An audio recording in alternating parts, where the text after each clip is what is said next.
On our walls, the Pepsi generation thought we'd seen it all. Brightly lit future with flying cars, and we'd all be superstars. Energy is endlessly entertaining us violently. Commercials play on TV, and nothing was ever free.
Self-aware, made mistakes that land us anywhere. With corded phones and tape machines, you could do anything if you just believe. Commercials play on TV, and nothing was ever free.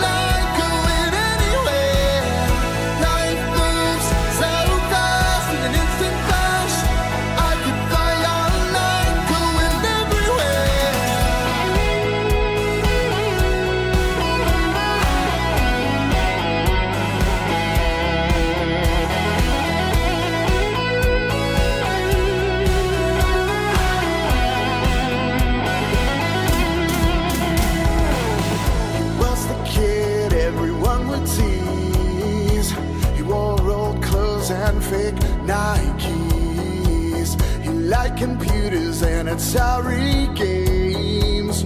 Wanted friends, but kids can't be me. He played the keyboard, loved the music scene. Formed a band that we paid to see. It's funny how people see all the rock stars on MTV.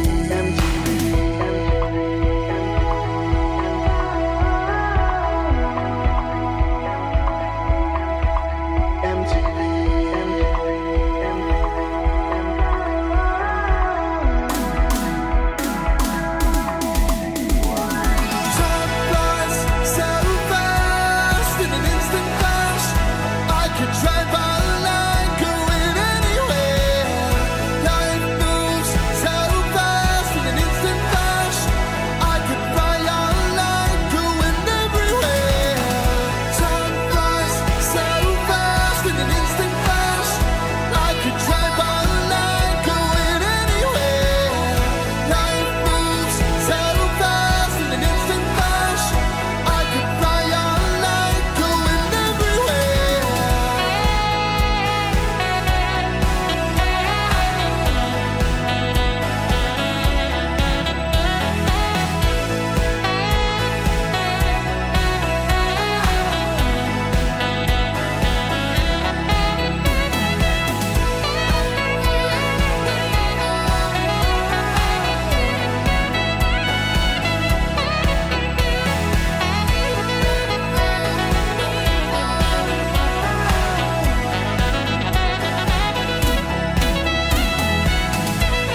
Hey now, what's up everybody? Tuesday coming at ya. And last week we had a bad Tuesday.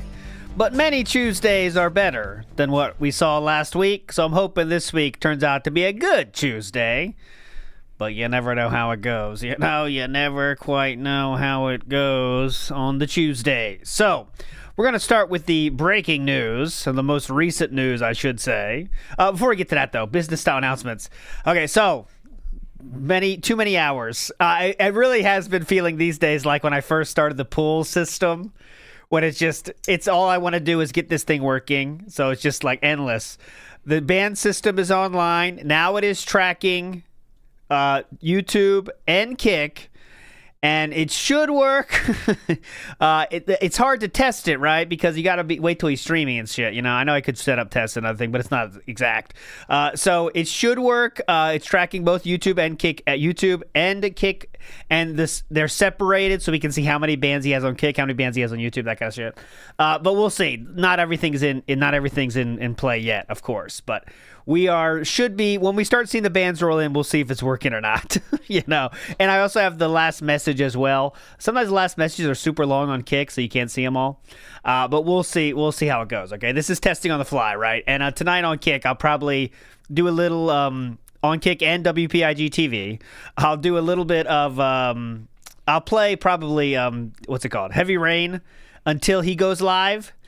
And then I will just do a test, basically workshop stream where I'm just on. He'll be doing the stream, and I'm just waiting for bands to make sure they work right. We can test all the commands and shit. So that'll be tonight, workshop style. All right. So, anyways, moving forward positively here. Let's get to the breaking news. Okay. So, DSP at, I believe his time would be almost 1 a.m. or almost midnight. Right. He says, "What the fuck, Jordy?" Ajondo, I'm playing Heavy Rain. I've already started, by the way, sir. If you haven't seen it, on WPIG TV. The first episode's already up there, okay? Go check it out if you haven't seen it. But last night, DSP says the following to Jordy. He says, "What the fuck, Jordy? I just saw this in my feed, and I'm going to be sick. I'm going to be sick. Congrats on kicking soda. But when you eat shit, you feel like shit. Come on, man." And he's in the paper plates. And so obviously DSP is watching Lumix videos again, because that is the Lumix icon, I believe. I'm not so sure on that, but I'm pretty sure it is. So DSP watching his Lumix videos as usual. He's watching every single Lumix video. Lumix video hits his feed. He's on it. I will see, just in case, did he comment? I'm sure if he did, it would be there already. But let's see if he commented. I doubt it. Let's see here, because Lumix doesn't like him and he knows it. So that's really why he's doing this. If Lumix didn't leave that negative comment, I'm sure he would be still commenting here. But he knows he doesn't have a friend with Lumix, so now he's pissed. Lumix commented on the tweet. Let's see. Let's get into it. Of course, we got a hype recap as well with Battlefield, which did turn to be salty, by the way, by the end. It's amazing what low support will do, huh? It turns out to be fun for all of us. So hang on, I got highlights for that, but let's get to this first. So I'll show you the responses. Okay, let me make sure it works. Okay, does that work, highlight? Yes, it does. Okay, so moving down positively. Here we have why are you always so desperate to come off as superior? You're like an alcoholic in AA lecturing others on sobriety and a higher power. Get over yourself. Next, we have someone who just says, bruh. Okay. Not sure why that's relevant. Moving down. Funny how these bait posts come after slow streams. That is a correct statement, sir. Every time there's a slow day, we know what we got to do. We got to get some drama rolling. You know that. Dad says plastic knife and paper plate. Sure he wasn't having dinner with you? Says the dude that devoured cheese fries, chicken nuggets, and a burger. Jordy doesn't want you, man. Get over it. And that is true. DSP tries it earlier that very same day, huh? I don't do drama content. He's not coming on your show, cuck. Nice. If you feel sick, it's probably because you drink yourself to sleep every night. John Smith had so. Oh, this isn't real. This looks to be fake. Let's see. Oh, this is fake. That's fake. That's fake. I don't think that's real. I don't think that's real. I don't know. I can't tell. Jordy's fat, but you look like a fucking ghoul. 2026 is going to be the year you finally do something about yourself. Stop virtue signaling. Shut up and sit down. You have no place giving anyone life advice. You suck at all aspects of life, you nasty, insufferable pig. I will, Rasma. I usually skip past that, but since you requested it, I'll do it, all right? Just remind me. Phil, you eat at Takeout almost every day. Glass houses, man. Keto Casino enjoyer. Your wife weighs as much as Jordy. Maybe focus on her. I mean, it's not a good look to call people out for fat stuff, right? I mean, it's really not. Right? Let me see if I can find Lummox's comments on that. What the fuck, Phil? I just saw this in my feed and I'm going to be sick. He ate this for dinner. Congrats on kicking soda. When you eat shit, you feel like shit. Come on, man. What the fuck is that? That's good. Lumix hired hoodlum. Let me find his Twitter. There we go. Hired pay pig. Excuse me. It's a hired pay pig. That's not really him. It's a troll.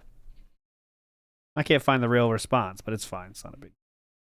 Yeah, Wall E thumbnail. To be honest, this week is Nintendo Entertainment System games. If you saw, this was Simon's Quest. So that's, but Wall-E would be good. I think a Pixar week is in order for sure. Large cup of salt. We'll get there, I promise. The Redneck Preppy says, I had a Stalker X less persistent than DSP. Exactly, right? First it was the LTG. LTG didn't give him what he wants. Now we moved on to Jordy. Jordy. Jordy. He's not going to bring this up in the morning, I don't think. I mean, people are going to bring it up to him, but he won't respond, I don't guess, but we'll see. Okay, moving on. Moving forward positively here. Let's get to the day stream here. We'll see if he brings this up. I don't know. Let's go to the day stream. And as you can see from this helpful post, if you saw the theme we have going on this week at great expense, idiot con. No. That's not true. I'm going to do it next week, says Oscaros. I'm going to do it next week. It's a good idea. Simon's Quest is Castlevania 2, if memory serves. Now, I could be wrong, but I believe that is Castlevania 2. Yeah, it is. Castlevania 2, Simon's Quest. In these parts, maybe where you are, it's different. Okay, let's go to it. So first, the highlight here from the day stream after we finished it is the following. Let's fucking go. Go! No, copyright striking the REEStreamers doesn't help. Number one, you can't really copyright strike a stream. YouTube isn't fast enough to allow you to do that. That's number one. Number two, it's eye for an eye kind of stuff. Like, if I try to copyright strike them, they've already outright stated they will abuse the YouTube copyright system and hit me with false strikes. Ooh. So I would much rather be able to actually stream myself and have business and, you know, have a living and a job than to have YouTube's copyright system be completely abused and then have me shut down and I can't make any money. So, yeah. So the real truth comes out, right? So the truth of this matter is he doesn't want to start suing people because then other people will sue him, or copyright strike people because other people will copyright strike him. So he's not telling a lie when he says, like, if I start losing money, I'll go after you, because then he won't care as much. I guess nothing to lose. Let's start striking people, you know? Only way that I would ever be able to shut them down is to go to a lawyer and get a lawsuit. It's that simple. So why don't you do it? Sasquatch Afterbirth says, check his most recent schedule post. Gladly. Gladly, sir, Sasquatch Afterbirth. What could it be? Well, what could it be? Every time you search DSP Gaming out, all the shorts are Ludwig World Order shorts. They all have him in various different situations, let's say. The latest schedule post says, Sasquatch Afterbirth, You're talking about the one from 11 hours ago? It says, on Tuesday, join me for a chill DSP morning show, then stay for a full gameplay stream of Hollow Knight progress and challenging fun. And don't miss the late stream of indie tryouts, where we'll try 2 to 3 new games and see if they work for my streams. Oh, you know what work means. But that's it, Sasquatch? There's 15 hours ago. Today I tried out new Korean barbecue at Shake Shack. Sadly, not much of it was very good, but one thing was great. Check it out here. That's it. Uh-oh. You're losing you are losing your... Oh, the comments. The comments, he says. The comment, it says, okay, I'll show you. Any plans for Valentine's Day? I'll show it to you. Any plans for Valentine's Day? DSP says, spending time with my wife. Thanks. That's it. Spending a day off with my wife. Thanks. There you go. He does talk about that, though, in this highlight, I promise. And yeah, we will get to the rollback, I promise. I'm searching for players to stop. Uh-huh. Hardpoint locked down. Tackle, release skewer on mission. Okay, Steamy Stan, you'll enjoy your permanent ban for saying that I didn't listen to Asmongold when Asmongold told me to use a safe system that does not exist for me. Good job, stupid. Steamy Staniel says, Asmongold literally told him exactly how to take down REEStreamers. At this point, I think he's just scared of the trolls. It's sad how much they're able to control his life so much. That is correct.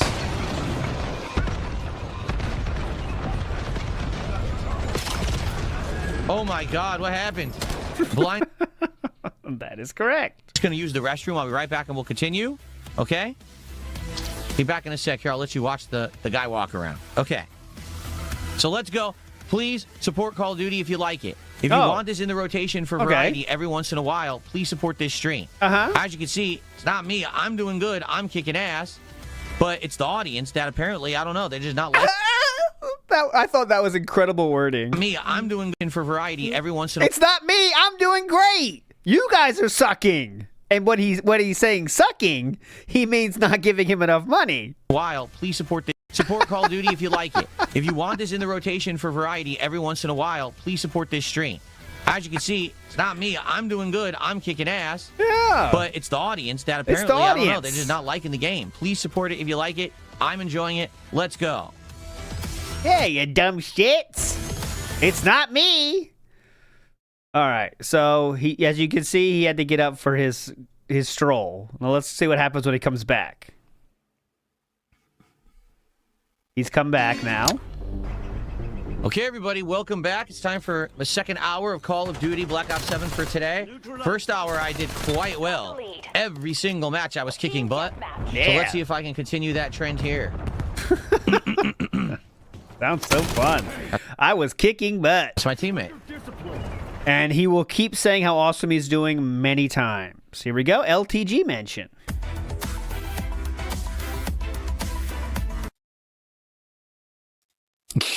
Detractors say LTG wears a hair unit. Do you think that's true? All I'll say is there is no one of his age that doesn't have a single gray hair. So that's not true. He died, at the very least, he's completely dyeing his hair. 100% guaranteed. There's absolutely no way that someone hit their 40s and the guy doesn't have a one single silver or gray hair. Bullshit. So, I don't know if it's a hair unit, though. Also, have you seen LTG that close to see about the hair of Sir LTG? So, I don't know if it's a hair unit, though. Oh, it's a hair unit. A hair unit means he has fake hair that he has attached to his head. That's not his real hair. Wouldn't that mean I dye my hair? No, I've shown you my grays. I have tons of gray and silver. It's just that you're not up close enough on camera to see it. I've shown you up close from this camera when I'm close. You can see my grays. Have you seen that close, been that close to LTG? And obviously you can see all my white and grays on my beard. So have you seen LTG that closely? I'd like to know. All right, here we go. Okay. Yeah, I thought his camera is too low quality to see that. Good point. Team deathmatch. Destroy. Okay, LTG mentioned for you. Can't forget about that boyfriend either. Next boyfriend? No, not that boyfriend. That's later. All right, so look, as you can see, DSP got second on his team for this one. Look how happy he is. Watch this. Every single match. Look at Yeah. that. Boom. Yeah. Awesome. He's very happy. Come Yeah. on. Look at that pose. Come on. Always top 3, baby.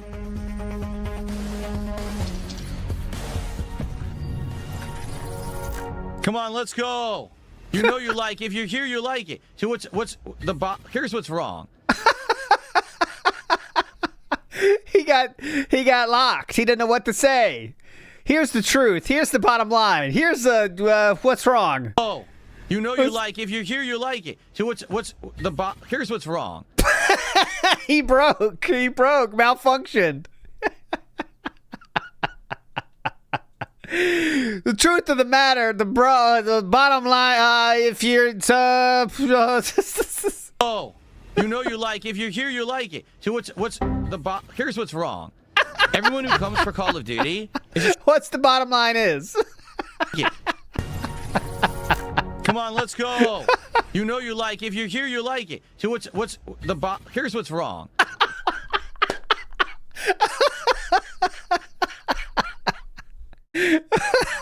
That's so good. That's the if you're here, you like it. Here's what's wrong. Oh, you know you like it. If you're here, you like it. So here's what's wrong. I love that.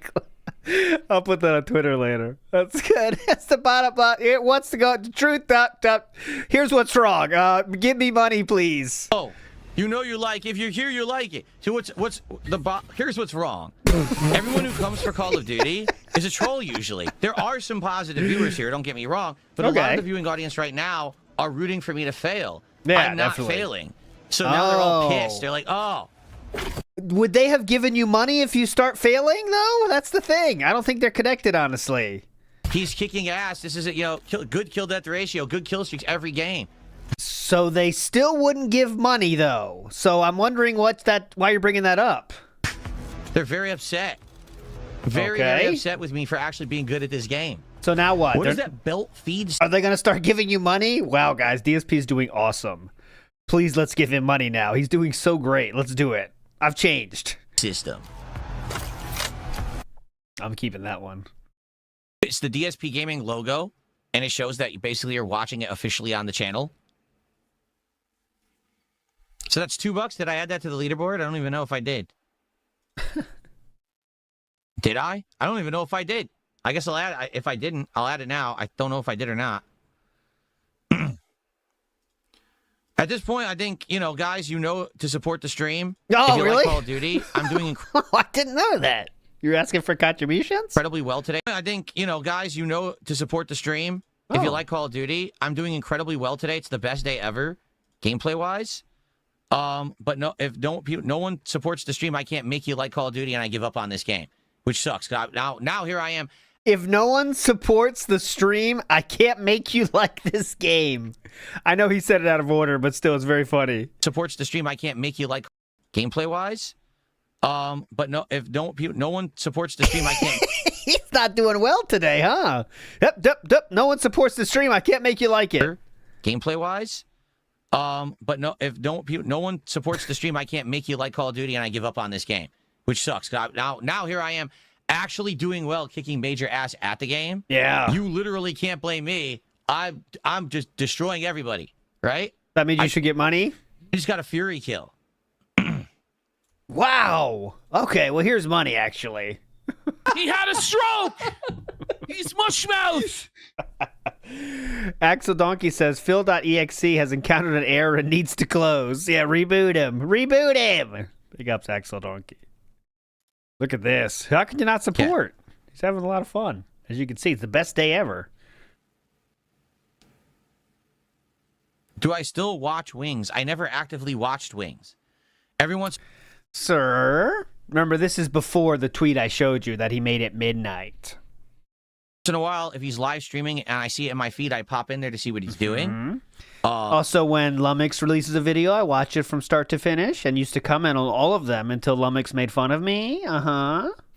I'll be honest, I'm incredibly bored of seeing him play Battlefield 6. I think it's insanely boring. I mean, I quit it after a couple streams because I was so bored, and so was my audience. Okay. So he's been... You know about all his fucking games and the schedule he's on. I'm literally playing Damn. Red Sex so much, I just could not care less about that game. It's just so boring. If he's doing something else, usually I pop in and I'll watch if I catch it live for a few minutes or whatever. No, but that's about that's it. an I don't hour? have a lot of time. You know, he usually streams. I'm not free. Either I'm streaming or it's like, you know, bedtime. Yo, we know that. We know that. How about the Lummox video? Okay. Garbage Can says, never forget Henry Epstein. No one cares about him. Yeah, Henry Epstein. I don't think he's talked about him recently, but yes. The other Epstein, uh-huh.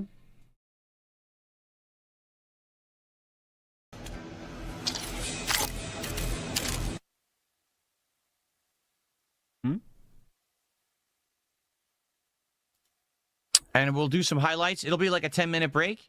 And then when we come back, another hour now. He is rattled today. This is it. This is the final hour. Every single match today, I've had a positive kill-death ratio. And every single match, I have played well. All right? So please support Black Ops 7 and this stream. If you don't, that's it. I know not to play this anymore. And it's sad because I know I'm doing good. I'm having a good time playing it. But I guess no one wants the game, which is sad that I can't just play a game I'm actually good at and want to play for you.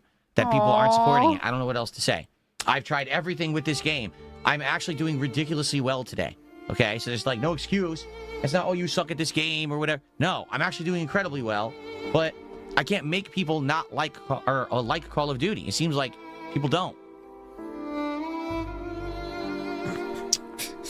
All right, so when I come back, another hour, and then we're doing DSP Tries It. Okay? All right, in the meantime, enjoy these highlight clips. How do you go forward? You can't blame Like me. this? I like that part. You can't blame me. I'm kicking ass. Like, people give money based on how good you are doing in said game. Oh, wow. Positive kill-death ratio? Yeah, here's a 5 for sure. Definitely. You know, what the fuck is that? He really wanted his upgraded setup to mean like people love his Battlefield streams now for some reason. I don't know why, but I think he really was banking on that. I think basically he, in his mind, one reason he convinced himself to buy all the shit. You know, when you're kind of buying something expensive, you kind of think of the positives to make sure you're like cement in your head why it was a good idea, you know? We all do it. I think one of those things in DSP's mind was that he's going to make more money based on having a new setup, which is obviously dumb. And obviously it's not happening. So he's kind of like just, you know, now he's really got to coping about it. Okay. All right. We're going to resume with Call of Duty for an hour until the food arrives, and then we're doing DSP Tries It. Okay, guys? So this is it. Final hour of Call of Duty. If you really like the game and you want it in rotation, or if you just like my content and want to support it, this is a really disappointing stream for me, considering it's the best I've ever played in the game. In recent memory, you know, this is literally I've had a positive kill-death ratio every game. Yeah, idiots. Did you hear that? Positive kill-death ratio. But it seems like nobody cares, so... Bald Logano, thanks for $2. And no, we're not rating Bumblebee Farmer right now. Maybe later. Let's get some support for DSP Tries It then. If you don't... Anything is fine. Anything I do, you want to support. That's DSP Tries It. Ask the King.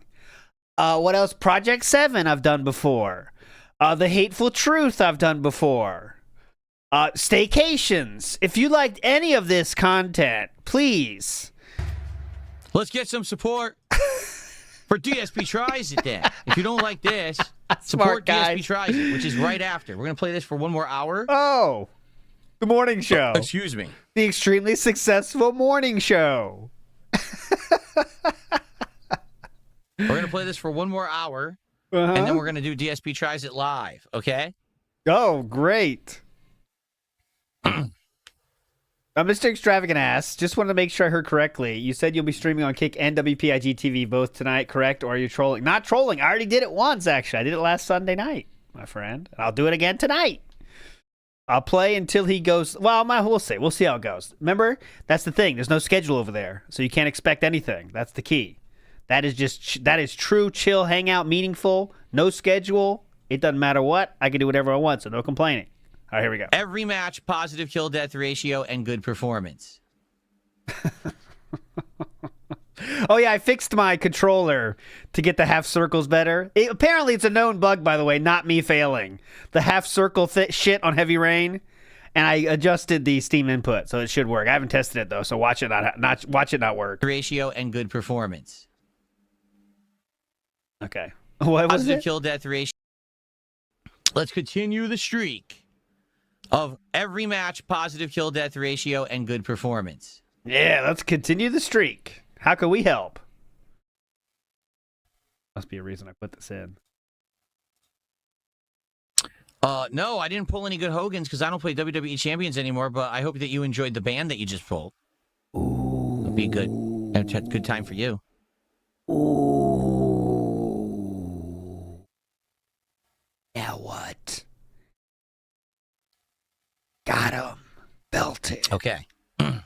Also, now in the works, after I nail down the band tracker, the next tracker is going to be WWE Champion Scopely tracker. So when it updates with his last login time, we'll get a pop up here, because that won't happen so often. So we can make a sound for that, because basically it's only when he goes to the bathroom. It'll be very funny to see that pop every time he gets up. That will be funny. Huh? Okay, a grenade that had no indicator that was there killed me instantly. Great. All right, so now we get to the salt section of the stream, because this last hour was just pure salt. Huh? Okay, a grenade that had no indicator that was there killed me instantly. Great.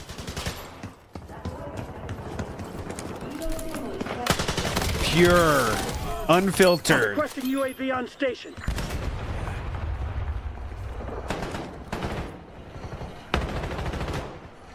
Locked in, boys.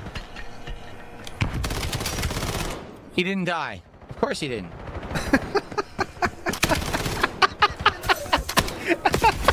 Dude, what is going on again with this nonsense? The first guy doesn't die, has 0 health, is alive. And the guy's point blank, I fill him with bullets, doesn't die. The first guy doesn't die as...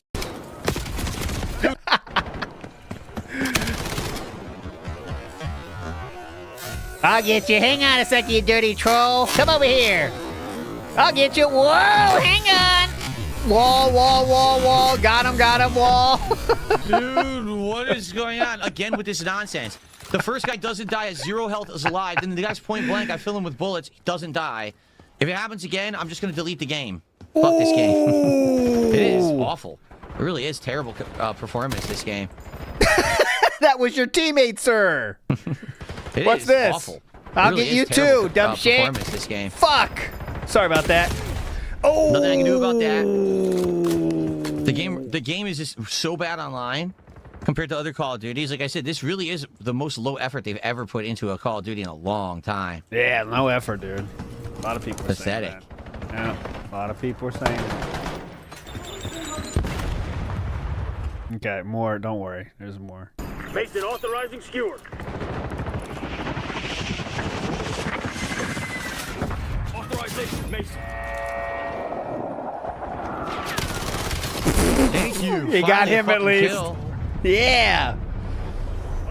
First kill of the match. I can't climb. Can't climb. Watch this. I got you. Hang on. Whoa. Where'd you go? Huh? Where'd he go? He's too fast. I'll get you. There you are. I got you. Hang on.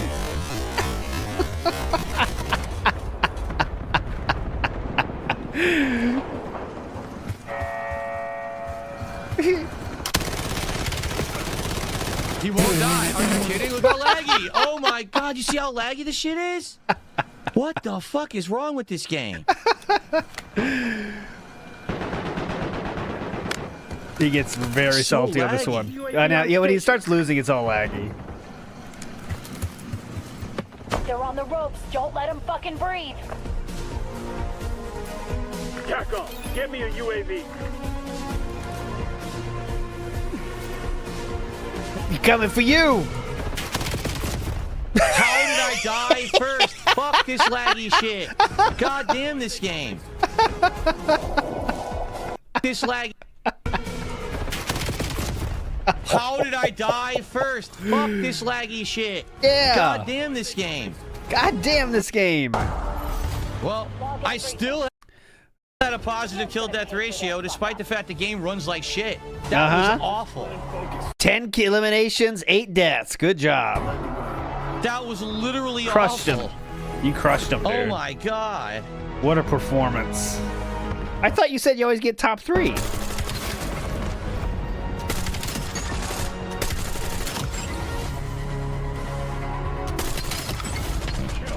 Yeah, the top place player was ridiculous. 7. 7 plus. The best was when the guy slid in front of me and I just died. He never even drew his weapon. It was down. And I died with his weapon aimed at the ground. Terrible game. Yes, I have everything on low latency mode. The thing is, I have to have VSync on. Without it, the screen massively tears. And that's the game's fault. The game has monstrous screen tearing. So you have to have VSync on, which adds some input delay. That's not what's causing the problem, though.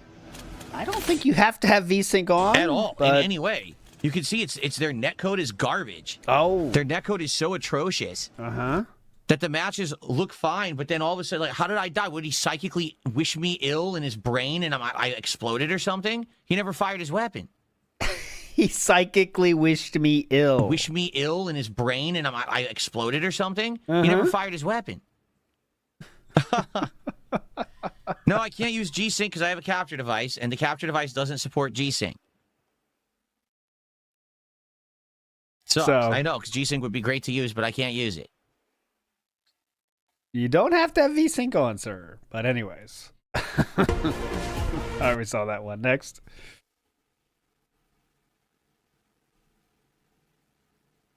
All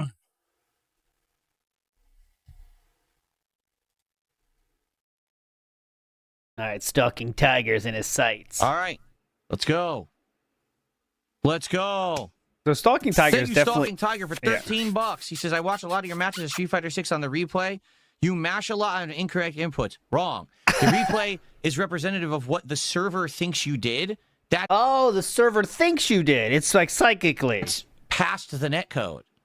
That's not what you... See, why he read that out, Injured, is because he took the Wolverine doll approach, and what you do is start with something that's, neutral or positive, and then just keep reading. But Stalking Tiger is definitely a dent. I don't know why he's doing this, but there you go. The server thinks you did. That's past the netcode. Oh. That's not what you've actually done. There were times when I'm playing, and I literally did uppercut, and the game gave me nothing. And then the server would say, you never pressed the button, but you heard me click it on stream.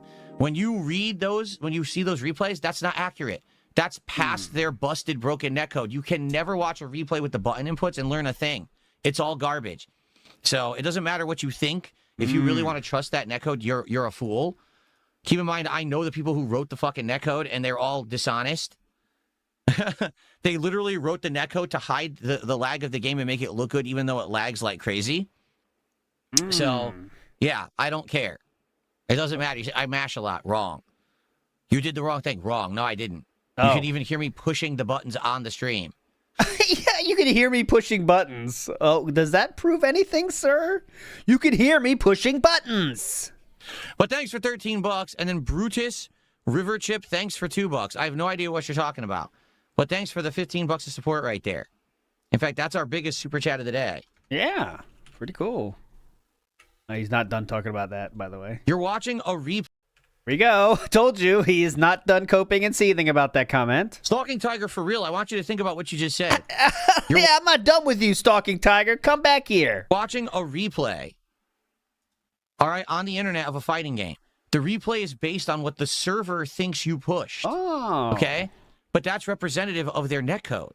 Oh. Because remember, the server does all kinds of bullshit with rollback netcode, trying to determine who pushed what, and then it tries to rectify that on the fly. What kind of bullshit are you speaking of, sir? Netcode, trying to determine who pushed what, and then it tries... Who pushed what? It's not a guessing game, sir. Tries to rectify that on the fly. And so... Who pushed this button? Fuck if I know. Give it to him. Who pushed that? Fuck if I know. Give it to Cammy. Always Cammy. So whenever the netcode drops an input, it's not recorded. Oh. It's not. So every single person who watches the replays to try to learn something and is looking at the button inputs, you're wasting your time. It's 100%. I know the guy who wrote Rollback Netcode. I played it when it was in beta. Yes. Okay? This was in the mid-2000s. I need to do a Dead Sea Scrolls about this. The real final say on what happened. Because we don't let him say it first. Hold on. Then I'll explain. As I was playing it, I noticed the game looked smooth, but a lot of the times I was doing moves and my move would completely not happen. I'd press a button. The button would not activate. And when I spoke to the guy who made this netcode, and I said, is it true that this netcode drops inputs in order to make the game look good online? He said, yes. And I said, why would you want that in a competitive game? And he said, because we want... This story itself has changed so many times right here. This story, just DSP's side of the story has changed so many times. But anyways, let's keep going. He said, yes. And I said, why would you want that in a competitive game? And he said, because we want it to look good so we can sell it and make money. Yeah, okay. Reminder that it was open source. They were not trying to sell it. But the main thing is that we did check that thread before. And what he was doing and why he got banned is because people were showing factual evidence on what was going on, okay? So they were saying like, hey, listen, this is happening. And DSP was instead using the vibe check as his points and evidence of things. And they kept telling him, they tried to give him a chance. They're saying, all right, man, that's not happening. Here's why that's not true. And they were giving him the facts. And DSP would come in saying, yeah, it looks like it's slowed down. It looks like it's dropping stuff. I was pushing it, but it still dropped it. It's like, okay, man, that's not how this works. But it's not, and then they have proof of it. And then he kept going on about it. And then he finally was banned and said, listen, we're trying to improve. You're saying the same thing. You're saying the same thing over and over again, and you're not taking our responses, so you're gone. And that's why they banned him from that thread, because he was just endlessly saying the vibe check, right? And he wasn't listening to the people that had actual facts, okay? And I definitely will make an episode about that so you can see that, because I can't even remember which one it was, former pro myself. But it's in one of them. It wasn't like a whole episode about it. It was just one of the threads we covered. So I can find it, and I'll put it in the description after this if you're watching on replay. But yeah, we did cover that thread once before. But yeah, it was just in the middle of one other episode. It wasn't all about that. I should just do a dedicated rollback netcode. And like, what did they talk about? What was SRK saying about it? What did DSP say about it? Because there was that one dude, and it wasn't Shady K, but it's like starts with an S, I think. And what happened was Shady K or someone else. I don't know if it wasn't Shady K, but someone with that kind of name, if that makes sense, was literally giving proof to what his claims, right? Saying things such as, if you do this, this happens. If you do this, this happens. Really trying to record it like scientifically. Not scientifically, but factual manner. And DSP was just saying that guy was saying bullshit all the time. But it's like, no, I really recorded it. This is what I got. And DSP's saying, no, well, it dropped my inputs. So that's why they banned him, because he wasn't saying any facts like other people. He was just saying, it dropped my inputs. And that doesn't help, right? What was happening when you dropped inputs? What were you doing? DSP didn't do that shit. So anyways, we'll get there. That's what I was actually told by the person who invented rollback netcode. He said, we don't want you talking about this publicly. They actually banned me from SureYouCan.com for doing this. Not this. They banned you for endlessly bringing up the same points and not adding anything to the conversation and spamming. He said, we can't have you talking about this publicly because we are trying to make money. And we need to sell this netcode, even though it drops the inputs. It looks nice, and that's what these game developers want. So reminder, the biggest thing that makes this wrong is, now, might they have been trying to make money from this at some point? We'll never know unless we ask the cannons themselves, right? But it was open source at that point, right? They gave it away. They gave it away open source. If you want to fuck with it, you can. Now, could they have been trying to sell it at some point? Who the fuck knows? But at the point when it was open source. Anyone can use it. So this thing about them trying to make money is ridiculous. It doesn't make sense, right? So I think, Shiny Teeth is right. My theory is that the cannons told him, yeah, Phil, we coded it to drop your input sarcastically, but he's too autistic to pick up on that.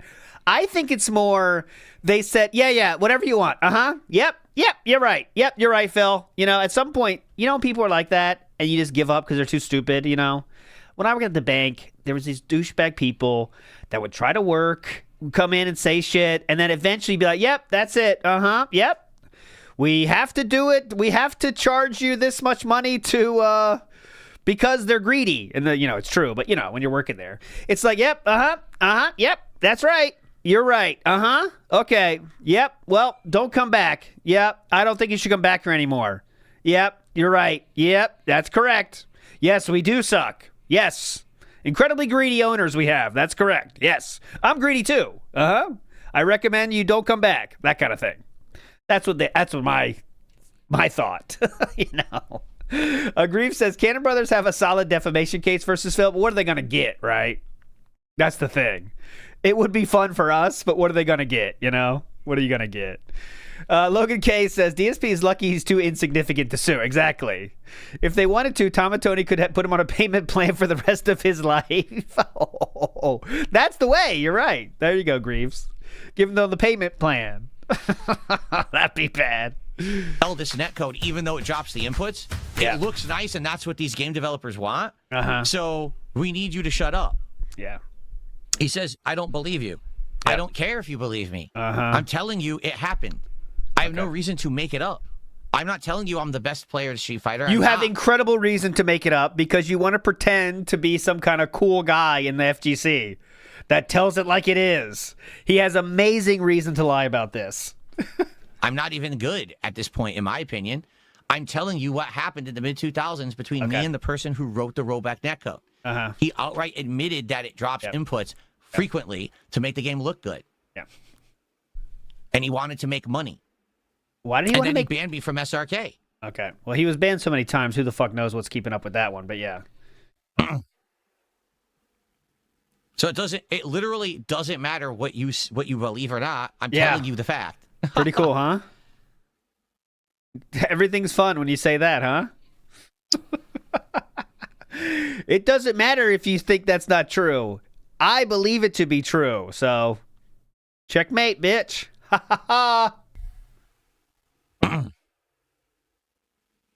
Rollback netcode is open source and free. I don't know if that's true or not. Yeah, it's a big hole in your fucking story, though, isn't it, man? It's open source and free. I'm telling you what happened in the mid-2000s with the person who wrote it and originally was beta testing it and had all the SRK people play it. Yes. And I gave him this feedback publicly, and he banned me. And then I took him to task, and I had it in a chat.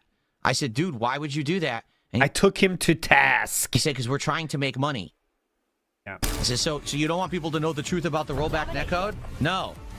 Eyes up. Oh, okay. And just another reminder, all these people in the FGC, especially back then, if it wasn't good, they'd say it wasn't good. If it wasn't good, it still wouldn't be used today, even though now it's much more modernized, right? And they're not using GGPO as it was then. But if it wasn't good, the FGC people wouldn't say it's good because they want it to be as good as possible. The average player is not getting any benefit out of lying about the netcode being good when it's not good. What do they get? His little cope about the biggest players. They get something for saying the game is good. I don't think they do. I think they'd be honest, most of them. But okay, let's give them the benefit of the doubt on that one. That's what, 10 people we're talking about here? 10 people? Outside of the millions of people, what about the millions of people that just play the game for fucking fun? And if it sucked, they'd say it in reviews, and they wouldn't keep buying the game. It would be pretty obvious that everyone would say the netcode fucking sucks. So you don't want people to know the truth about the rollback netcode? Yeah. No. Eyes up. Oh, okay. Systems hot. We're not here for a tour. Securing Okay. Zone A. Zone Alpha captured. Objective capture in Locking down progress. Bravo. And again, like I always say too, if there's a better way to do it, there is extreme financial gain to be acquired. But unfortunately, there's no better way because what they came up with was the best. So, anyways, let's see if he's done. Bravo is ours. Sure, I didn't shoot that guy. Stay tight. We're in. I totally never hit him. TACOM, release skewer on mission. Bringing Sam toward. Okay, back to the salt there. Absolutely destroying, right? Yeah. What? You cannot deny that I am absolutely destroying, right? Yeah. All right, this is my final match because the food is just about to arrive, so we got time for one more. Big ups, Mr. the Dude. So I just saw you reacting and scrolling on DSP's tweet about wings. That screenshot tweet of him stuffing his face was mine. Big ups, Mr. the Dude. That's a good one. You got him. And you quoted him perfectly. That's the best. Absolutely destroying. Seriously. So if you were holding out for Call of Duty, right now would be the time to support this dang stream. The best Call of Duty stream I've basically ever done. I've ever like done. The best kill death ratio I've ever seen in every single game, positive, right? Yeah. Holy shit. Holy shit, man. Come on. 1.1.1. JD. I'm killing it. It's like I'm a pro gamer. Yeah, DSP, by the way, let's move on from the netcode eventually. He said he wants delay-based netcode. Have you ever seen delay-based netcode? It's not fun for anybody. It sucks. He prefers that. He says that's good because at least you know what's going on. Who wants to play with delay-based netcode? No one on earth wants delay-based netcode, except someone that hates the Cannon Brothers enough to not like the system they came up with. It's amazing how DSP's talent, though, is to be enemies with to choose an enemy of the Cannon Brothers who turned out to be, you know, it sounds like I'm like blowing the Cannon Brothers, but they turned out to be literally, if there's a fighting game, Mount Rushmore, like they have to be on it because how much they've done for fighting games in general. And DSP, of course, is their enemy since day one. It's amazing. Just the worst enemy to have a lifelong grudge with, you know? No. Headshot multiplier. Yeah, fuck this. He's salty. Did with him and he didn't die. Uh-oh. How is he not dead? That's absolutely insane. That was 3 volleys. It was 9 bullets connected with him and he didn't die. Hostile UAV established above.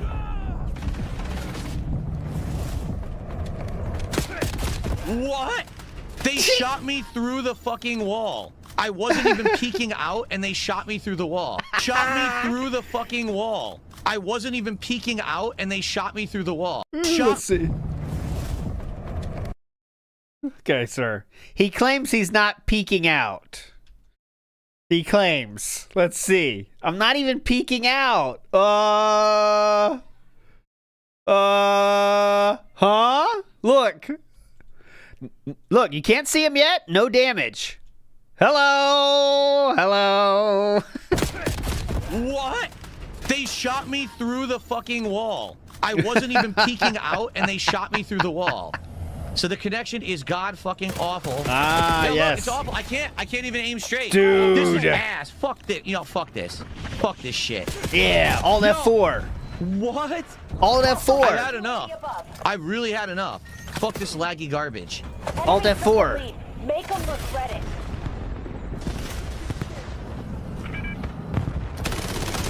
Enemy drone pod working. Spawn behind me. Fuck this nonsense, laggy garbage. Yeah. This is fucking complete trash. Complete fucking trash. Fuck you. Didn't get a fucking shot on me and I'm dead instantly. Just random. Fuck you, Tom Cannon. I mean, Call of Duty. Fuck you. Fuck you, Justin Wall. What? Fuck you, Cannons. Fuck you. Yeah. See if we get that positive KD back. Come on. Yeah, come on.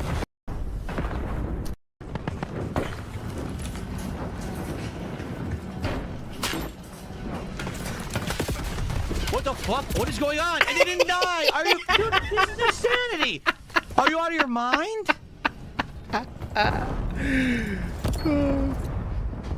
Now the Semtex won't go high enough. Yeah, the game is just lagging now. What? The game is just lagging now, Yeah, clearly. the game is just lagging now. As you can see. I'm not. This is not. Uh-oh. Dude, what? He never fired. Dude, what? He never fired. Sir? No, fuck this game.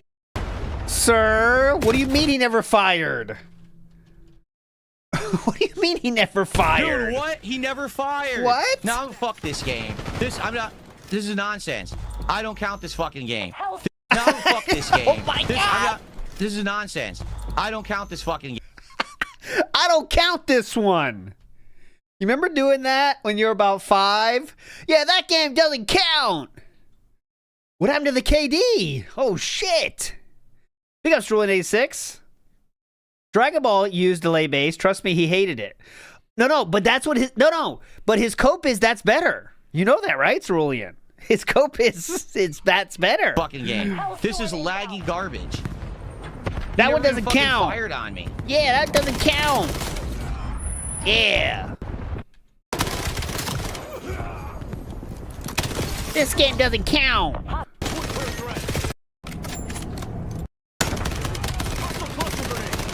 How is he not dead? He put his head out and took no damage. Okay, you got it. This goes on for a while. And we still lost. My best. Look, Oh, there, look, it's the ending. The ending of that match. Die. Well, I'm not going to have a positive kill death ratio this time. There's nothing I can do about it. I tried my damnedest. You know, play better. Look at this. What? There's nothing I can do. I tried my best. The game lagged to shit. Sending Semtex. Incoming shock charge. Incoming cluster. I think he just wanted to say on his thumbnail, positive kill death ratio the entire night. That's my guess. And we still lost. Fuck this. A bunch of 401 Nice. Fuck this laggy shit. No, they didn't. Why? Keep in mind he's on a different player there. That's not him, okay? Just wanted to show you there. He's looking at the user Chicken Bone. That's not him. I'm not sure why he's doing that, but it's not him. He is the one above that with a 0.9, just to be clear. They didn't actually kill me half the time. The game lagged to shit, and I was way down at the beginning. They kept spawning them around me. Fuck that. Well, that was literally my best Call of Duty stream ever.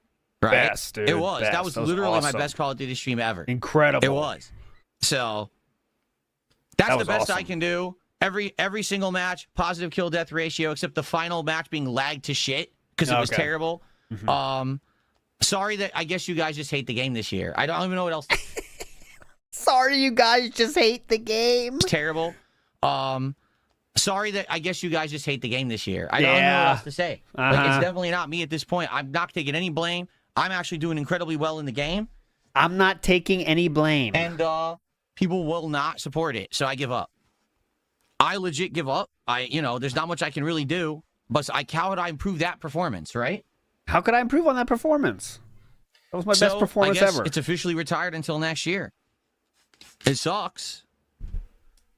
Code Oink to the $2 super chat says the Call of Duty franchise has become a joke. It's time to shelve it. It's sad. It's sad, man. Shelve one of the highest selling games possible, even though I know people hate this year, but still. It is. Even when I do insanely well, people don't care. So I give up. It just sucks because that's a game that I do every once in a while like jumping into. As laggy as it is, it's fun. Like, I had fun today. I really did. But I can't make it fun for an audience. If you guys really hate the game, I can't make it better. And it's just, I agree. It's one of the best, one of the worst they've ever made. So all you can do is wait till November and try again. Or October, or whenever they release the next one, right? What's sad is that Call of Duty has always genuinely been one of the games that people say is the most fun to watch me play. Mm-hmm. I guess not anymore. I guess that one, everyone just hates it. All right. Well, I hope that you guys enjoyed. Oh, definitely. Thank you to... We definitely enjoyed. Wow. Well, not even, because FIFA lost their license to even call themselves FIFA, right? But it looks like Call of Duty is officially done until the new one for 2026. All right, there you go. Don't ask again, really. I've now brought this back multiple times trying to get it to work. I can't get it to work. No one cares. So, yeah. All right. Thanks, guys. And now it's time for you to get your punishment. Okay. The food is here. Let me get set up. Oh, food. Guys, about the food, though. So, this is going to suck. I'm going to share it in a second.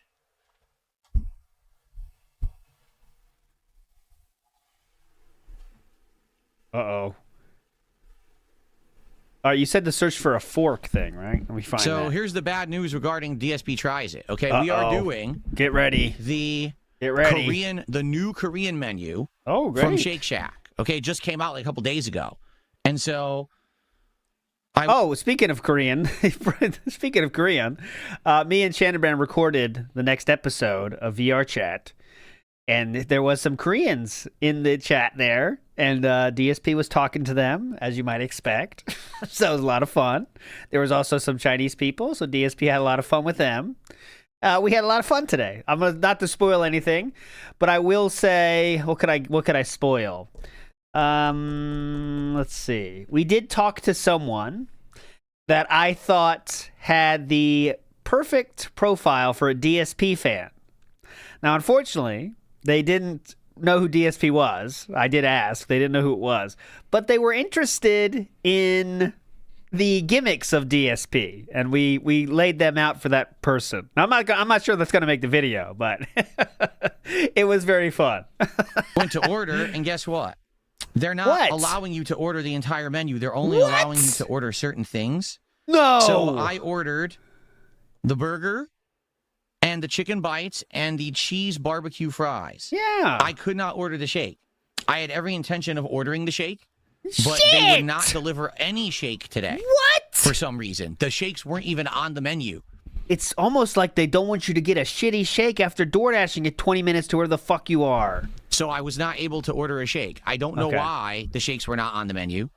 Because... No, boss man! They've been on there before. No, but boss maybe man! something happened where, He'll try other stuff! People were complaining that the shakes It'll were be showing other up stuff! like melted or something like that. Yeah, other stuff! So, I couldn't get the shake.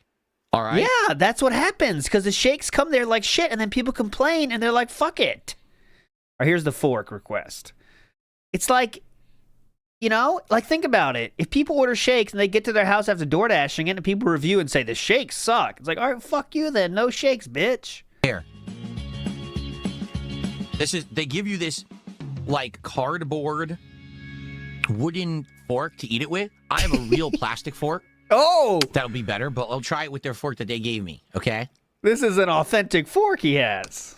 Devour.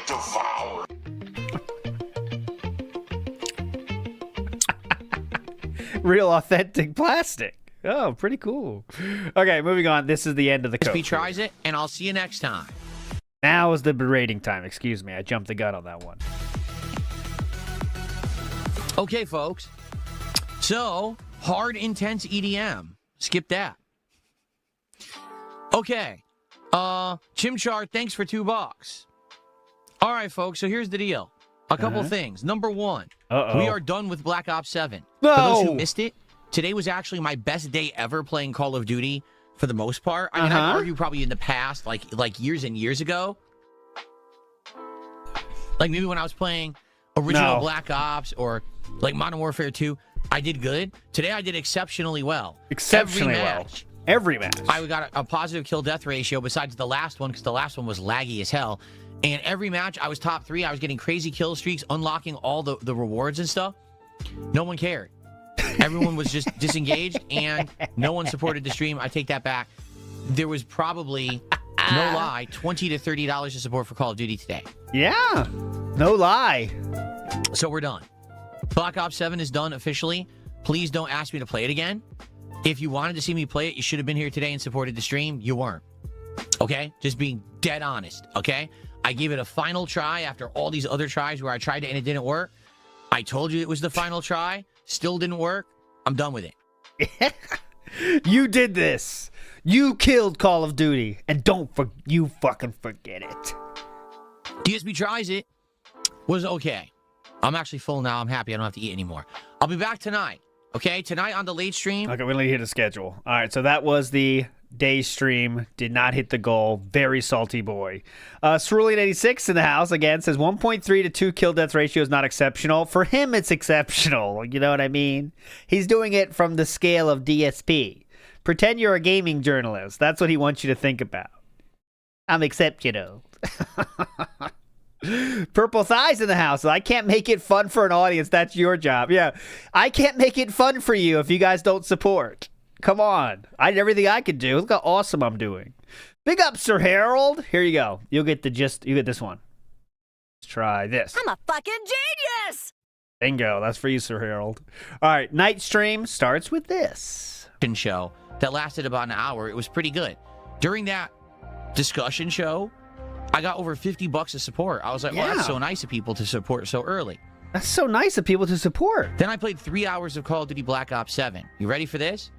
The best session of Black Ops 7, one of the best sessions of Call of Duty I've ever had. Dare I say, best ever seen on the internet as a whole, honestly. Every single game, I had a positive kill-death ratio, and most of the games, it was way in the positive, and I was at the top of the leaderboards. I had play of the game twice. Oh my god, play the game twice? Holy shit, twice?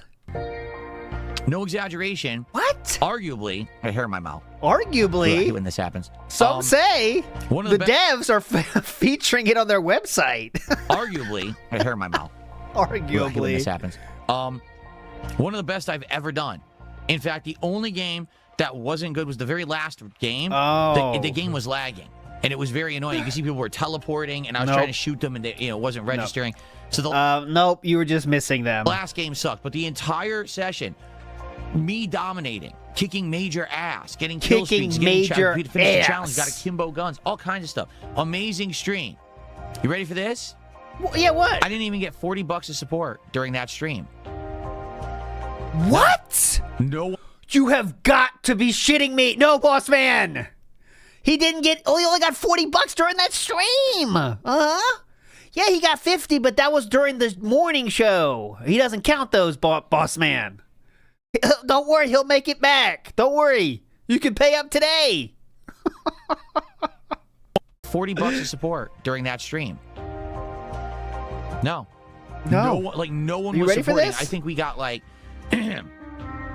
maybe 2 to 3 people who sent super chats and like one sub. It was one of the least supported streams I've ever done. I'm not joking. And it was one of the best gameplays I've ever. Are you doing the thing you accused Duty of doing, by the way, here, and saying the gameplay section was the least supported? Didn't you say that Duty does that and he shouldn't do that, sir? Now you're doing it yourself? Interesting here, how when DSP does it, it's cool, but when Duty does it, he's a slanderous liar that should be strung up. 2 to 3 people who sent super chats and like one sub. It was one of the least supported streams I've ever done. I'm not joking. And it was one of the best gameplays I've ever put out. So it was an amazing performance.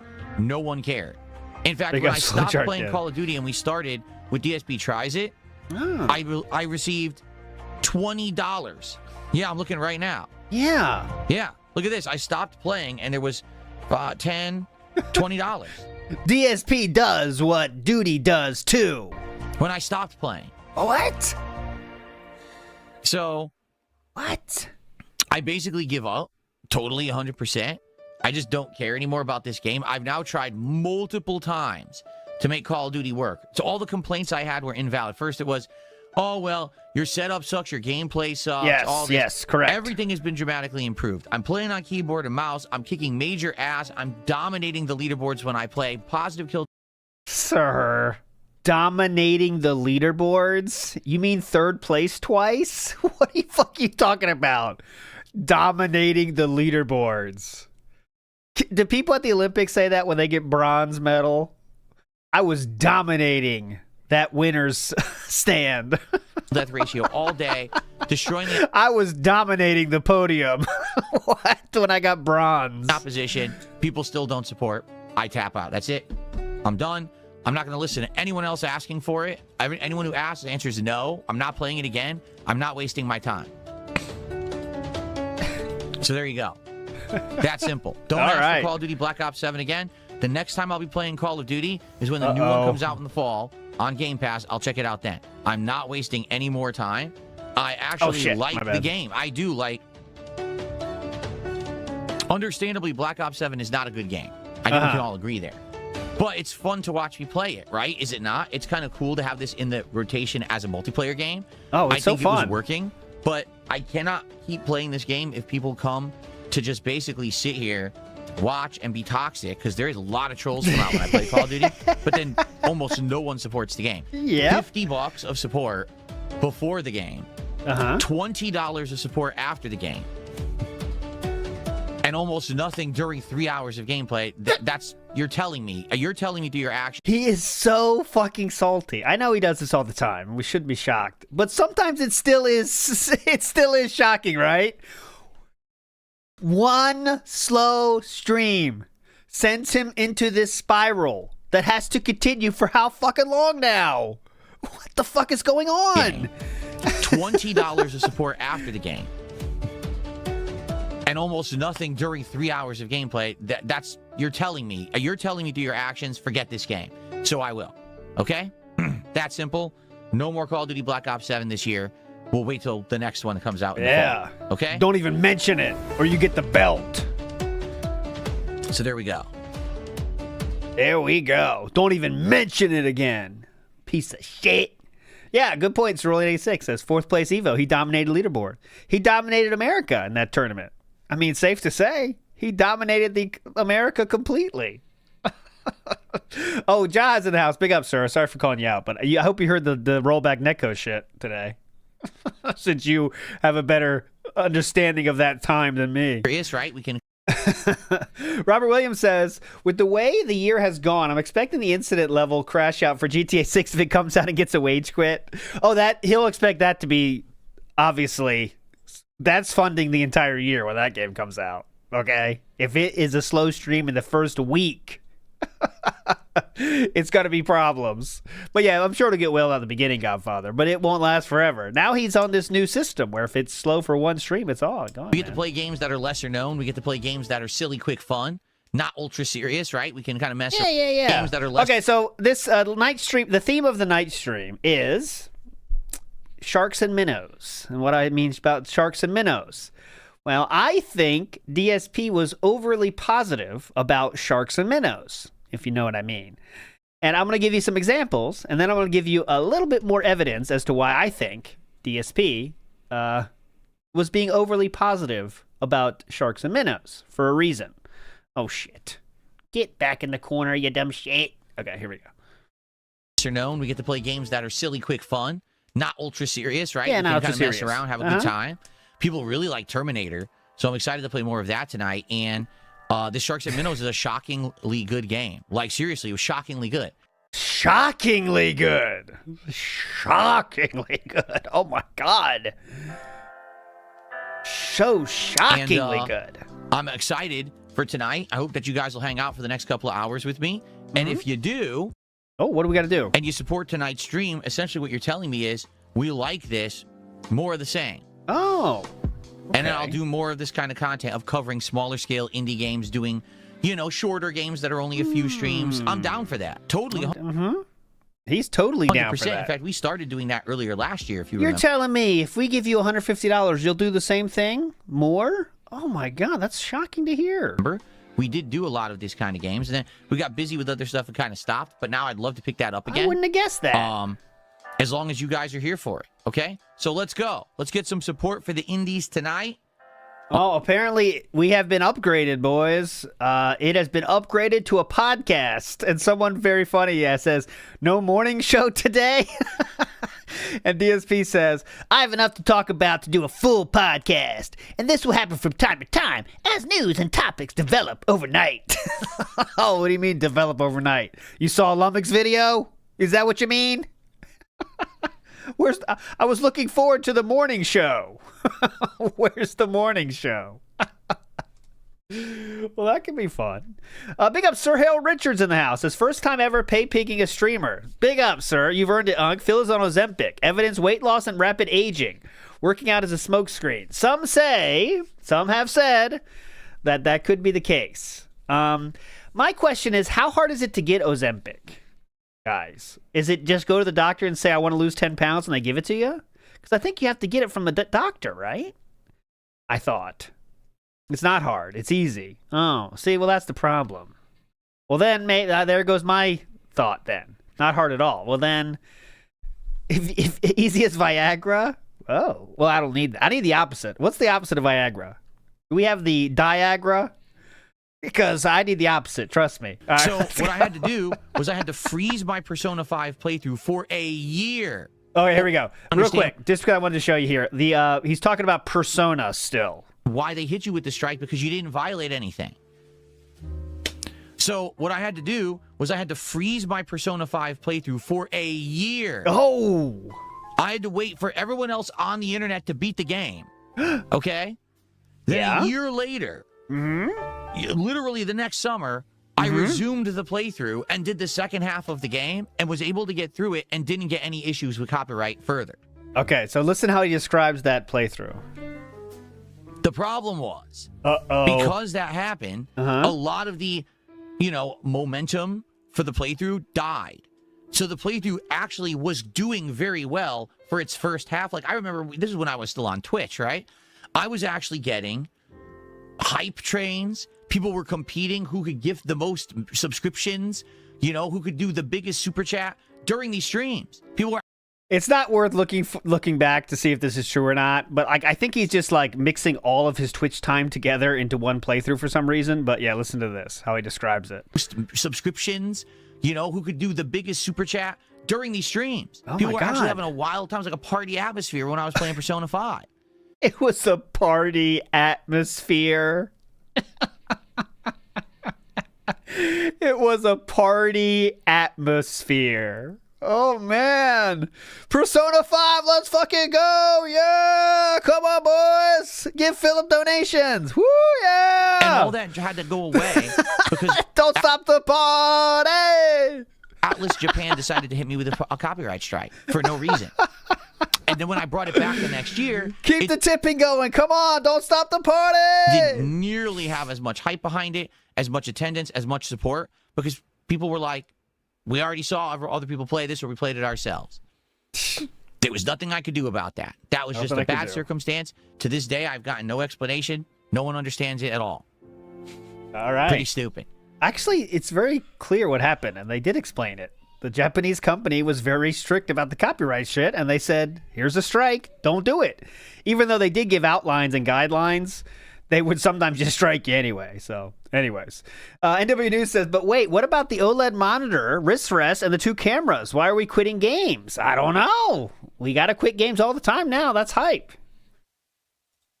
Oh, Born Slippy's trying. Born Slippy's trying to. We can see live, sir. You're gonna get banned with that, trying to bait me. Company. I don't know if this is real or not, guys. I can't verify this, but someone named Collins Game Company. Okay, yeah, good. Okay, so here is Collins Game Company. The developer of the game here shows up in chat and offers this. He is talking, Born Slippy.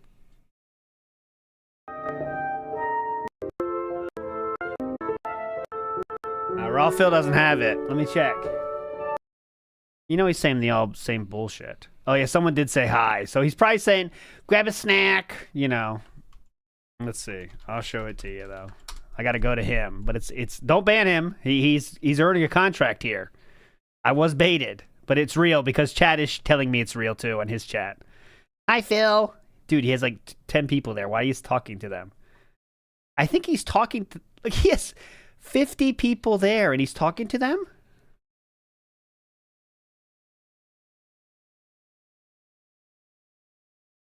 Oh my God, I got baited. Was I actually baited? No. The chat is acting like he talked. Born Slippy! Oh my God! You little... No, he was. He's fine. It's real. Born Slippy, you're back. I'm sorry, you're not banned. It's real. 33 right here. He's not banned. He's unbanned. Unban him. He's a lifetime contract right here. It's real. Listen carefully. Right. It's the stupid king. How far back? Right here. 11:30 down. There you go, And Board chat and Slippy. stuff like that. And what I mean by Lifetime it's something contract. that a lot of this case, yes, the Uh-oh. Oh, my God. How long is it? formal level 1. How long is it? Everybody, hi. He has 40 viewers when he starts talking to this. Right here, 40. Good morning, everybody. How y'all doing? Welcome to the stream. To those who are here early, I'm happy that you are. And today we are mixing things up a little bit. We're actually going to do a formal level 1 podcast today. Oh, rather thank than God. a DSP morning show. Reason being, Oh, there was please, some yeah. developing news overnight regarding gaming, particularly And Wings Dinner. the Obsidian Entertainment. You know, the people who make Avowed, Outer Worlds, Grounded, and more. Oh, yeah. They had a big interview with Bloomberg, and I want to go into it and talk about it, give you my opinions on it, and analyze it. This will happen from I think you mean just read it out in its entirety, King. time to time, where there will be updates, like gaming news and things happening overnight. So there's no way to predict that the day before. But if there is, and there's something that's appropriate that I want to talk about or cover, then we will shift on the fly. You know, normally right. the morning show would have been about half an hour to an hour of us just hanging out. Instead, the podcast will have set topics. In this case, yes, the Bloomberg interview with Obsidian is one. I also want to talk a little bit about a topic that has been pertinent recently. I want to bring it to light. All right? And to be honest, it's something that a lot of people tiptoe around and or don't. What the fuck could that be? To be honest, What? it's something that a lot of people tiptoe around and or What? don't want to talk about. What the fuck could that be? It's about how do you respond to and handle DoorDash? and you DoorDash overcharges? have a group of trolls like I do on the internet, Oh, following great. your every move, saying things in chat and stuff like that. And what I Tuesday is gonna be hype, boys. I think it's gonna be hype. mean by that is it's kind of a damned if you do, damned if you don't mentality. And so I want to actually talk about that very rationally today. Because recently I've seen people reacting very irrationally to it. Oh, it's just morally grandstand. Okay, he's gonna talk about how Wings does it poorly. So it's just gonna be talking about Wings. I think I've pretty much got it down, and I've been doing pretty good. So I kind of want to just talk about it as a topic on the show today. All right? So it should be fun. It should be a good You crashed out yesterday, in fact. So this is really great. show. A lot of stuff to discuss. And, of course, we'll do Q&A and the usual. So I'm actually about to just run and use the restroom, and then I'm going to finish setup. We'll begin by 11:30 a.m. here with the Level 1 podcast. It'll run about an hour 7 to minutes an hour left. and a half like it usually does. That's usually the time frame. You don't want to miss the show, do you? Yeah. I don't think so. The 50 people there. Now it's up to 70 people there. Can't wait. All right, I'll be back in just a few with the Level 1 podcast. All right. Born Slippy. Yeah, should be forever be called Born Grippy now because he was right. He was not trolling. All right, back to the point. Sharks and Minnows, whatever the fuck the game is. The developer was in chat and offered the following. Collins Game Company. I don't know if this is real or not, guys. I can't verify this, but someone named Collins Game Company. Yes, if I had the thing set up, this would have been the reaction here. So he was not active, but he was active 2 hours ago on WWE Champions. And that's probably when he woke up, if I was to guess. You know what I mean? He was active 2 hours ago. That's probably when he woke up. Who apparently is saying they are the game dev who works on this game. Says if a mod or someone lets him know, I'll give the next 10 people who donate $10 or more a key to the game. I will give a key to an $8 game to the next 10 people that give Darkside Phil $10. There you go. I'm not making that offer. Mm-hmm. Collins Game Company is. Yes. Okay. I don't know how that would be possible, though, Collins, because here's the thing. How would you give them directly a key to the game? There's no DMs on YouTube, sadly. So there probably wouldn't be a way to do it. Oh, yes. Excuse me. Thank you so much, King of WP Champions, who knows his stuff. I refreshed my WP Champions page, and now DSP was last active 1 minute ago. So that would have been a pop-up. Fuck! I got to get that going. So much shit. I want someone to get banned, too, to make sure it's working. God damn it. Yeah. It's legit. He says it's real. Here's a key, and he gave out a key. Well, that's cool, but the problem is there's no guarantee that they could get the key. You know? Why? Oh. I like the idea. I just don't think that there's a guarantee that we could figure out a way to give it to the right people. Sadly, you know. Yeah, you could send me keys, and then I guess I could figure it out. You do that. Mm-hmm. Obviously, I'm not going to do anything with the keys, if that's how you want to do it. Basically, Strider, yeah. I'm doing on the kick chat like every 15 seconds or something. I forget exactly. Tamper monkey is what I'm using to track this. All right. Exactly, because if you just post it in the chat, someone else is going to take it. That's the problem. There's so many trolls who watch me. They just steal everything. They're a bunch of dicks. All right, so you might say, well, that's a joke. That might be someone just trolling. Okay? Well, check this out. So, last year, or excuse me, 8 months ago, there was a super chat on DSP's channel. Listen to this. I got a $2 tip from an anonymous tipper. You should check out a game called Sharks and Minnows. It's puzzles, sharks, and horror. What? What kind of combination is that? Puzzles, sharks, and horror. What's it called? Sharks and Minnows. This was 8 months ago. He checks out the game What for the the first hell? time. So, that doesn't confirm it, but could it mean that this guy was a DSP fan? It could. It could. Let's see what DSP's thoughts of the game back then. I didn't want to autoplay. I just Okay, get to Minnows. Came out a year ago. And I will say, this is a dented trailer, might I add. Watch this trailer. I just wanted to make it full screen, you stupid This thing. is a DSP fan level Let's see trailer. what this is. Sharks and Minnows. Even Came out a though year ago. that the environments look cool, but watch. You know what the game is like now, right? Now watch this. This is when the game came out. So it looks like you're in a school gym, right? Locker room. So just watch this. Or maybe Okay. not a school gym. Maybe this is like a professional swim team or something. You know what the game's about and what it does, but look at this.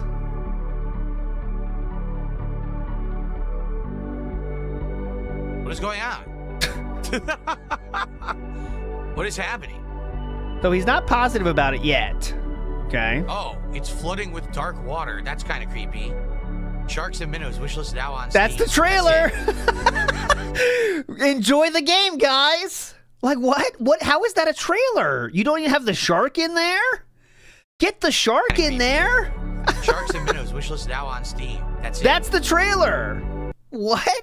That's literally it. That's all it shows. Find supplies to maintain your stamina, complete 10 laps, and escape. That's creepy. Interesting. So there you go. Okay, maybe we'll check that out eventually. Here, I'll add to Yeah, wish if list. you saw that trailer, I think it's one of those backrooms walking ones, which are fun for a minute or two, right? If you're in the right mood, those backrooms ones are kind of fun, but it's just a minute, right? It's not much to it. All right. Anyways, okay, moving on. Oh no. Wait, never mind. Oh, we got a ban. I didn't see it. Shit. Who got it? Oh no! Oh no! Second ban was banned by DSP Gaming Real.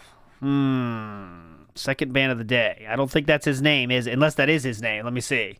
Oh no! Oh no! Did that go twice or once? Second ban Shitty was banned by balls. 13 seconds ago. Okay.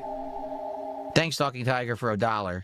Let me check. I'll check behind the scenes here. Was that the name or did it fuck up? Oh God! All right, there's not much to the rest of this stream actually. It was just mostly begging. It looks like the fun's over. Fun over. Time for the pre-stream. Okay, here we go. And it did not get a message. Did it get a message in chat? Yes, it did. His final words were STFU. Yay, it worked. See? His last words. His final words are now in chat, as you can see. If they're funny, I can show them. Yay. Okay.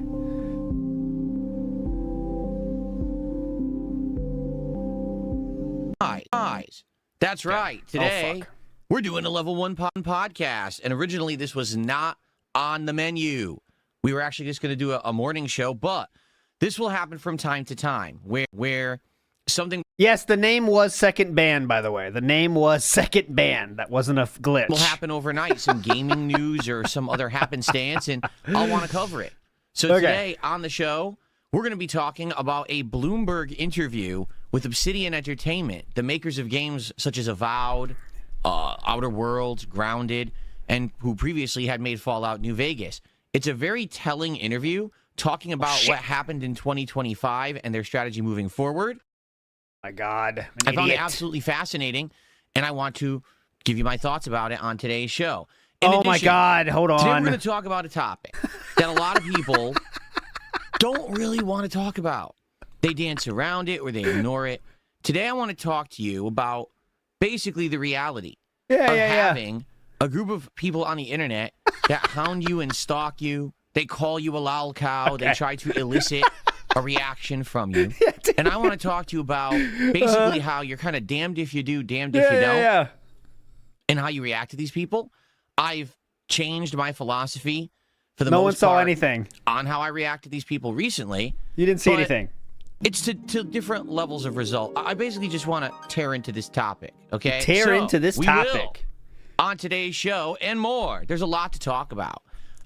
So I'm excited to hang out with everyone all of you is for a nice level 1 podcast with my lesbian haircut this morning. So sit back and relax. Let's do it. It's time for the show. Let's go. So he did say yesterday, like, yeah, the joke's on him, idiots. Who gets lesbian haircuts? Dudes. He tried to felt the guy on that one. Yeah. Who gets lesbian haircuts? Guys, dumb shit. Creep Pie says, how is he still on Terminator? It's a 4-hour game because he wanted money from that because he didn't get enough money from the Sharks versus Minnows. So he tried to make it audible, I think. And Oddly Shaped Bag says, do you think the $50 anonymous tip could be a monthly subscription fees from his biggest dens to access his super secret and exclusive Discord?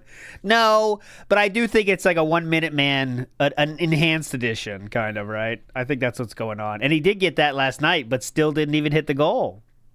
So there we go.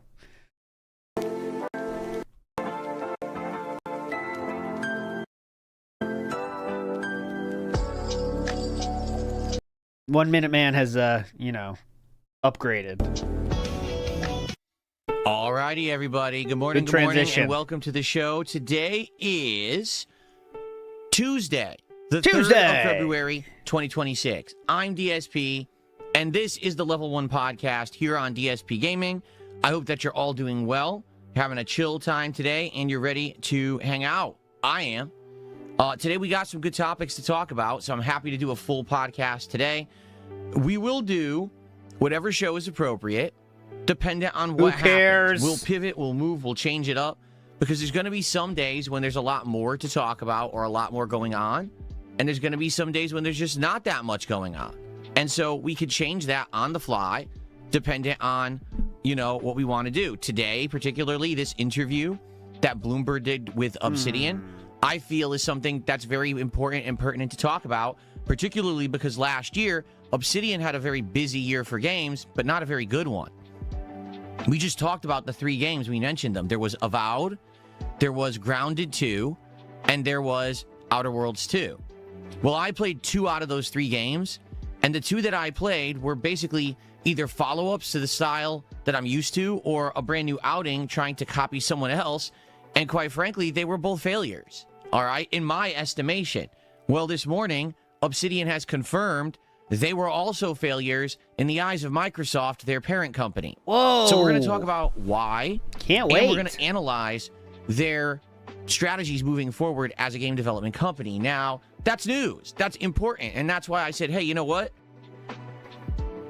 Rather than wait to do a podcast for another day or two, let's just do one today. Yeah. Let's talk about this topic. I think a lot of people would like to hear that discussion or my opinions on it, particularly because I played 2 of those games last year and had negative opinions on them. So this will happen every once in a while. It's very similar to how the schedule is in flux right now because we don't necessarily have a set lineup of games because we're doing a lot of indie stuff. And that's okay too. Last night we played 2 indie games. One was Sharks and Minnows and one was Terminator 2D No Fate. we're probably going to play those one more time to beat both and then wrap it up. Tonight, we're doing a tryouts night where we're just going to try 2 or 3 random games and see if any of them are good and see if there's something that we want to play in the future. Certainly, this is very different from my previous strategy where it would always be, hey, I have 3 or 4 or 5 games in the schedule that we're all doing full playthroughs of. It's different, right? It's more adjustable. It's more, I feel, exciting because you never really know what you're going to get on certain streams. There are still certain streams that are set. For example, after today's podcast, we'll be doing Hollow Knight. You know that. Tomorrow's daytime stream, we'll be doing Street Fighter 6. You know that. We got a marathon coming up on Friday. All that is set in stone, okay? So that's basically how I want to treat it, is having that adjustability and adaptability gives me more control over the content rather than having to be locked in all the time. Who cares? But I do want to have projects and games that we're locked in. Oh, God, yeah, this might suck, guys. So people know to expect them, okay? Can we call an audible and watch paint dry? Sure. It's really a bad start. So anyway, that's my attitude. I hope this makes sense. For those who are here live, so just to be clear, he's flexing the ability to change the morning show into the podcast whenever he wants. Can you imagine his flexibility? Holy shit, man. He's a game changer. This is a total game changer. All right, for those who are here on demand watching, I hope you enjoyed the show. And I understand that it may be a little confusing because this is, something that was changed on the fly. I still hope that you enjoyed the show, and I hope that this new attitude makes sense, right? I want the control to be able to say, hey, today we're going to do a podcast because there's something cool. Fair enough? All right. Oh, my God. Oh. And so let's begin. First of all, let's see what's going on with everyone today. Good morning, everyone. Who do we got? On the YouTube side, we got Ivy Ballin, Game Dude, Wow Diumu. Chris is here this morning. Uncle effing Darkside, okay. That one Lalafell, Typical Average Gamers. And by the way, thank you to Typical Average Gamers. Our first contribution of the day, 1 gifted membership. Let's get that up on the leaderboard to start. Oh, yeah, definitely. Please. Thank you. Oh, my God. Issues typing stuff out. It was actually Uncle effing Darkside is the person who got that gifted. So congrats to you. Peanut Butter Stallion, M. Lando. Real quick. I meant to bring this up earlier, but I didn't. So let's get some skip juice right now, real quick. So because I was testing all this shit in the night stream, I wasn't watching DSP, but I had the chat up to show it. The kick chat was going so I could track when the bans were happening when I was testing the shit. Dude, Duns Felter is there all night. All night. I don't know if he's there all fucking night, really. But he unbanned 5 people, and he would send them messages. So he'd unban someone and said, hey, you've been banned for a year. Try to do better next time. They've been banned for a year, and he would unban them. It's very weird. Okay? Because I was recording the screen just so I could see if everything was working, And I would see unbanned, unbanned, unbanned. What? What the fuck is he doing? And he did it for 3 or 4 people. It's yeah, you've been gone for a year. Try to do better this time and don't bring up support so much. He really needs help. On the kick side, we got Save Us Neo 3, which I'm not playing. Let's see, RGB Lover. Ew, Sandy Boogers. Ew. Osama Bin Burnell. Well, there you go. David Snortnoy. Who else do we got? Wow. Shooting Stars Rock. I don't support Cham Chaz. And more. Starboy. I already said Starboy, right? Yeah. Now, here's the thing. I originally said I was just going to do a morning show. I already tell you right now, attendance is lower than usual. But maybe we'll build up some attendance because people will get wind that I'm doing a podcast today. If not, that's fine. People can always catch. Guys, you hear? He's doing a podcast. It's not a morning show. It's a podcast. Yeah. It's not morning show. Get in here. Quick. On demand after the fact on the channel. Hopefully people will enjoy watching this show with the topics that we're going to cover. Notably, I think before we get to the Obsidian story, okay, we should cover a story that I want to talk about today, all right, regarding the situation of trolling, of how to address it or ignore it. Allow me to get into it right now. I think it's pertinent because the one gifted sub that we just got is from a troll, right? So let's actually just address it very factually, very matter-of-factly from what just happened, okay? So we got a group of people, there you go, who stalk me on the internet, who basically can't get enough of Darkside Phil. They microanalyze every aspect of my life. They do it for a couple of reasons. For some people, they get entertainment out of it. For some people, they actually make money doing it. They actually have YouTube channels where they REEStream or they clip and they do toxic negative stuff. That sounds fun. And they feel like they're getting big benefit out of doing it, right? Definitely. Go ahead. Some of these people are just mentally cracked, while some of them make thousands upon thousands of dollars basically trying to bully me on the internet. It really doesn't have a negative effect on me in any way. Even though they have their own weirdo communities of people who stalk me and say toxic things, I just go on my merry way and do my own thing, and I'm good. I'm doing well. My streams do good. Why are you bringing it up now, then? So it's not like these people are actually, like, hurting me in any way, but they act like they are. They think that they're on that pole. Okay, so how many bans before YouTube mode? Yesterday, we finished with 26, but I think a few of them were after gameplay, so they wouldn't count today, just to be clear. And we already have one, okay? So keep that in your memory banks. If we get... oh, I forgot to do my Uma Musume number. It's fine. Okay, if we get 28, I'll play Uma Musume. That's my one. Online bullying somehow gives them some kind of relevance on the planet, when in reality it doesn't. All it does is it makes people who are, how can I say, of a certain mental aptitude, they seek each other out and they have these weird social relationships on the internet together because they never would have these kind of relationships in real life. Definitely. They're just not normal. This is not how normal people behave. They don't hyperfixate on someone, stalk every aspect of their life, and basically bully them endlessly and then laugh about it in a group. That's the behavior of like a 5-year-old on a schoolyard. A group of bullies bullying some kid. I'll give you another example of a 5-year-old in a schoolyard. That game doesn't count.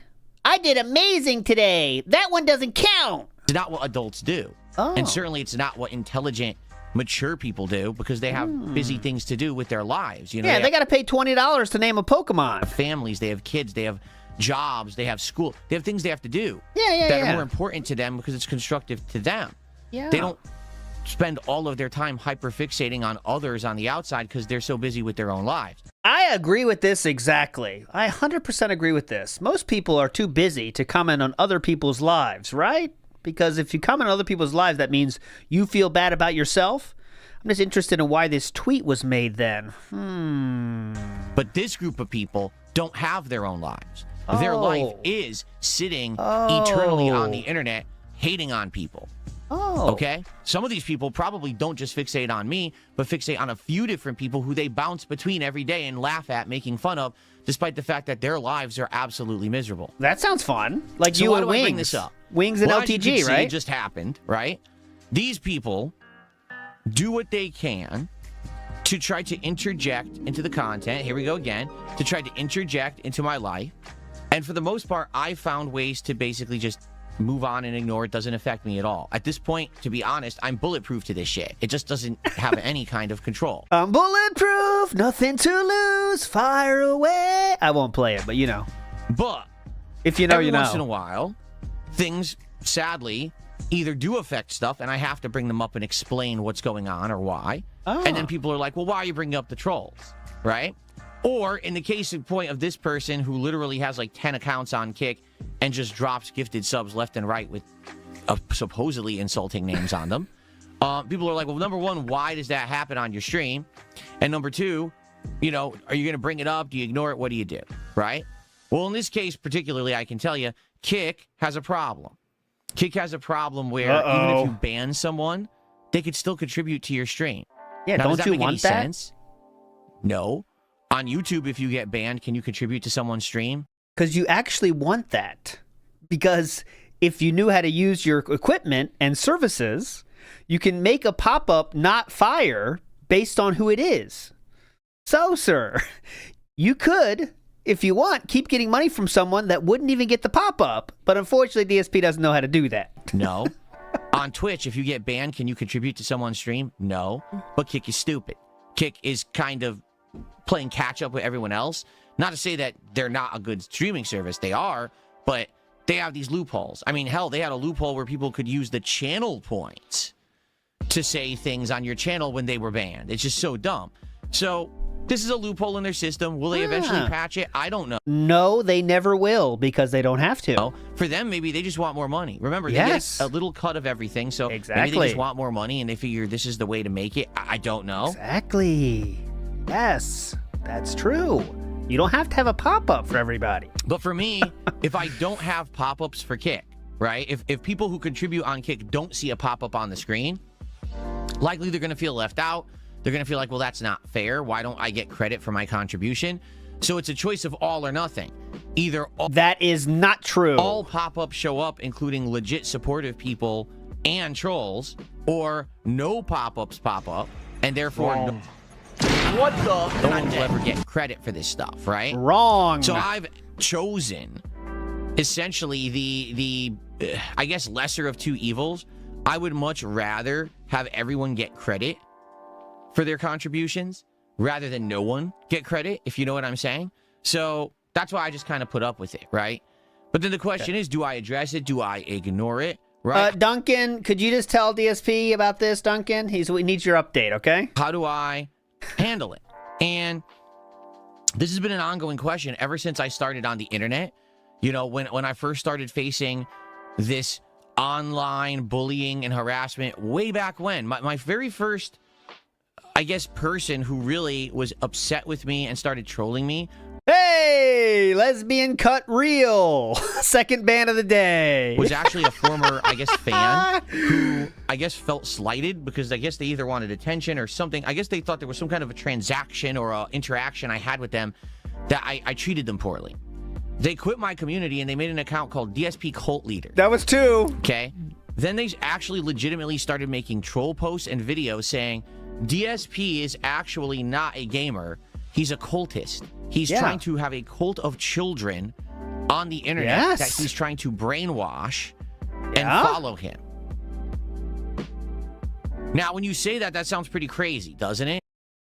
Just a reminder for the history lesson, most people don't know, the DSP cult leader would literally only, this is the only kind of videos they made, I think, was when they put a definition of something like greed, and then they play a clip of DSP embodying that greed. And that was the only thing they did. That's the only thing they did. We never saw their face, never said a single word. All they did was clip DSP and show the moments of him being greedy and shit. It sounds pretty wild. But people, you know, back then, that was the first real, true group of detractors that I ever had, although we didn't call them detractors at the time. For the most part, guess what we did? Laughed. Everyone in my community laughed at it. We didn't pay it any attention or any mind. Every once in a while, we would point it out. There would be a comment on a video, and we'd laugh at it, and you know, what an idiot. You would ban and mark the comments for spam that happened, okay? I love this retconning, huh? It's very fun to just make up stuff. And we would just move on. But that's because at that point, that was before... We're up to 5 all the way, by the way. There was this giant internet movement called This Is How You Don't Play, which basically made it cool and hip to make fun of Darkside Phil. So it was easy to ignore it. It wasn't the norm. It wasn't a big deal, nor was there a group of huge, obsessed people who were following me. Okay? So as the years moved on, things changed. As we all know, that This Is How You Don't Play movement did happen, and I reacted poorly. My reaction to that, instead of laughing at it or with it, was to get angry. How dare these people steal my content? How dare they make these videos about me? This is not fair. They didn't use, it's not fair use, and they didn't get my permission, and blah, blah, blah.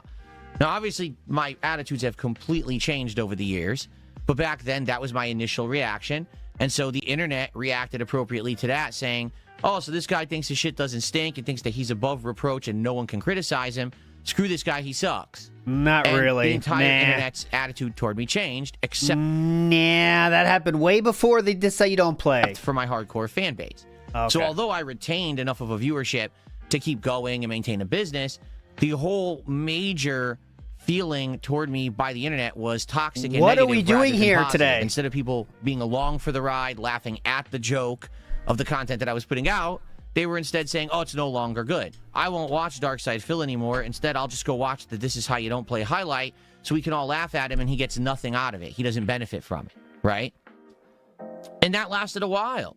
Admittedly, all right, it did. I didn't go and buy into it like I should have. I didn't really participate in it in a positive way.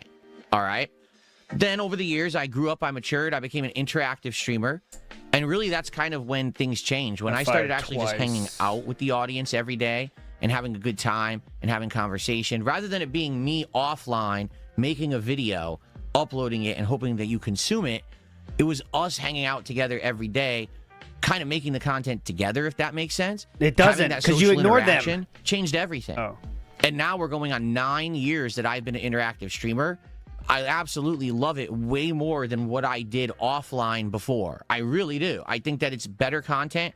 It's more organic. It's actually more meaningful to the internet than me just sitting here playing a game, ignoring anyone who's in the chat, just doing, off-the-cuff commentary, which used to basically be way extreme, sexual comments and racial comments and just anything risque or offensive to get a rise out of my audience so people would talk about what DSP did today.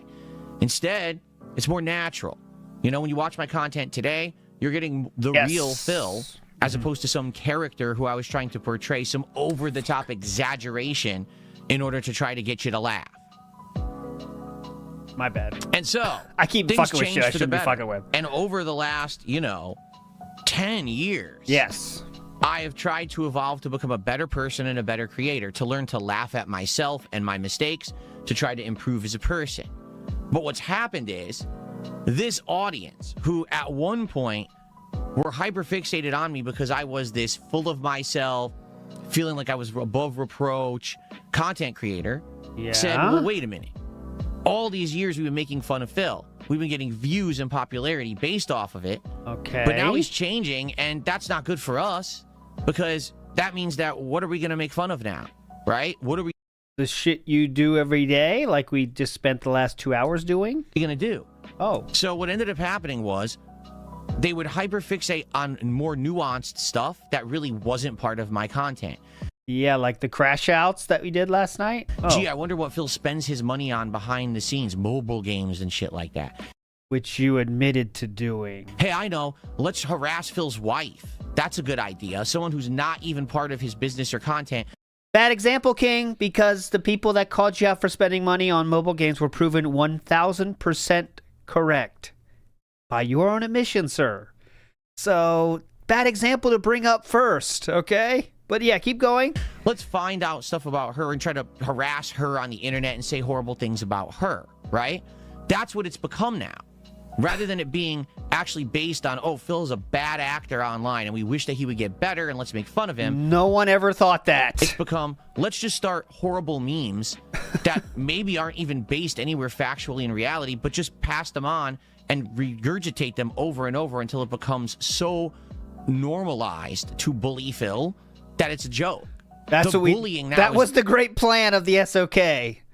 All right, guys, make it normalize bullying Philip, and then we can be the kings of the internet. Let's do it. The joke. It's not even that starting today, guys. Let's normalize it. Phil did something bad, and we must call him to task for it. But instead, let's just make fun of him and all laugh at the joke together so we feel better about ourselves. And of course, the people again who've been making the videos are now making tons of money off of this ridiculous bullying content that's not based in reality. I will be retired soon. Thank you, Philip. Everybody. Because again, DSP thinks if you do anything online, it must be only for money, right? So the only reason that people are doing anything about DSP is for money. Despite the fact that there's so many people making shit about DSP. It's insane. You know what I mean? It is insane how many people are making shit about DSP at this point. Now, it's gotten to such a point. People with 1,000 viewers, people with 5 viewers, people with 0 viewers making videos just for the fun of it. That even if I bring up anything about any of this at any point, okay, people call it a crash out. Yes, exactly. I want you to think about that. Crashing out. That whole phrase. Hey, wake up, Philip. You're doing it now. It insinuates like a car wreck, a train wreck, that something is so horribly going wrong that you can't keep your eyes away. Ooh, someone is freaking out. Let's watch it today, right? Yeah. They'll actually say that this segment of my podcast is a crash out because I'm simply addressing it. Get this, Cat. They say I'm crashing out. Can you believe that Even though that's not what the term means, that's what it's become. If anyone addresses anything on the internet, that's considered, I don't know, controversial, Controversial? or anything that's criticism, that's a crash out. It's a crash not, out. But that's what these people say. All right? So just the fact that I bring up anything, supposedly I'm crashing out, right? Uh-huh. If you say so, you know, logical people think, hey, I'm a streamer. I have the right to talk about any topic I want. If today I want to talk about this, I will. If tomorrow I want to ignore it, I will. That's my prerogative as a creator. Not doing And good you so have no far. control over it. You can call it a crash out if you want, but if I address something logically, what's wrong with that? Okay. Now, if I address something with a lot of passion and a lot of emotion, because maybe something is going on in the moment, like if I'm crashing out over Street Fighter 6 because I'm playing online and the game dropped my inputs for the 17th time in a row that day, you know, is there anything wrong with that? People used to call that a natural reaction and loved it, a rage moment. They loved that in content. Now it's a crash out to be clipped and turned into... This is amazing. This is amazing. You're seeing the that being said segment right now. So it's very funny for him to say people love that, the rage moments.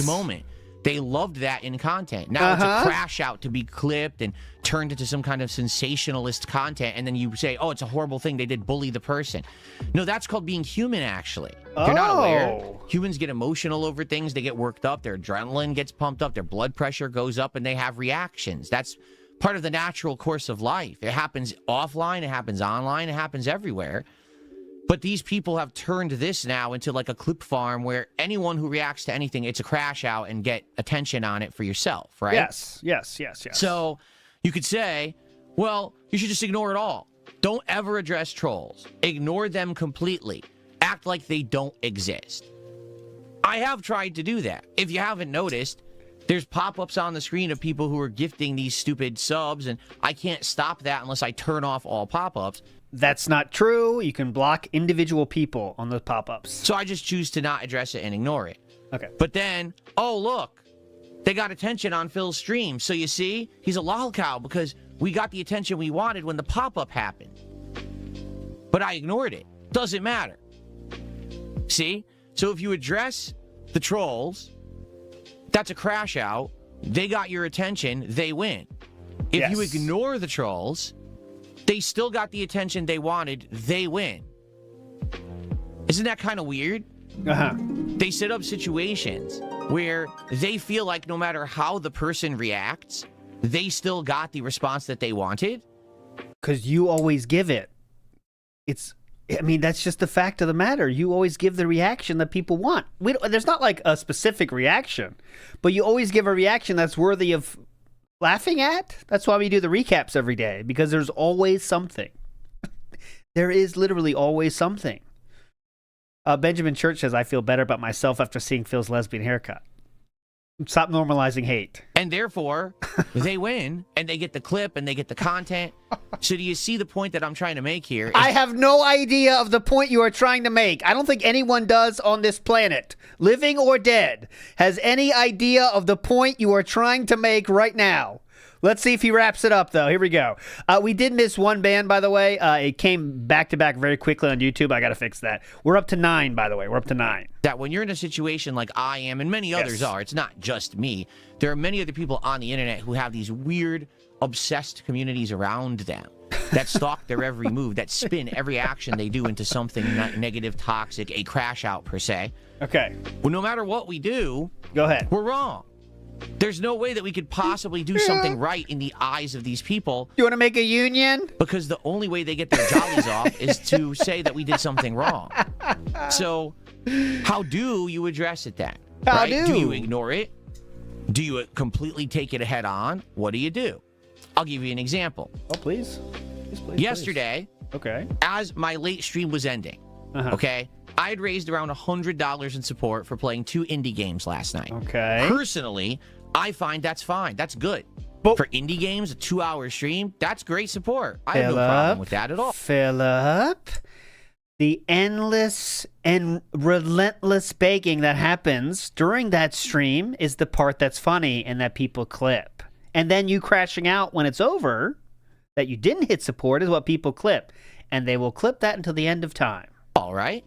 But I made a comment and said, you know, last time that we did indie games, actually we had done much better. And I think the thing is that we had already played these games once before. This was the second session, okay? And that's probably why we saw a little bit of a decrease of support. Next week, we're going to do another stream of these games to finish them up. Regardless of the fact that the support had dwindled a little bit, I still want to play them and finish them because I like He's going to tie games, it together. okay? He's going to tie it in troll later. in chat says, hey, you see, Phil's all about the money. All he cares about is the money. That's why he streams the money, the money, the money. Correct. To which I looked at the chat and I actually responded and I said, how could that be true? I literally just said on stream, I'm going to play these games next week anyway, regardless of the fact, that the support had gone down this stream from the last one. Mm-hmm. I'm actually playing them because I like them, not because of the level of support. Okay? And why do you act like it's an emergency situation when it doesn't get support? And why is your daily rap all about money too, which we didn't even play? Now, I've countered the troll's argument with a fact. With logic. That's actions speak louder than begs. Logic. They don't have that doesn't make sense, but further argument. They can't even counter it because there's nothing else to say.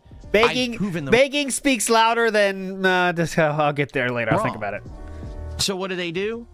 Ha! I got you to respond. You see, you're crashing out now. So is that the point? Huh? What? The troll criticism, which isn't really criticism, yeah. It's an attempt to goad you to get you to respond. There you go. You guys got it. If you ignore it, they're right. Correct? Because if there's no response, if there's no defense, that must mean that it's true. Right? You know, all these years that people say horrible things about me and my family members and people around me, if I didn't address it, it must be true. Or else Phil would have already addressed it and debunked it, right? What? So that's the attitude they have. Ignoring the nonsense basically keeps it off of my streams, sure, except for when they spam my chats and stuff like that. But then they just say it's true because Phil couldn't disprove it, right? So then if I counter it... I'm just being open and honest to everybody. If DSP literally stopped crashing out and stopped begging and stopped being an asshole to his fans, we would have to go to syndication. We wouldn't watch any more new stuff because it'd be too boring. However, he can never resist it, so that will never, ever happen. So if he really did ignore it, it would be over, right? We have to go to the press. You know, we'd be going through the old storylines. But unfortunately, the story keeps on going because DSP can't resist talking about it like he is right now. I disprove it. Guess what? Oh, you see, even though you disproved what we said, you took the bait, you gave us the clip crash out moment, and now we get more content out of it. So either way you react is wrong, and they get what they want. You see? So the attitude that I have today is very simple. Yeah, go ahead. Yeah, if I see something stupid on a stream, like when I see this guy gifting a sub and it says Phil's lesbian haircut real is their name, right? Now I can't stop that contribution. Yes, you can. I don't want to turn off all pop-ups on my stream. I want to have credit for those who are actually going to support me legitimately, okay? So when I see that pop up, I decide to react and I say, well, yeah, Phil's lesbian haircut because lesbians, all right, try to have a haircut that emulates that of like a manly man. That's the point. When you say lesbian haircut, have a haircut. See? This is why the show continues. Hold on, what was this again? Will we say that again, sir? Lesbian haircut because lesbian. I decide to react and I say, well, yeah, Phil's lesbian haircut because lesbians, all right, try to have a haircut that emulates that of like a manly man. That's the point. When you say lesbian haircut, you're thinking a manly haircut. Yeah, so manly man. Saying that I went and I got a manly haircut. Okay. Makes sense. Thanks. And thanks for the contribution, stupid. Done. Right? But now I've crashed out. Even though I've addressed it, I've embarrassed them publicly for being so stupid that they thought that was an insult, and it's not. Definitely. But now, I've crashed out over it. Right? Because I addressed it. So here's the thing. I can address whatever I want, say whatever I want, in any way, shape, or form. Yes. And I'll enjoy it. And my actual positive audience will enjoy it. Yes, and the trolls three can of do whatever them. they want with it. It doesn't matter because trolls are insignificant. Trolls have absolutely no impact at all on anything. they're an annoyance sometimes. Yeah. If the idiot comes into my chat with his millionth troll account for today and starts spamming, and all the normal chatters like, oh God, this idiot again, this mental midget is in the chat doing this. I mean, what kind of a guy, or what kind of a life could he have if he's literally making 50 to 100 sock accounts every day just to spam a small-time streamer's chat, right? Like, it doesn't even make sense that he'd be behaving like that. It's insane. But, you know, he's doing it. It's wild. It's weird. So we all just like, oh, and then we have to, you know, moderate him or whatever. But for the most part, I'll ignore it. You know, I'm not going to bring it up because it doesn't affect me. Yeah. Really, they're in their own weird, bizarro world where they think that their existence actually matters to someone. Oh, we're in bizarro world. I'll tell you that right now. They actually have an impact on anyone's life. They don't. They're all just miserable wretches who have actually found a way to locate themselves on the internet, to latch onto each other, and to basically make a parasocial community off of me based on clowning on me, despite the fact that they don't affect me. Oh, correct. They don't affect you at all. I'm the one who streams myself on the internet every day. Clearly. Has a great chill time. Clearly nothing is affecting this gentleman. With my audience. Plays fun games, hangs out, has great conversation, right? Good interactive times. I get great support from my audience as a result. They reciprocate and say, thank you for the content. Please continue to make it. Have a good life. Here's support. Have a good life. And I'm doing better right now than I have been doing in many, many years. It's excellent. Definitely. What's going on right now. The fact that I have ultimate flexibility over my life, and I can play any game I want at any moment, and we can do these tryout nights, and we can play new games on the fly, or we can choose to stick with a game that's great, even if it's not doing so well. It's amazing. Fine. It's all good. I have more control right now than I've had in a very long time, and I'm very grateful for that. These trolls ignore it, because that's not their reality. Their reality is that every moment they have to believe that I'm some kind of a miserable wretch. Yes. That my life is miserable. My wife has left me, even though she's here every day, but, you know, and we have a great life together. That's it? Even though my wife is here, she is definitely here. Great life, and she is here. Okay? So, yes. Left me, even though she's here every day, but, you know, and we have a great life together. In their mind, she left me. But then they also talk about her every day in a toxic way. But how would that, if she left me, how would that affect me? See, their own even trolling logic contradicts itself. It doesn't even make sense, the things they say and do, because they don't make sense. They're not meant to. They're just meant to be toxic things to say as talking points so that their very primitive walnut-sized brains can recognize, oh, I recognize that toxic meme about DSP. Let me participate in it now and feel like I'm part of something social because I actually don't have any friends or family or anyone who care about me. That's me on Twitter. This is me on Twitter. Oh, I recognize that toxic meme about DSP. Let me participate in it now and feel like I'm part of something. I've turned myself into an...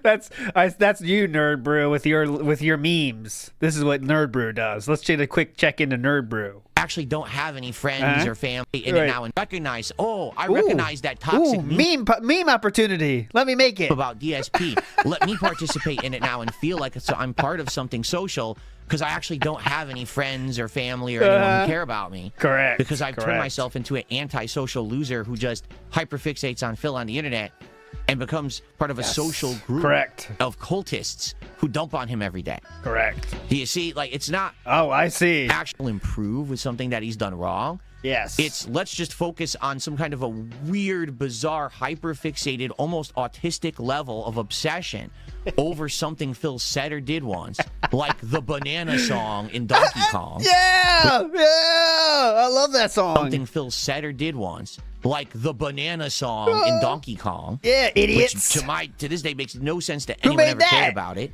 But turn it into a toxic meme that we all laugh at like 5-year-olds frothing at the mouth. I do that. What? He's right about that. I do listen to the song and froth at the mouth when I think about it. It's awesome. I'm frothing right now. You're mentally challenged. Do you get it? You're really messed up. But they don't. These people have insulated themselves from any level of actual observation or criticism. Yes. No one knows who they are because they hide on the internet. They don't have friends or relatives who even know what they're doing in their off hours because this is how they spend their time. You know, there's some people like, I have a hobby. Or I call my mom. My mom's like, are you listening to the song again? Yeah, I can't stop. Are you frothing at the mouth again? Yeah. I just love that song so much, Mom. And work out. This is how they spend their time. You know, there's some people like, I have a hobby, or I go and work out, or I do this. They sit on the internet making fun of Dark Side Phil. This is their hobby. I mean, you're no detractors work out. Definitely not. Mentally crash.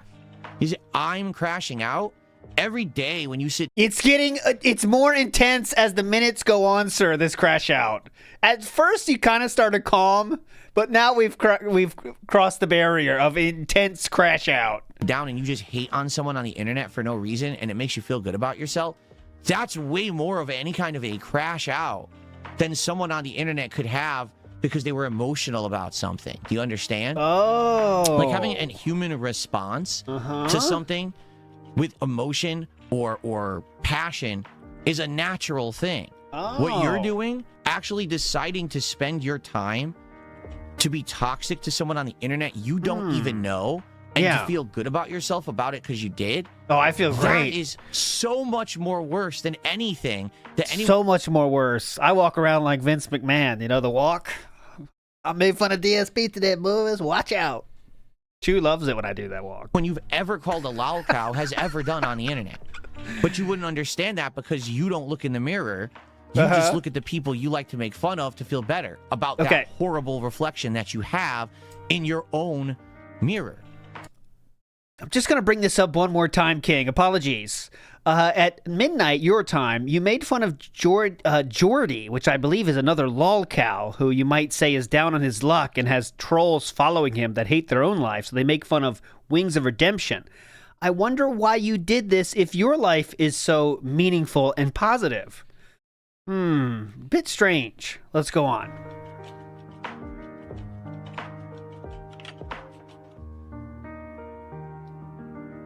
So, how do you respond? As I just showed you, crashing out. The only way to overcome crash outs is to crash out further. The truth is, there is no ultimate right or wrong way to do so. Because if you ignore everything, ultimately some things are going to affect you. But if you have a flat-out I ignore everything policy, eventually some of your fans are going to start to distrust you. Maybe they'll start to believe the bullshit. Because they're going to say, well, if he doesn't address anything, that means that it's all true. Now, obviously, that's not the case. But sadly, some people just have that mentality that if someone is refusing to even give any attention to something horrible someone's saying about them, it must be true and they just don't want to talk about it because that would mean admitting that they've done something wrong. That's not the case, but that is sadly kind of human mentality, right? That's how people think. DSP is a liar says, I called the Renton PD and they are on the way. Officer Sanders is coming. We got a looping 220. We got a looping 220. Looping 220. All units, looping 220. Now, get in there. Absolutely address everything, okay? That's awful because you're basically going to spend all of your time addressing toxicity and hate, and you'll never have time to be positive about anything. Like if I addressed every troll right now who's sitting in the kick chat, how on earth would I ever have time to make positive content? The answer is I wouldn't. Right? I wouldn't ever make positive content. He just I'd banned be losing somebody. my hair. I'd be ripping. Well, I am losing my hair, but I'd be ripping my hair out of my head, and I'd be freaking out, right? And I'd be just going nuts and constantly crashing out every single day. Maybe he didn't. Now, there's sometimes that maybe I can address it, where like if I see the pop-up from an idiot gifting me a sub and it's a toxic name, I can laugh at it and expose how dumb they are. You know what I mean? Like that's like 2% of the trolling you deal with. That you all deal with. You deal with all of it poorly, but that's like 2%. I mean, that's not like a big fucking deal, that dude. Like, oh yes, you're gonna bring my wife's name up in a troll sub. Yeah, because you don't have anything to actually say of intelligence. So you give a schoolyard insult because you have no fucking brain. God, like, that really got to him. Pick on someone who literally has never done anything to you because you feel like it makes you feel better about yourself. It says more about you than it ever says about me or my wife or my family.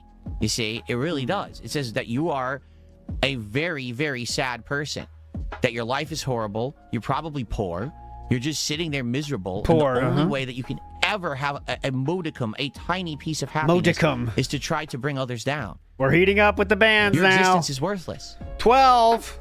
And the thing is, you could change that. You have to understand you could change that.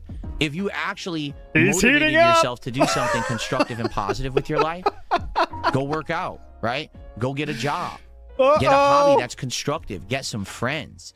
Go donate your time to helping people, right? You could go do charity work, go to a soup kitchen, do Habitat for Humanity. For goodness sake, if you have nothing to do with your time but just sit around and hurt people on the internet, you certainly have time that you can donate to help people, right? Yeah, but the thing is, you have to motivate yourself to be better. Instead of focusing on, I just want to dump on someone and be toxic, which is the easy way to exist, you actually have to realize you're wasting your life and try to turn it around to do something better with it. Now, not everyone can do that because a lot of people are very mentally weak. I mean, hell, people who join online cults who hate people are mentally weak. That's why you joined the cult to begin with. Yes. You have to break that level of control and go off and do something for yourself. Okay? Just do it. Seriously, you'll feel so much better after 3 hours of building a house for someone who doesn't have one than 3 hours of sitting on the internet dumping on a streamer. Because you'll actually say, I did that. I helped out a family in need, rather than I crapped on someone who I don't even affect. You know? But that's it. These people are nuts. They need help. We have an entire group of people. It's not a whole generation, but certainly it's this most recent generation who've grown up always online. And they don't have anyone who's supervising them. They don't have anyone who's watching them, anyone who's guiding them through life to say, whoa, what are you doing with your free time?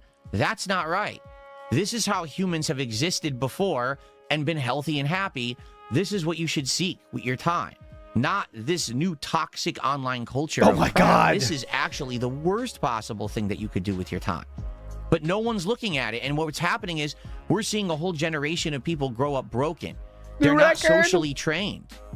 Just to, I know he's going off on one. The record is 27, I believe, so we should get a animation for that. Don't know how to interact with people. They don't even understand social cues and things. Next one. Instead, they just are weirdos who sit around doing bizarre fucking things. Please work. It's just really cracked human behavior that should be being analyzed by people who have the power to help and speak up and fix it, but it's not. It's actually going completely unrecognized and completely unobserved. Let's go. And then when we have horrible things happening, right? This person went nuts and went on a violence spree somewhere. And we say, how could this have possibly happened? Well, did you ever, for one moment of your fucking time, look at that person and their lifestyle and see what they were doing? Because I guarantee you those people who do that stuff probably sit online all day. He's gone so long now. I don't know what he's going for now. I mean, I lost the point. At least we have the bands to make it fun. I have seen a few duplicated names, so I'm going to check on that after I get the full official count, okay? But big ups, Dominic. Yeah. I'll read everything. We just got to let him go here. We got to let him go. Doing toxic shit I don't know what he's on the talking internet. about anymore. They don't have friends. They don't have family who care about them. I will. They just sit there with absolutely no purpose to their lives, and then one day they snap. Big ups, Dominic. And that's who becomes your next crazy mass violence committer, because no one analyzed or cared about the situation. It shouldn't exist. It's busted and broken. Oh my God. For me, there's not much I can really do about it. And I've accepted that fact. I've come to the point where it's like, if this person, every time they gift a sub, I just have to shake my head and be like, cracked individual.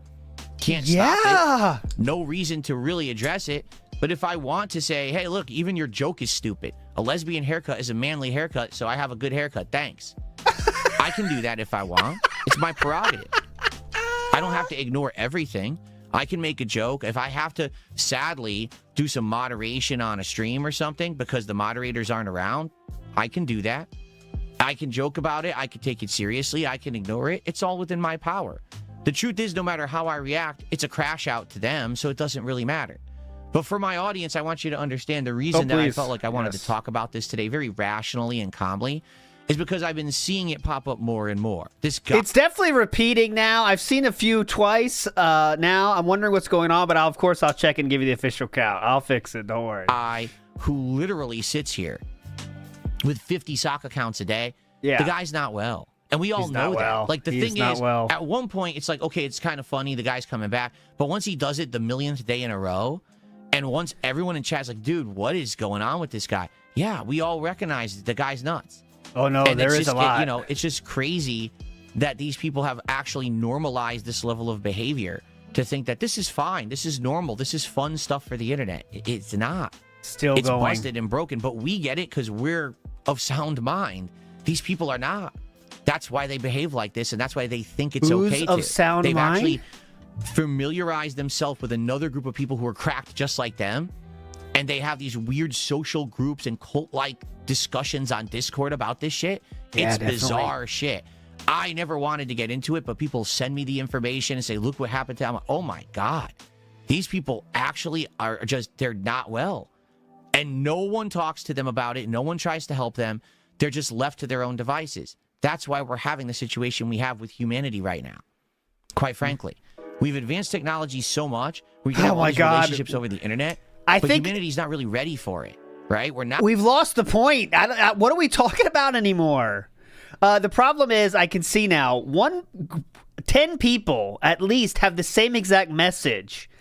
And I think I have some, stops in place to not show the same thing twice. And someone literally has 20 accounts saying, is stealing your wife's Ozempic natural? I think that might be fucking up the mix. I'll fix it, though.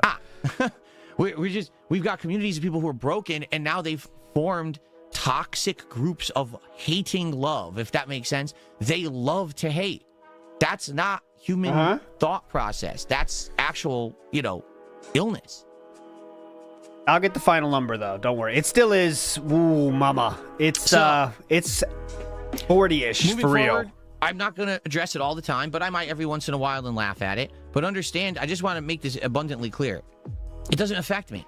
Because people say, how can you every day stream when you have all these people who dump on you and say these things about you? Because it doesn't affect me at all.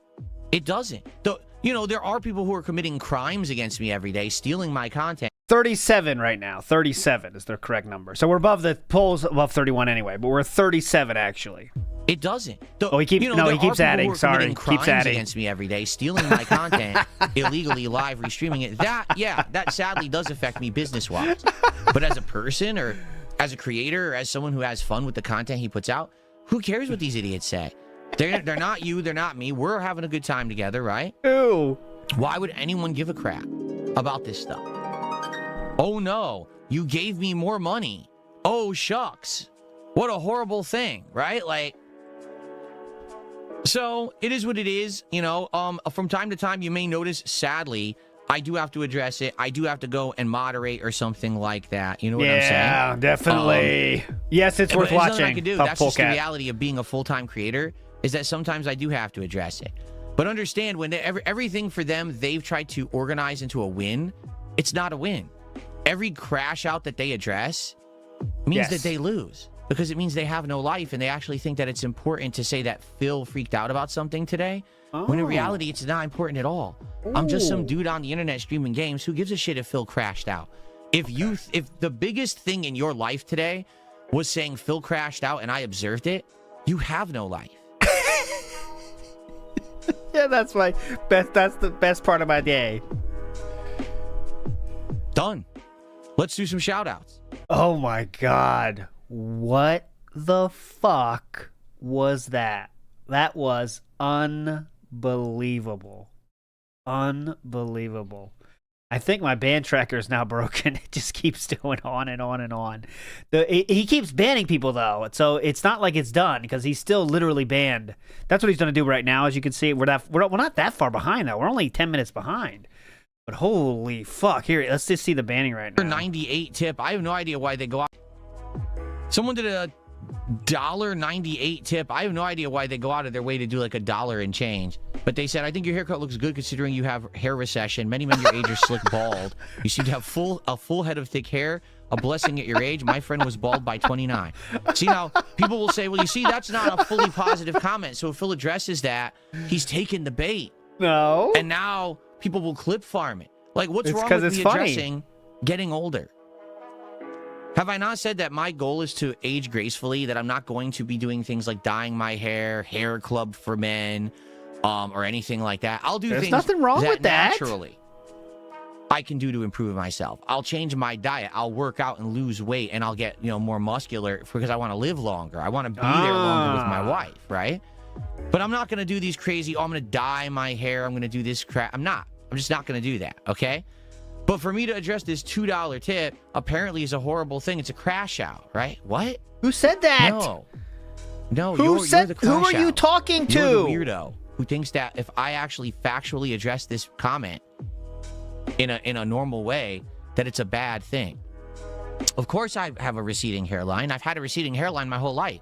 I actually started having receding hair when I was in my 20s. My uncle, my cousins, you know, all his sons, all lost their hair in their 30s. Completely. Whoa! Bald heads. I know many bald people. No hair at all. I still have some hair, so therefore I'm better than them, idiots. Okay? I kept most of my hair. What it is I got more of my dad's genes when it comes to hair than my mom's genes. So my dad's side of the family never had problem with hair loss. My mom's side did. So I am getting it. It's just way slower than most of the males in my family have gotten it because my dad's genes are a little bit better on that side of the gene pool. All right? Who cares? Yeah, I know I have a receding hairline. Who cares? You do, clearly. Who gives a shit?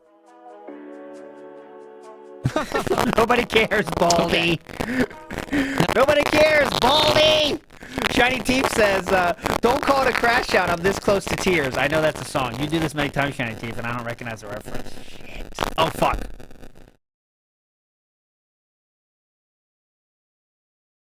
Click the computer. We're back now. I know. We're back.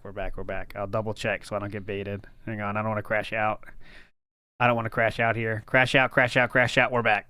Okay. My cat hit the computer. Now, you might say, well, what is Phil doing right now? Well, sadly, I don't have a moderator on Kick right now.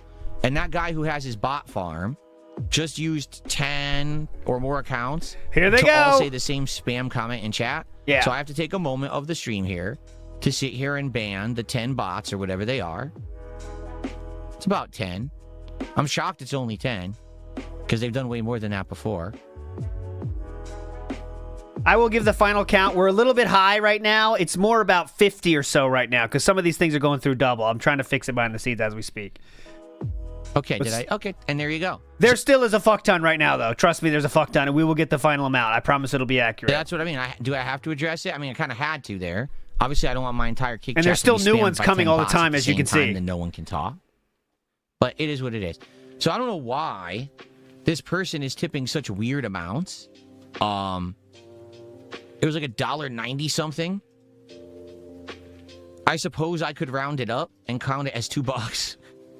So that way I'm not worrying about pennies, you know? Yeah, definitely. Hold on, because I'm doing it again because they spammed with another 10 accounts. I'm going to guess they're going to have about 50 today. That's actually this person's behavior, how crazy they are. That they've been doing about 10 and then 10 and then 10 and then ends up being like 50 accounts all spamming at once. Yeah, look, here's another. See, that's what we saw. The great so culling. That's why I have to do this. And it sucks because obviously I don't want to waste time on my show. The great culling. Doing this. But he is still banning, by I'm the not way. going to let them just completely destroy the chat and then no one who's on Kick can even talk and say something These are intelligent. new. These are all new, by the way. I think I did fix it, and they're still new. There we go. Yeah, they're still new are coming in right now. And his message is... Cool. I'll read the message this time. Continuing. So I didn't even put it on yet. Here we go. So I'll just say the top tip is a $2 anonymous tipper. There we go. Panda Lee was 17. Phil was 28. Panda was groomed. She was just a fan of DSP, and Phil took advantage of that. When he couldn't control her anymore, he then moved on to the next fan and made her very fat. That was the message, by the way. Big ups, Velvet. So the ban notification had so much context to the ravens of this madman. Big ups. I think it's very cool. I'm chuffed with this. I want to make it better. I want to have sound effects for every 5, every 10, every 50. It'll be hype. This is hype. This is my new pulls right now. Cool. If anything, I'll say this. I'm if having anything, fun. for the most part, because of my hyper-fixated nature, this kind of thing gets me very hyper-fixated, and I just want to spend my time doing this stupid shit. But all right, let's go. Cool.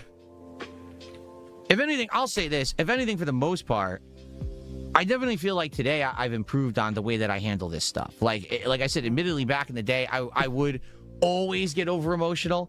I would yell. I would scream. Yes, definitely. Right? I get pissed off. I'd be like, oh, woe is me. I'm so affected by all this crap, and I'm not. You know, now I'm not. Finally, I'm at the point in my life where this stuff doesn't affect me anymore. it doesn't actually like bother me or you know my It doesn't bother me at all, actually. Contrary to what you might have seen.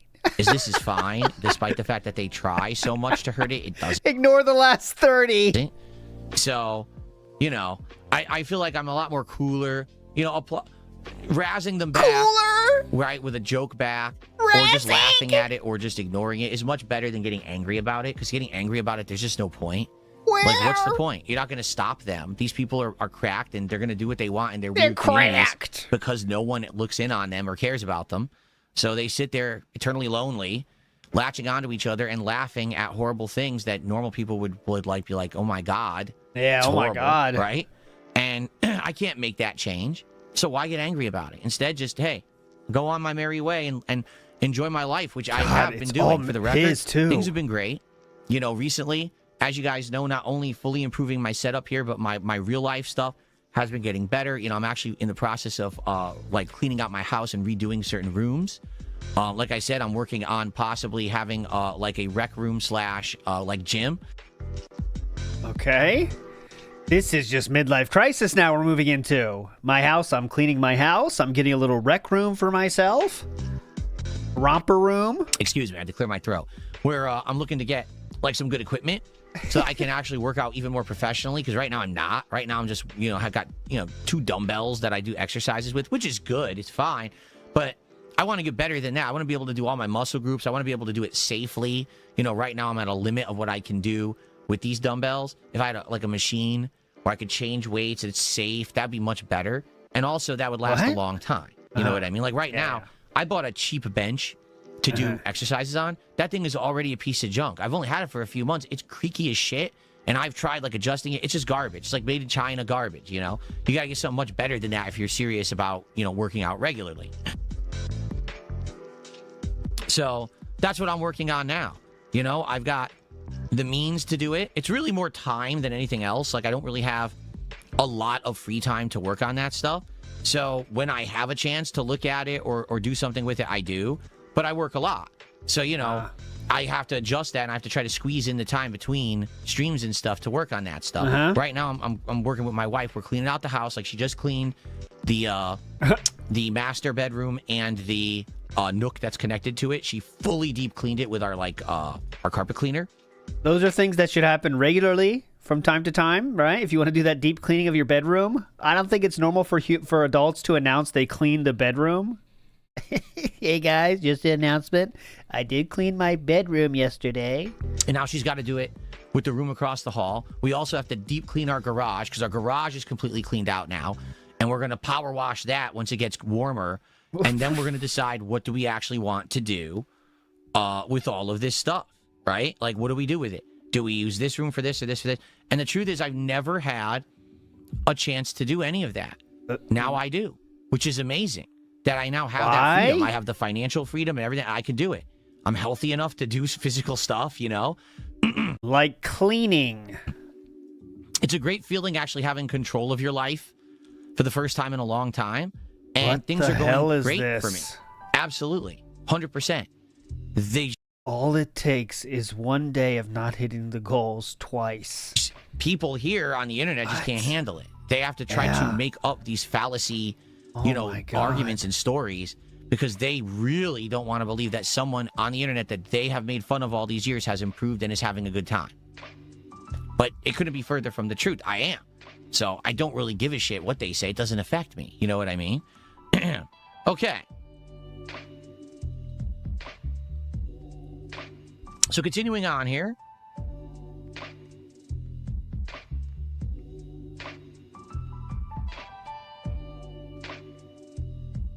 So someone tipped a buck, and I'm going to summarize because it's a big paragraph. They're saying, basically,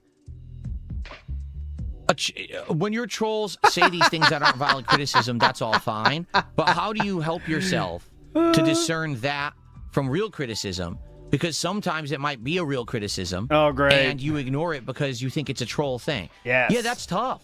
To be frank with you, it's tough because, for example, when I hear it's a meme, right? You start seeing 20, 30 people start referencing the same thing in chat. He works with It's a Gundam. You're like, what are they talking about? I don't even know what that means. It's got to be a detractor meme, right? How else would 20 or 30 people who you don't know all of a sudden all be referencing exactly the same thing at the same time? So immediately you think it's a detractor meme, it's all made up. Sometimes it's not. You're right. Sometimes it may be something that's true or a valid criticism. For example, the whole smacking on the mic thing. Is there a smacking sound that's being made on my microphone from time to time? Yes. Is it nearly as bad as the trolls are making it out to be? Hell no.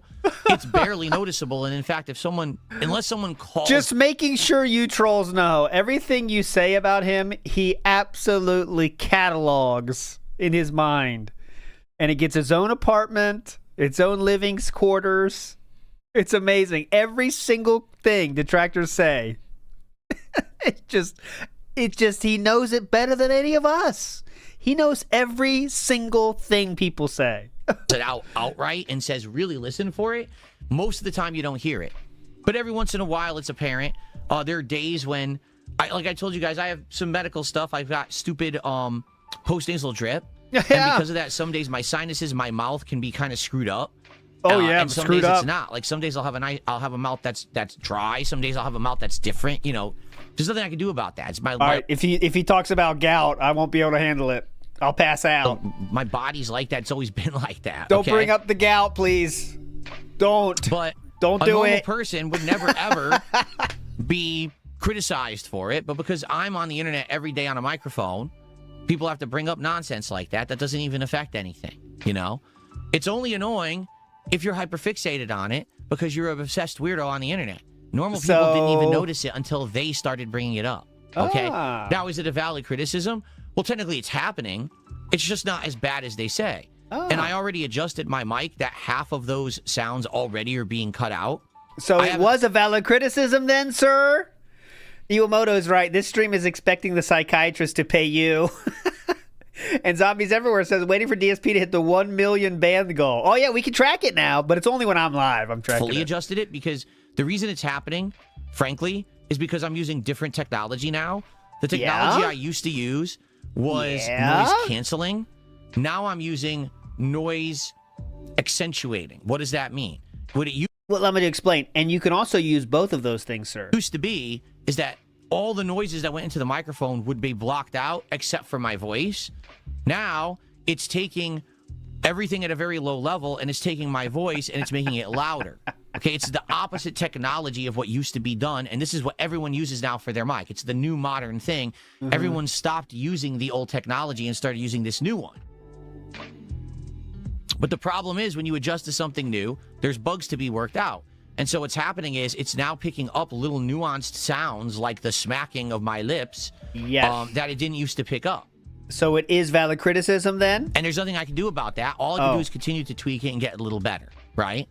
But you're right. Like, there are times when maybe there is a legit criticism. Another horrible example, King, because you just pointed out how that was a legit criticism that you didn't care about. And you still don't care about, kind of sad, right? But you admitted there is a problem. Waffle Buddy says, doing it for the love of the game. DSP just hating. Exactly. We're doing it for the love of the game. Ozzy says, 20 years of being made fun of has finally broken him. And honestly, it would, right? If you don't have a support group around you. He's going at this raw dogging it. When I say raw dogging it, it means he has no friends and no social life. That makes everything 20 times worse, right? A lot of people have bad shit happen to them online. And a lot of people do stupid shit online from time to time. But they at least have friends at the end of the day that makes them not go insane. DSP does not have that. So it makes him go insane, as you can see. That's why he is what he is now. Because he doesn't go outside at all. He has zero friends. This is the result. The problem is I don't know it's legit because you hear it from a bunch of idiots first. If only these people knew how to act like normal humans. Like if they actually would come into the chat and be like, hey, Phil, so just so you know, since you adjusted your microphone, there's this weird smacking sound that we're all hearing and it's kind of annoying. I'd be like, oh, really? Oh, I'll look into that. Instead, they all come in with toxic memes. They say dumb shit in the chat. It's insulting. And they bring it up every 5 seconds. So obviously, I'm not going to care about it anymore because you're just annoying. You know, there's a difference between, oh, I want you to get better versus, oh, I just want to annoy you by trying to call you out for a shortcoming. They'd be banned. Let's be real. They'd be banned. A friend is someone who will come by and be like, hey, just so you know, this is happening, and you probably want to improve to make your content better. You don't have any of those? Versus, haha, you loser, you're smacking every 5 seconds. What a weird, pathetic, weird. There's different ways to go about stuff. You don't have any of those? Have no social skills. Oh. So to them, to be insulting, to be rude, to be as offensive as possible is normalized and okay. They actually feel like that's the way to do it. It's not, and no one's ever going to give them a good response to that, but they don't understand that. They're actually, again, they're cracked in the head. They don't have a normal thought process, right? So make your memes more kind-hearted, please, everybody. Okay? Make them less funny, more kind. So that was the second round of huge bans. The trolls and Review Tech USA criticized the distance. To be fair, your mic setup, now with it closer to your voice, sounds way better. It was valid. And here's the truth. I always knew that. I knew that this microphone was meant to be truthful. I'm not close enough. To be truthful, here's how it's supposed to work. You ready for this? Okay? Inch away. Like you're supposed to. My old setup, I couldn't do that. My old setup, okay, to sound, you're supposed to be this close to the microphone at all times. You're not, as you can hear. That I could move around on a monitor arm and adjustability, and my desks was completely bootleg, okay? I didn't have that flexibility. So why are you going to harass the guy? Say, you're using your mic wrong. Okay, well, I don't have the setup to use it right. Yeah, be nice. So why are you bothering me?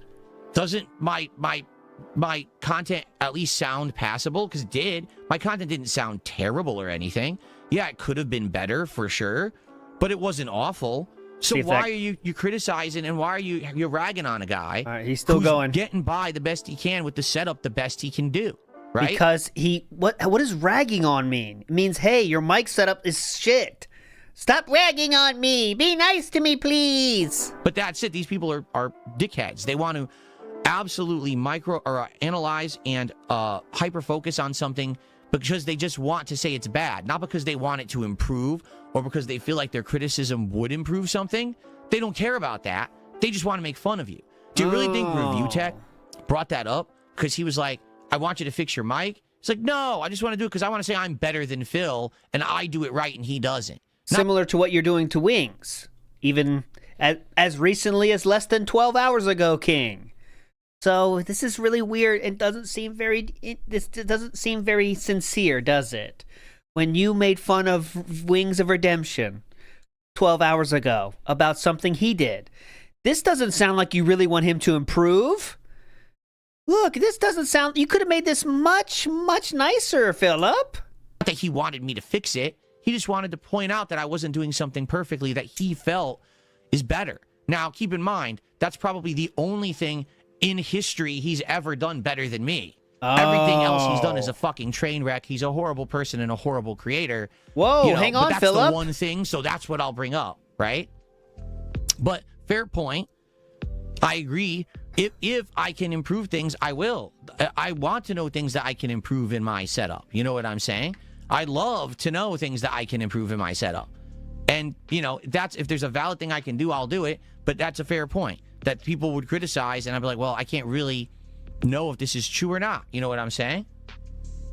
Okay. Jesus. You see the message that just got banned? Sandy Boogers said the following. Hi, DSP. I enjoy your content. I've been sober for nearly 4 years now. I find it offensive that you claim to have been an alcoholic before. As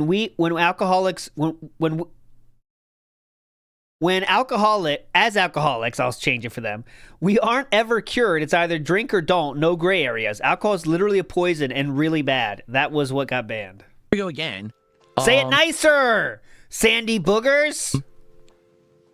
Someone did $2.89 tip, and He this had is a a troll stroke. thing. I'll hit it. He's mush mouth. And yes, Bloody Jesus, this segment is ignoring the trolling. Clearly, you can see he's ignoring the trolling so masterfully here. And Dirt Level Critical says, I'm a lol cow. Now, what do I mean by that? You're watching it. Big up, Dirt Level. What exactly is jiggling your jowls? Can you show me? Yeah, please. Well, you could, maybe one day you can get your own jowls. No, I don't want those. If you do, okay, then you could jiggle them yourself and figure it out. But Cope just so World you know, went through, jowl right? jiggling is a very personal thing. That's not meant to be shared with the public, so. But you do make sure to do it all the time. There you go. Dave Snortnoy did a $2 tip. He says, Hair loss is a sign of high testosterone. That proves you're not a lesbian. There you go. There you go. Nailed it. You guys are just very bizarre. I think saying that to try to come back at that lesbian haircut comment you said they try to be manly man is worse than that. But you think this stuff doesn't... I don't care. Like, this stuff doesn't bother me. You're just weird. You've brought it up multiple times, sir. You clearly care about the lesbian haircut, and I would bet anything that the next time he gets a haircut, it will not look like that. He'll say, please, anything else, just not this. The lesbian haircuts, I can't handle it. And the stuff that you choose to say. Hey, what are you talking about? Okay. Yeah, I agree. Ackerman is right. He just made it into live streamer fail for the COD support crash out. This is, it's too long, honestly, so we need a good edit from Emology or Snort Burnell or one of the people. But yeah, this is live streamer fail worthy for sure. Listen to this. Someone, I'd say a $2 tip and says, do you consider your streams volunteering because you give your time and effort to make people happy? No, my streams are not volunteering. My streams are my job. This very much is my form of employment. I provide a service and provide content, and people reciprocate with contributions. I also monetize said content with advertisements. So, no, this is not... The only way that this could be considered like volunteering would be if I did it absolutely, positively, completely free, no monetization whatsoever. Then you could say, okay, that person's donating their time to entertain an audience for free. That's it. But anytime that there's any kind of monetary compensation that's involved with it, whether it's crowdfunding from an audience, whether it's monetization with advertisements, paid subscriptions, any kind of a model like that, that's for-profit business. That is not any kind of volunteering whatsoever. No. Okay.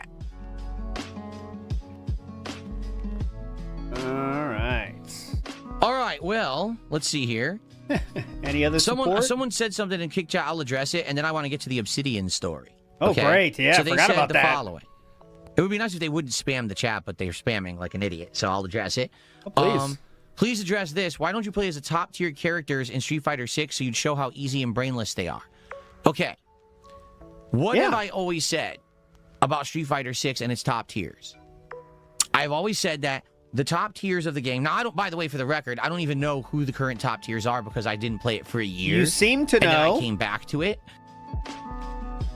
So very much the characters that I'm considering top tiers may not even be anymore. Maybe they rebalanced the game and I'm just not aware of it, right? Well, you seem to know. When I was playing it regularly, who were the top tiers? Cammy, Jury, DJ, Ken, I would say. Jesus, how many? Was Akuma? I guess Akuma was at one point, but I don't think it's as bad with Akuma. So essentially, if you think about the characters that were considered top tiers, they all played exactly the same.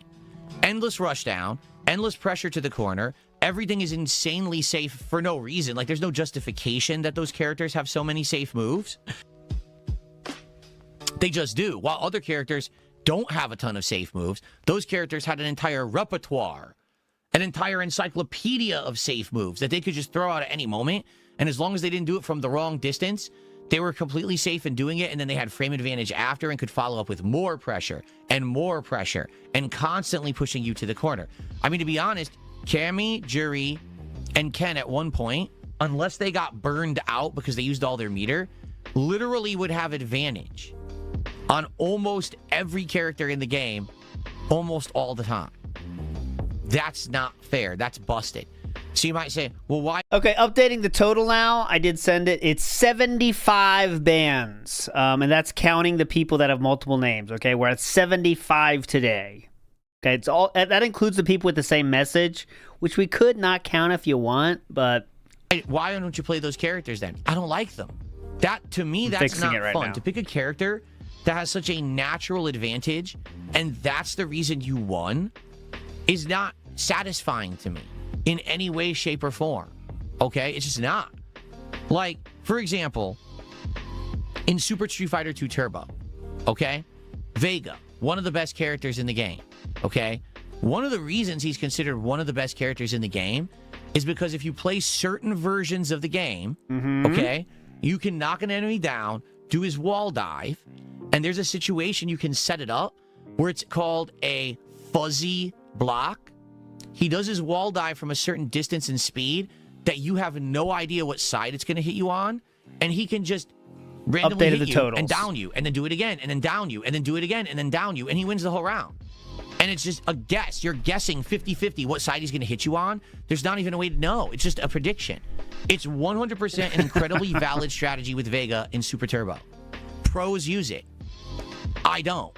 I never have. Why not? I refuse to use it because it's not fair. It's actually a way to abuse the game and busted thing about the game to win games and actually win tournaments. People have won tournaments doing this. And it's like you didn't even earn it. All you did was you did a fuzzy guess and you win because you're doing it. Literally, the entire top tier of Street Fighter 6 is fuzzy guessing. A character that has so many natural advantages, just guess and be safe with them to get the opponent to the corner. Now guess more with throwing and neutral jumps, and you just win. There's no strategy to it. There's no intelligence to it. It's just literally playing a brainless pattern like the fuzzy wall jump in Super Turbo. It's not satisfying whatsoever. I hate it. If I win like that, I actually feel terrible about winning, and it actually hurts me. Like, I'm like, fuck. I didn't earn that. It actually hurts me. Person. Okay. I didn't outplay them. I just used a cheesy pattern to win. And that's not the way to do it, in my opinion. Other people can disagree. And they're welcome to pick top tiers in Street Fighter 6. And they're welcome to do the fuzzy wall dive in Okay, now we're moving on from live stream fails to Street Fighter subreddit. Cool. Super Turbo with Vega. That's part of the game.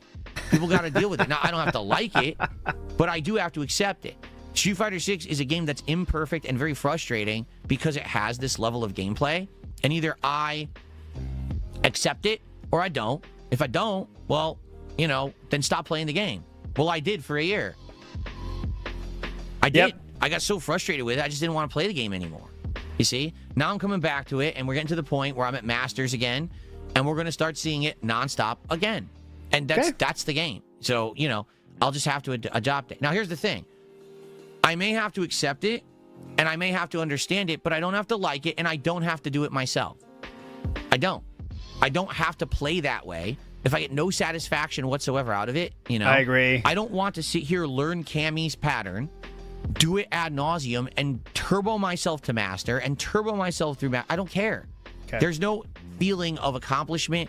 There's no feeling of enjoyment there for me. Okay. It was just like I wasted my time. That was empty. It meant nothing. Meaningless, you know? Zombies Everywhere says, missed when he asked not to make fun of him for 1 year. Remember that? Yeah, you did say that. If you guys would leave me alone for 1 year, I'd get my life back on track. Tezosaurus says, glad we're pig-splaining lesbians. Learning a lot. Yes, they only cut their hair in manly butch-style ways. There's no hot lesbians that are feminine. They don't exist. You've never seen them. And Derp Level Critical says, lesbian barbers will never recover from this. You know? If you bust your ass. Oh God, here we go. And you earn yourself $1 million after painstaking toil, effort, and you earn it. Versus someone walks up and says, hi, here's $1 million, enjoy, and walks away. And you're like, I got $1 million, right? Yeah. It's still $1 million in either situation. It's the same money. It spends the same way. You get the same end result from having it.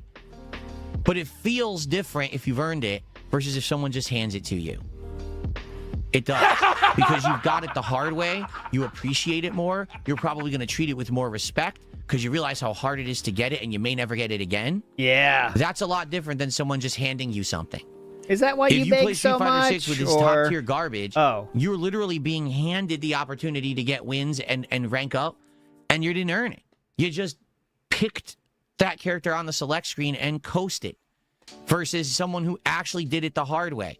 Tough, determination, winning in disadvantageous positions. That's more meaningful and more of an accomplishment. Me picking Lily and turboing in one afternoon up to master is way more meaningful than me picking Cammy or Jury and doing it. We're just continuing the midlife crisis thing here. It just is. That's how it is. And, you know, that's how I've always approached fighting games. So. No, you didn't. No, you didn't. You won. Well, excuse me. Got 4th place at EVO with the most broken character there was. But yes, definitely. Velvet in the house says, Philly boy creating straw men to validate his delusions and his utter inability to do a single thing about them. It'd be concerning if it weren't him. Absolutely. It's all a big thing just to not change anything internally, right? This is all we're doing is say, yes, I actually am successful. Everything's going well. And I choose everything the most difficult way possible because I want to do it that way. And that's correct too on W News. He picks low characters to always have a built-in excuse. That is correct. Now you can disagree, and that's okay. You can play those characters, but I don't have to. That's my prerogative to choose what enjoyment I get out of a game and to play the characters that I do. To be honest, if all I did was top tier whore in Street Fighter 6 and just got master wins all the time, it would be just the same level of people saying, oh, you see, he didn't earn anything. He earned absolutely nothing. Well, that's the word again, top tier whore. That doesn't mean what you think it means, guys. It's not a video you might have seen on certain websites, top tier whore. It means you're choosing only top tiers. He just picked I was confused too, trust me. I did a search and it was some crazy results. It's not that. Top tiers to do it. He's not good at Street Fighter 6. It's the character that won, not him. So now I win with Lily, and what do they say? See what I mean? I'm not here to appease anyone. I'm not. I'm here to just, to do what I want to do with my own content and to have fun. I'm not trying to say I'm great at Street Fighter 6. I know I'm not. I've never even played the game offline. How could I say I'm good at it? Okay. But still, But yet your thumbnail says, DSP does it! Got Lily to master! Play it in a way that I enjoy it, Okay. Let's play the way I enjoy it, which is the hardest way possible. You wouldn't understand it.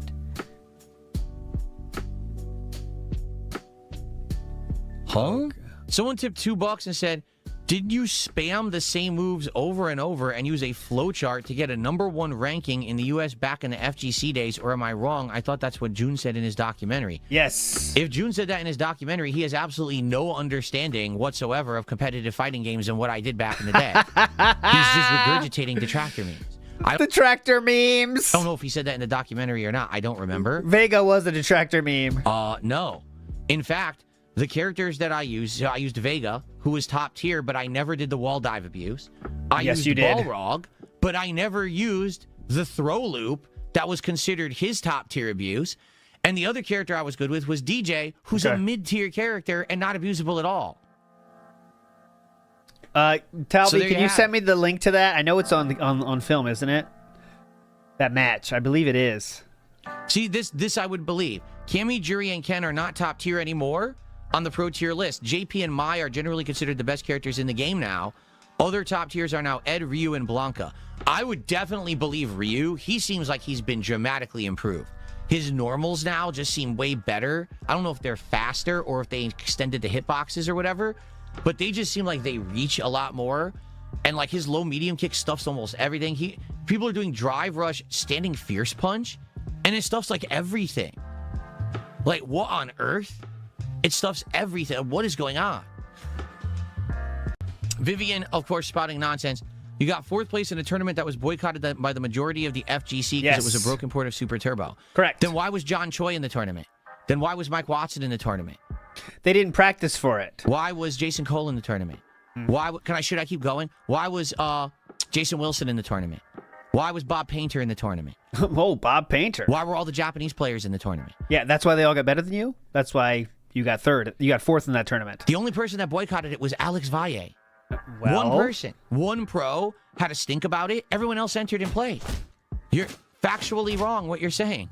Baby Wawa. But again, make up your narrative. Still a dent tractor, but Baby Wawa is a funny name. 20 to 25 years later, because there's no one that can prove anything, right? You've invented a store of fantasy. Sit here and cry. Sit here and cry. Thank you, Bardicate, for one. Baby Wawa. And thank you to Baby Wawa, who just became Sit here and cry. Support. It's my prerogative who gets on the leaderboard and who doesn't. Get on the leaderboard, because again, it's my stream this morning. You're the first. Thank you for joining. I appreciate that, Baby Wawa. Thank you for the support this morning. Thank you, Baby Wawa. Non-troll. Oh, Sandy Booger's message just came through. The one I read you about the alcohol. Sub, so you get on the leaderboard, because again, it's my stream. It's my prerogative who gets on the leaderboard and who doesn't. And let's see him get banned. If someone, contributes, but they're being a toxic troll, I don't ever have to acknowledge them or give them any credit whatsoever. So there you go. Good job. You show them. How long does it take him to ban them? He's reading it right now. making the Cabal, decision? no, I don't. I'm well aware that the detractors, like I said, they literally stalk me and have ways to track everything that's said and done on my streams. They have AI running to analyze everything I say so they can actually search for words. I'm serious. They have, yeah, that's AI. Yeah, the old famous AI search. It's crazy the things they will do. The search engines, incredible. like entire websites that track the chats. You know, I'm aware of this. It's all AI. Pig go. I don't know if you guys knew that. They're weirdos. Why would you do it to me? Like, who cares? Pig AI. How does that affect me? It doesn't. All it does is it lets them make more of their dented content. Their my brain is slow content for people. Now he's starting to use the word dented. Interesting. People whose brains are slow. That's it. It doesn't affect me at all. So why would I even bring it up? There's no point. Okay. Uh-oh. Let's see here. Is there any gaming things happening on this stream, or guess not?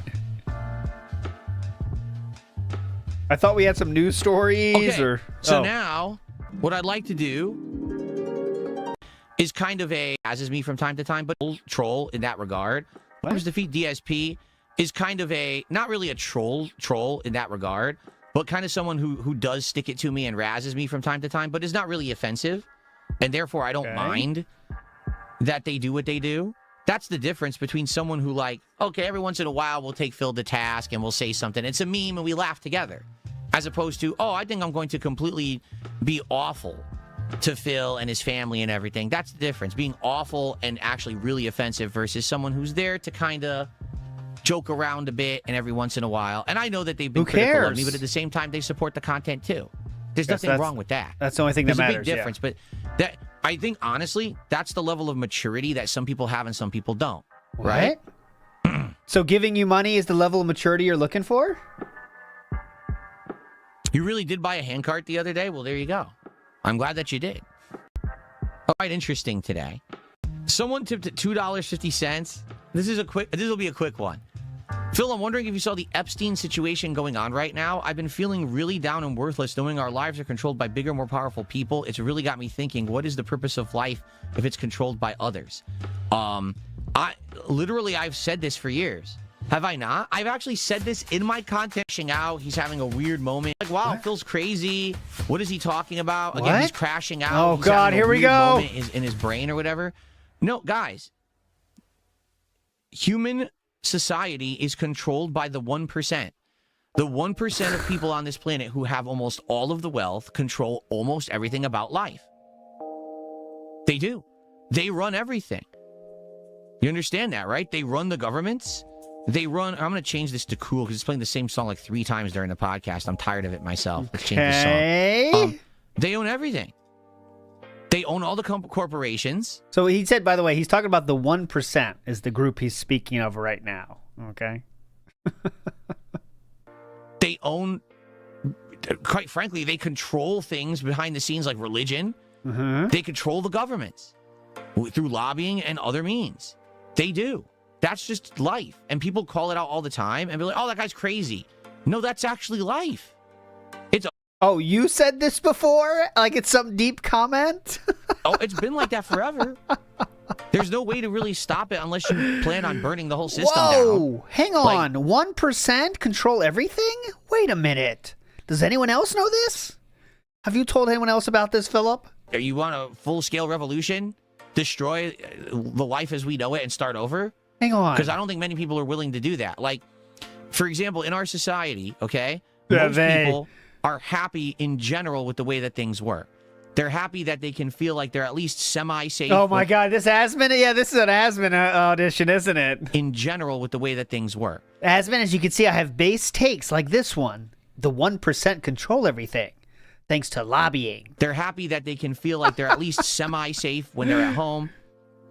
That there's systems to deliver things like water to their house, electricity to their house, that you can easily get food from a supermarket near you or a local market or whatever your means. Hell, you could DoorDash your food every day. We were talking about this yesterday. Like you do? You can literally sit here and DoorDash your food to your house every single day. That's what you do? Like yes. that's the situation that we have, that we live in. Yes. And that's the result of a society that's been built up by a group of people that provide all of that, but they keep us in check. There's a 1% of people who own everything, or mostly everything. Yes. Okay? And you'll never know about them. You won't hear their names because they don't want to be in the public eye. They just want to be controlling everything from behind the scenes. So I'm not talking about Elon Musk.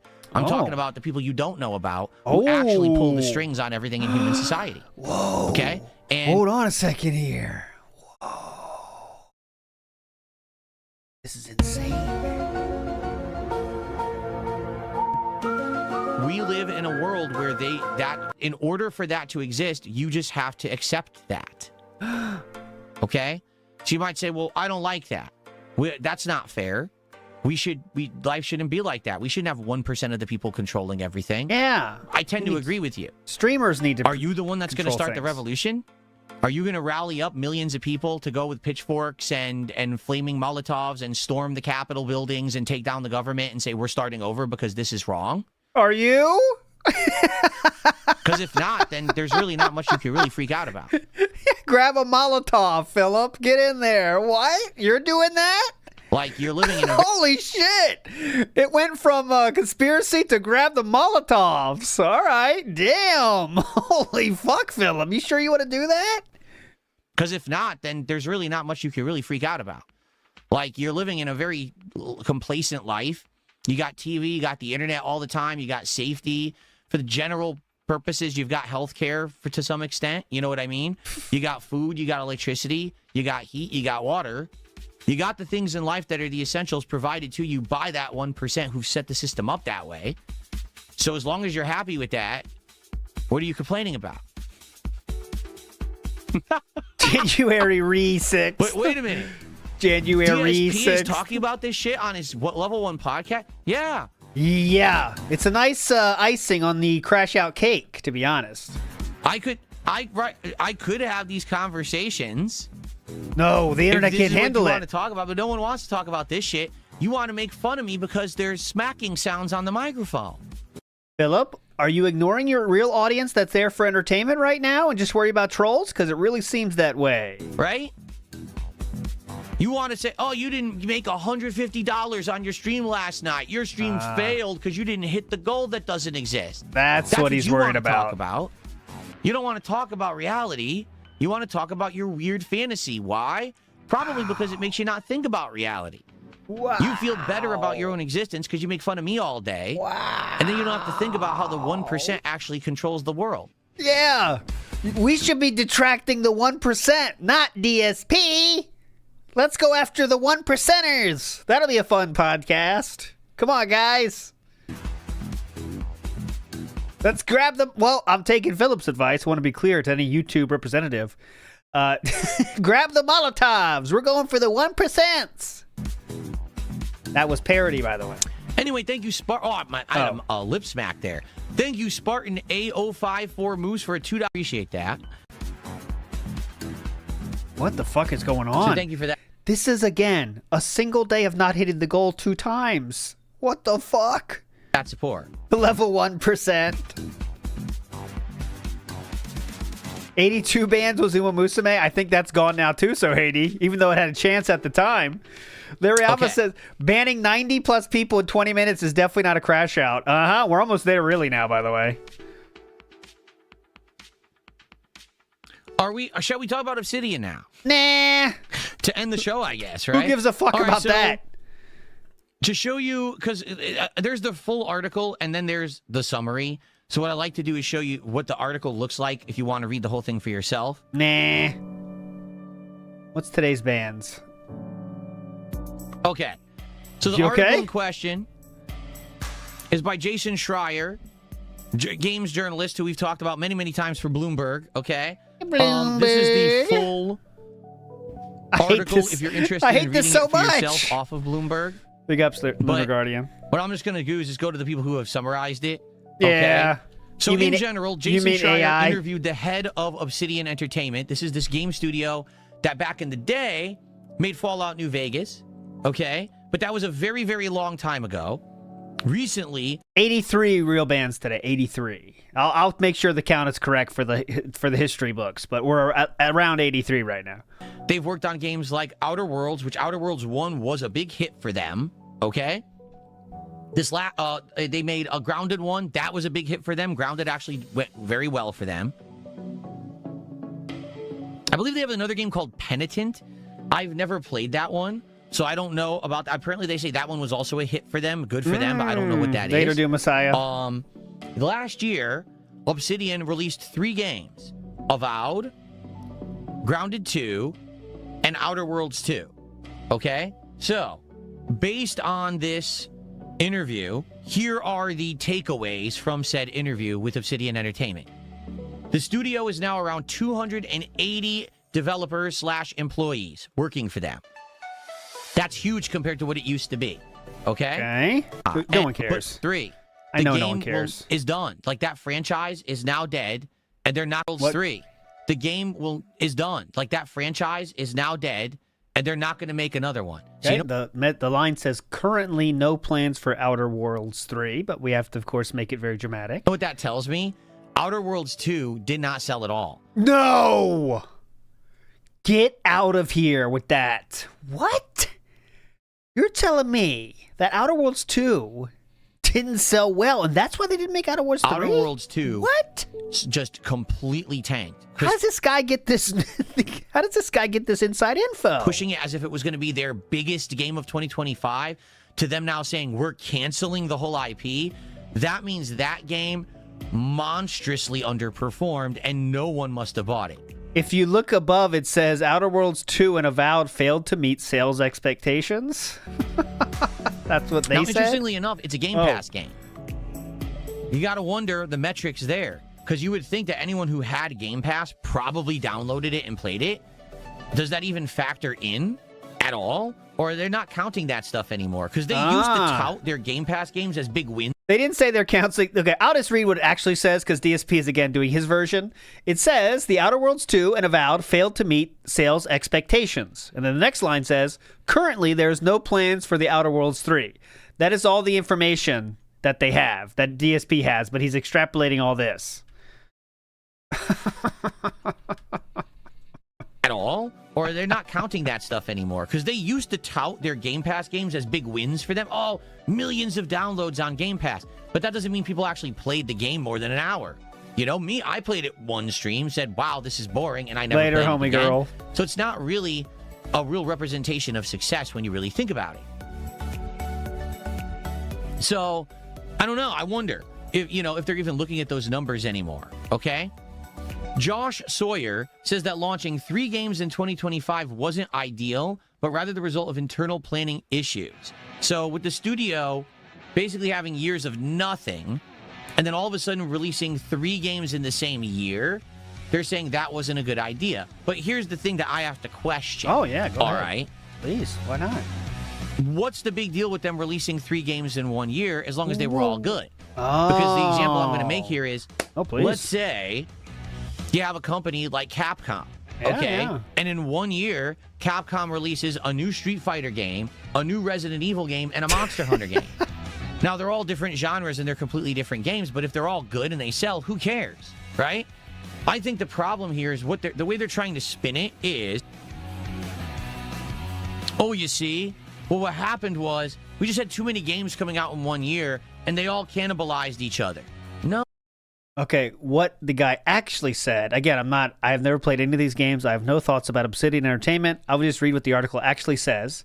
He says, Josh Sawyer says the launching 3 games in 2025 wasn't ideal, but rather the result of internal planning issues. So said their planning was incorrect. They didn't plan as well as they wanted, and they released 3 games in the same year, and that wasn't ideal. Okay, but let's see what DSP thinks that means. We just had too many games coming out in 1 year, and they all cannibalized each other.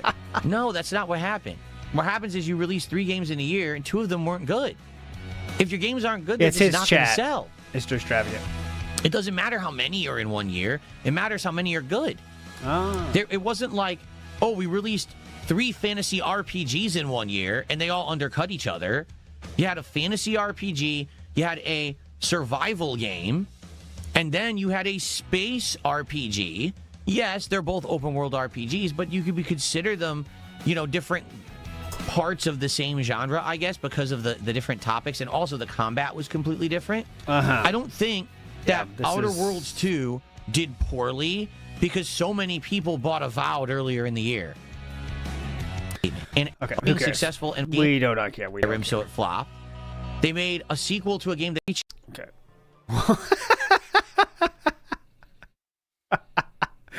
Any tips? they already had. I made a sequel to a game they had already made. What and they is again, and I'll say this again. This is really, really dumb. I'm going to read this one. This one is actually good. Oh my God, he's reading Reforged Gaming. Yes, DSP reading Reforged Gaming. It's happening. Go ahead. That I want to. This one's hype. Reforged Gaming has some base takes too. You need to team up with Reforged Gaming, honestly, DSP. I think you guys will make a great team. All right, go ahead. What does Reforged Gaming think? Dress, but. X is really bad because it'll have a topic, and if you click the topic to read it, it deletes the topic from what's happening. Let's see what he says. When you can't, I can't wait. I love this. I had to search for Obsidian Bloomberg interview to get these articles, but I had seen some really important responses, and basically the responses were saying things such as this. Okay, such as what do I mean by that? The problem with Obsidian now, is that the games they're making are emulations of games that are good. So, for example, Avowed, when you think about the game, okay, the graphics, they were pretty good. I don't think there was anything wrong with the visuals of Avowed. The gameplay elements, well, I liked the combat, and I liked the exploration of the world. The gameplay elements were also sound. Okay, I don't care. Get to the fucking reading of Reforged. When you smuggle. Get to the dense comment. Smuggling in fairy dust so people could do illegal magic or something. Hilarious. Okay, this is some good stuff here. Base takes. Asmon, you're being guided through the universe and you have powers. You need this guy, Asmon, quick. What I've noticed in the last several years, even the big studios, these games that they're putting out that they think are good, the stories are absolute dog shit. Base take again. Go ahead. It's a garbage game. And ever since that story came out, it seems like everyone has absolutely forgotten how to write. Yep, they forgot how to write. I often said that too. It's about the original game. If you remember Outer Worlds 1, the plot was corporate... Oh, God. Simpletons. The story sucks. The game's boring. It fails. It's not the worlds that suck, right? It's not the world design. It's not the graphics that suck. It's not the performance of the games. It's not the gameplay elements of the game. Oh, someone in here is someone here is saying some false news, and I want to share it right now, so make that very clear. Chris Sippis says, Detractors Win is our new website made by Altea. We are tracking your every move, Philip, Copesy, then mauled more. I did not make the website. I want to make that very, very clear. The only thing I'm doing is making StreamerBot trigger based off the new bans into my stream. That is it. I did not make this website, okay? I did not make it. It is an awesome website. I did not make it. World design. It's not the graphics that suck. It's not the performance of the games. It's not the gameplay elements of the games. It's the stories. People have forgotten how to write in the games industry, or they're just hiring the wrong people to write the stories. Okay. No one wants to play a narrative-based game that's a 40 to 60-hour experience if the story is fucking boring. And they did it twice in 1 year. Twice. Okay. You didn't have all this nonsense going on. Instead, you could just sit there and enjoy the game for what it was. Correct. Reforged Gaming is a streamer that constantly makes his audience for money like Phil does. It's not as constant, but he does the same tactics.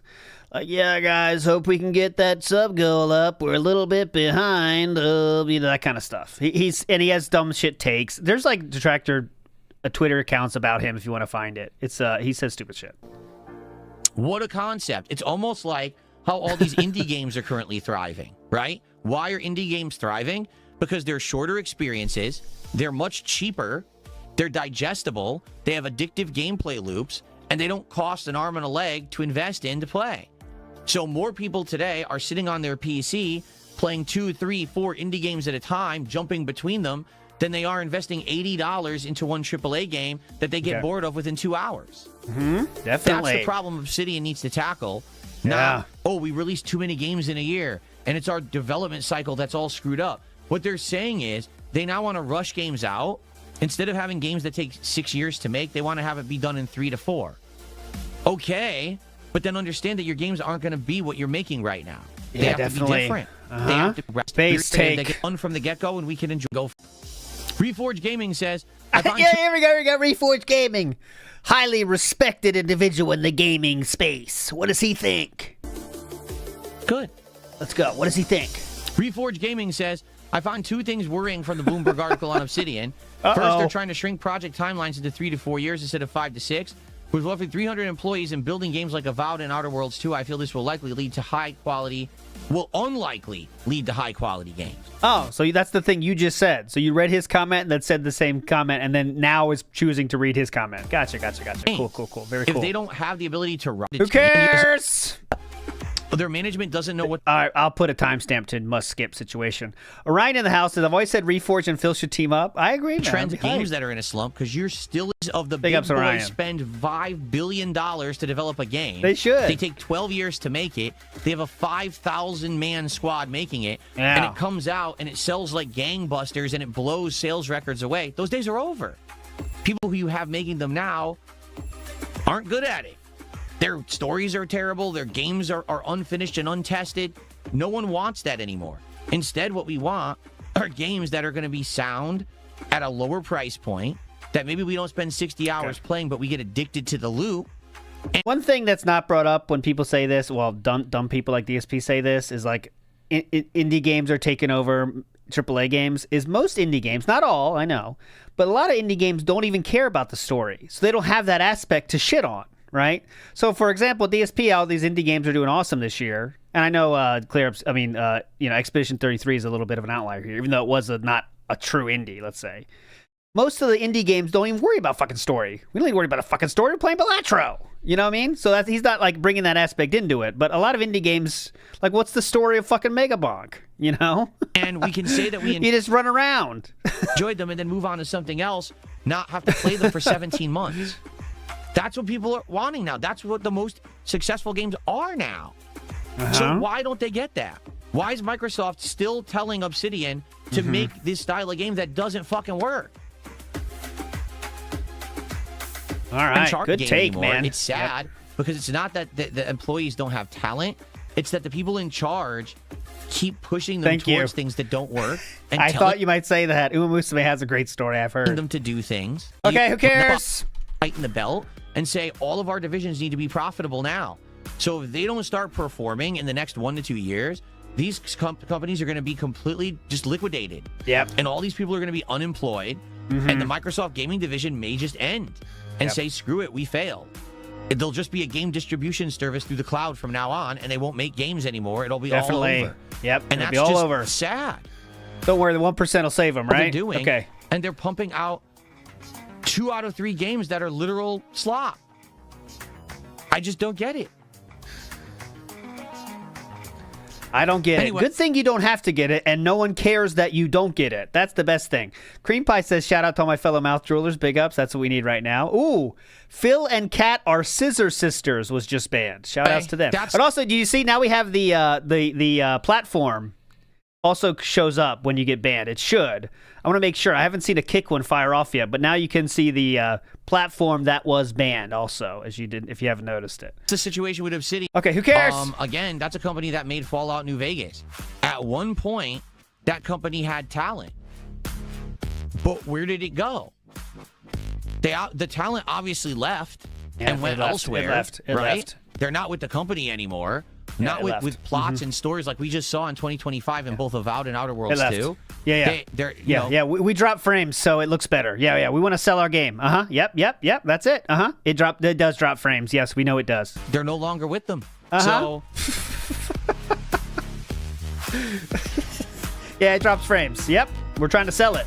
What's up, King Michael? How you doing, man? Hey! Okay. Seems like an afterthought, doesn't it? All right, guys. Well, I covered the story I wanted to cover. And, woo, you did. We chilled. So let's very briefly for the end of the show here, open it up to Q&A. If you guys have anything you want to talk about, tag me in the chat. What's up, King Michael? Good to see you. Wait. Hang on a minute. Was that a second one? That one, Hold on. You heard it, right? Tell Michael show here. Too. They're no longer with them. So I swear that was the second King Michael. What's up, King Michael? How you doing, man? That's the first one. And then...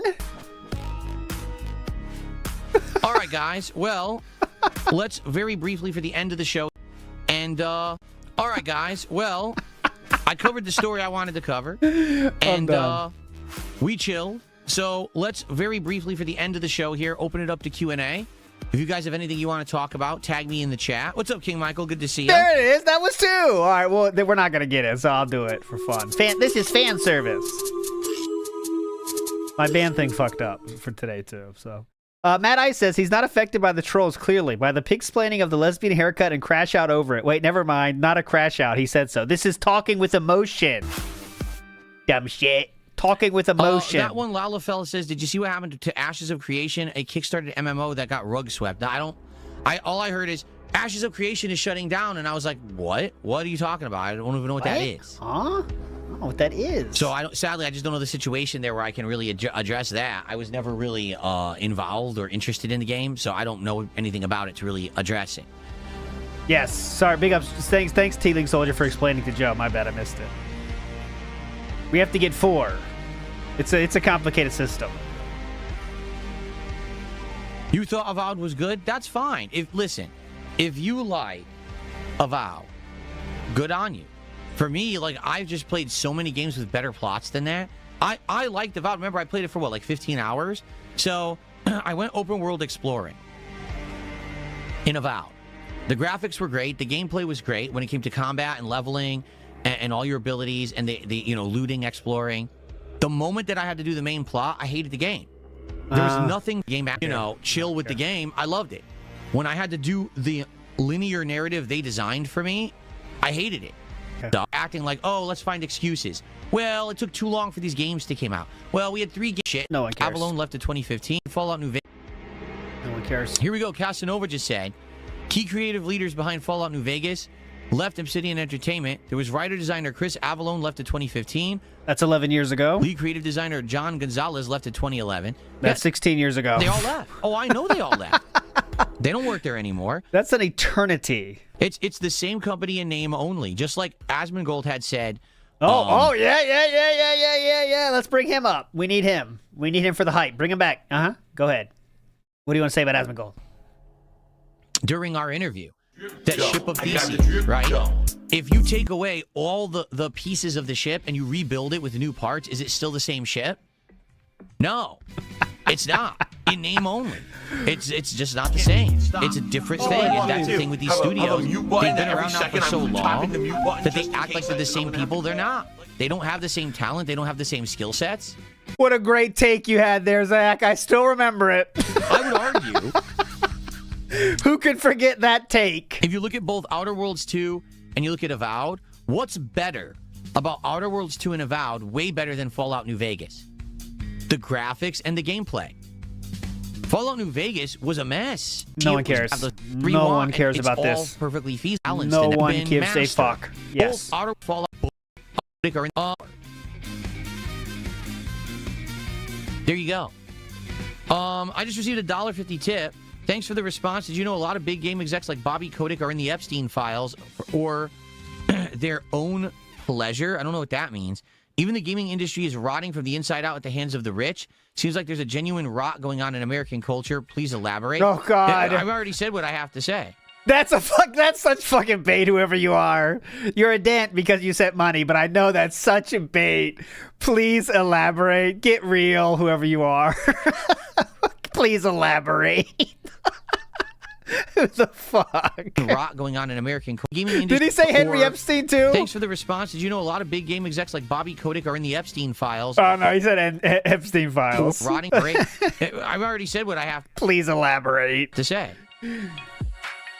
This has always been existent. It's always been part of our culture that we have a small group of people who control everything. They get away with everything that they want to get away with. Please elaborate. Because they're the ones who pull the reins of the judicial system, of the police. They control it all. So either you accept it, or I guess you're going to try to revolt and try to overthrow everything. I don't know how you would do that. Is this where we get the Molotovs, like you said earlier? You know? Please elaborate was the best. La Modica says, DSP talks about Cat the way Indrid talks about Snood. He's definitely still alive. Yeah, he's off camera. He says hi and he's still alive. Yeah, we need the body. Shiny Teeth said, it's almost like crashing out is when your reaction is stronger than the action causing it. Like you getting hostile over the banana song. That's a good way to describe crash outs, honestly, Shiny Teeth. Your reaction is stronger than the action causing it. I like that. Interesting way to say it. The Bomb says, I agree with the sentiment, but I disagree with framing. Political themes have been used in old video games and shows. Yes, they have. The themes were more subtle and better written. Star Trek used analogs very well. There you go. There you go. Completely correct. That's right. Everything correct. You can do political themes as long as they're done well. They're not shoved down your throat. They're not cringeworthy, right? We've seen politics in games before, and if it's done in a way that's respectful and makes sense, then okay, let me give you an interesting example. Please, yeah, definitely. What if? Oh, here we go. This you just wait. He's just hold on. He's gonna say something stupid. In Avowed, there's a quest line, and the quest line is smuggling in this birth control drug, or not, and you know about it right up front. You can make your own decision on whether or not you want to do it or not. Like, maybe there's 3 options. Option number 1, you completely... Oh, listen, this is game developer DSP here. Get ready. Keep listening. Ignore the quest. You abstain. You want nothing to do with it. Yes. And you just walk away. Yes. Option number 2, you break the law, you smuggle in the birth control drug, and you side one way and get a certain reward. Okay. Option number 3, you actually turn the person in because you think what they're doing is heinously wrong. You're staunchly against the birth control drug, right? And then you get a quest ending and reward based on that. At least then, you're getting the element of choice. Hang on, Philip. So you get a reward only if you give them the birth control? I'm getting confused. And it's feeling like more organic, like what real life should be. You can make a choice based on what you think is right or wrong, and you get an ending to the quest. Instead of it being preachy and saying, hey, the birth control drug is what you should do, and you really should help us out. And help us as the, we really need your help. And if you do it, or if you don't do it, well, that's actually the bad choice. You know what I mean? That's peachy versus this guy can write. Actually making a choice for yourself for what you feel in your own moral code or whatever you think is right or wrong. Right? What do you think, Spence? Am I hired, Spence? I know you need me. How about you, Todd Howard? I can write a lot of great quests just like this. You in? Oh, Tony T, DSP was it already was posted. There you go, Tony T. It's already on live stream fails. Big ups. I'll check the comments. We'll show you tomorrow the comments. NW News says the Dr. Jekyll, Mr. Hyde from Night to Day is wild. It is. Today was very fun. That's how it could be handled more professionally. All right. But in reality, I'll tell Todd Howard. Modern games need these themes. Oh. If it can be handled well, then I guess that's okay. I just don't have confidence that modern game developers can handle them well. We've seen every time they try pulling a barb in Dragon Age Veilguard. You've said that 18 times this last week. Really, really helped out your movement of acceptance for trans people, didn't it? It totally didn't get the entire internet against you or anything because it was so horribly handled, right? Definitely. Gee, these people are handling these issues so poorly, it's actually doing a disservice to the movements that they're trying to help by putting them in the games to begin with. Do you see? Oh. Exactly, Deadly Penguin. Good point. This is why they need him on LolCal Live, absolutely. Because Wings is not producing these with the same frequency.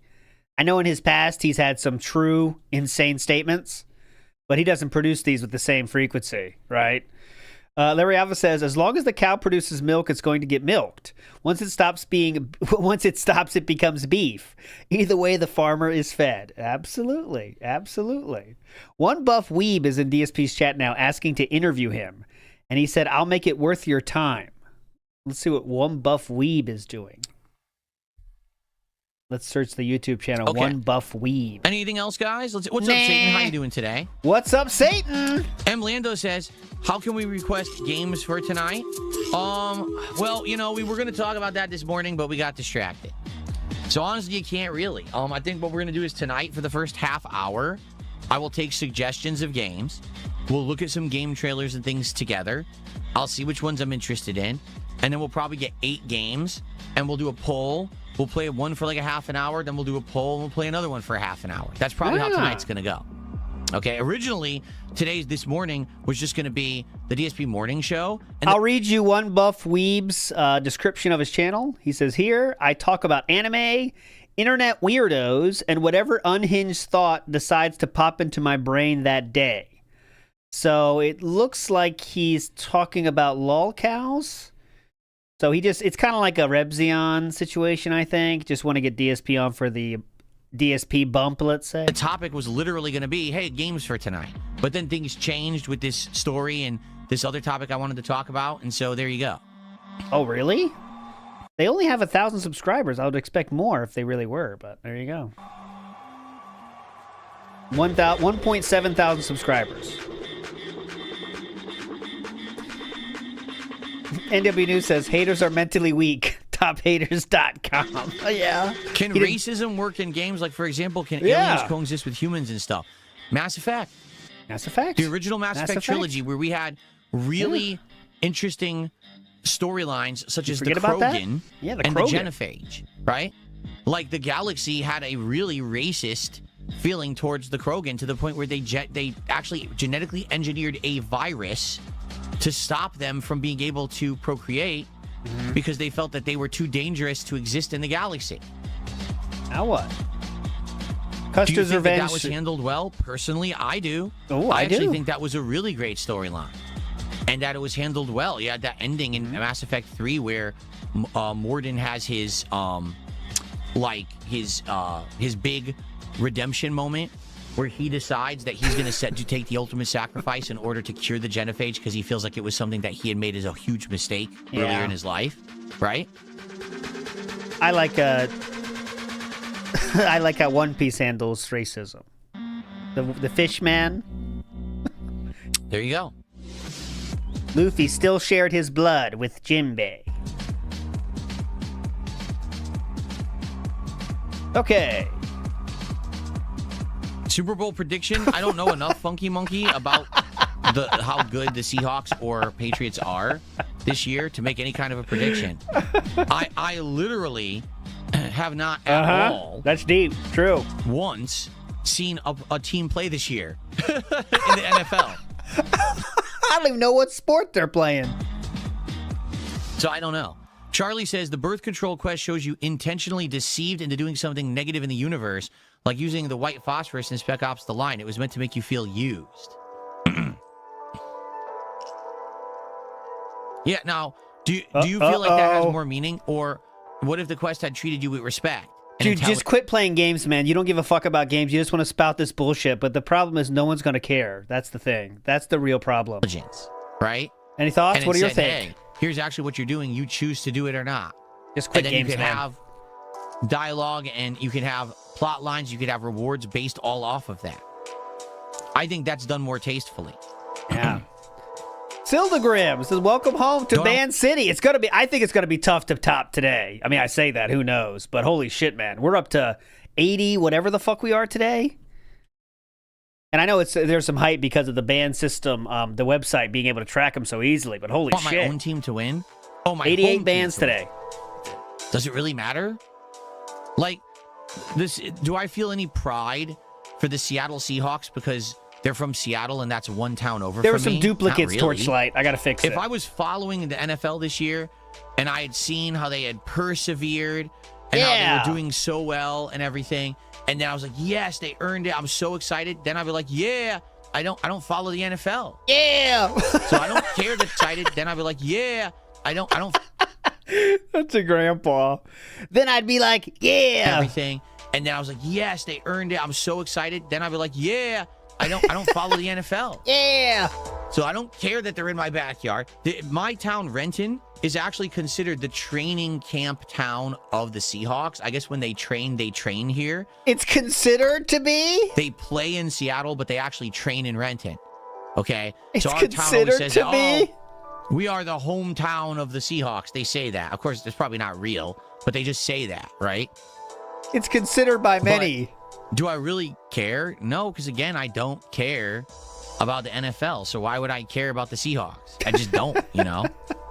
By numbers, I think you're right. Oh, no, it's not an L, though, because I'm going to end the poll now. I should have ended it a long time ago.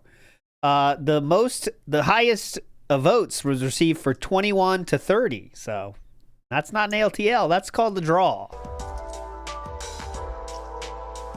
He needs the artificial hype, Mr. Matt. He needs the artificial hype of something to make it special. That's why he's doing that. I am Joe Dub says if only duty helped old women across the street. It'd be a different world. DSP would be literally Asmongold right now.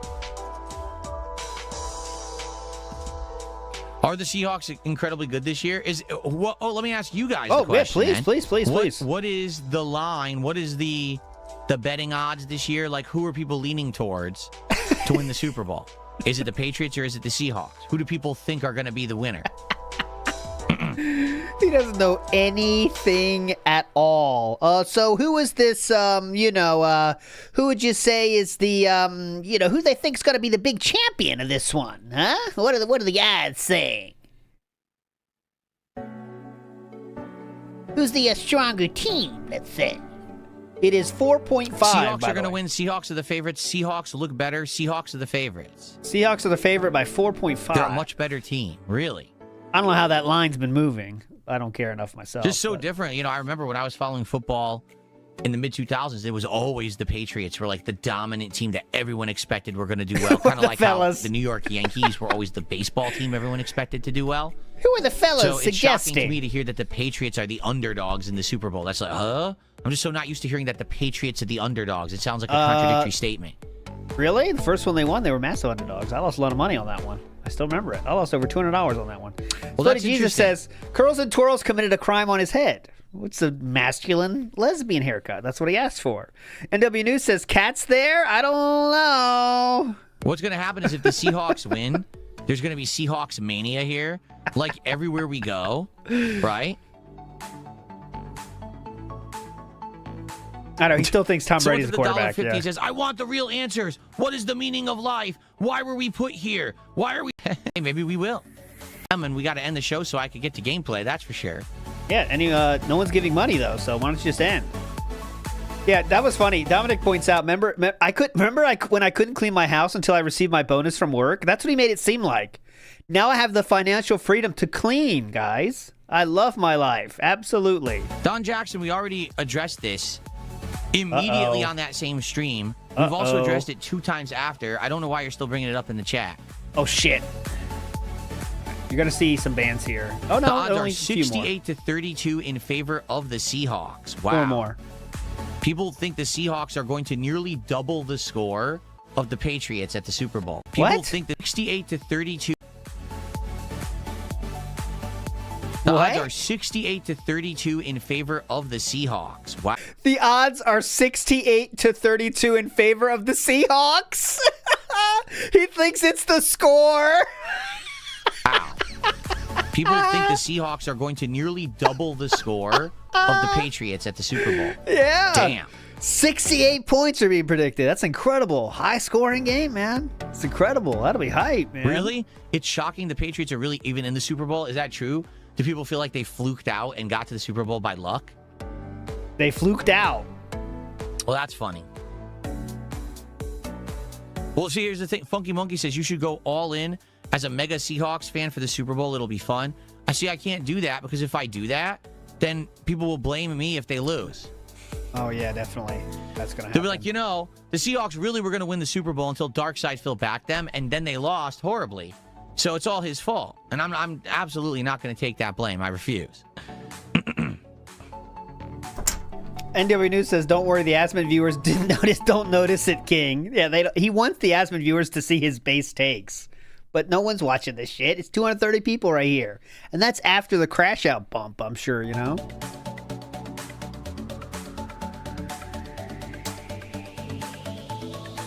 The band's record, Cholo, could be said like this. I have something for that. What is it called? I gotta fix that. That's a good one. Top band stream. That's bad. The Patriots had one of the easiest schedules in NFL history and have not played a good team in months. Oh, boy. But they must have beaten the good teams they did face to get here, right? It's not. I gotta fix that. That didn't update yet, so it'll update when the stream ends. So that is incorrect. We're in the most bans in a single stream right now, actually. Like they faced a good team and they must have beaten the good teams they did face to get here, right? It's not like they faced a good team and lost and only beat bad teams to get to the Super Bowl. Yeah.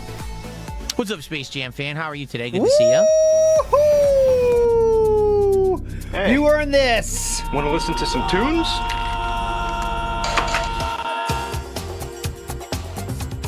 What a day, huh? This is a true Tuesday. Wake up already! Whoa, shit, out of nowhere. We're missing his base sports take. We earned this.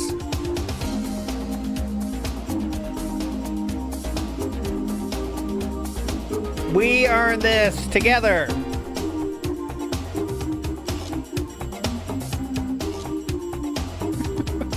We gotta wait for the song.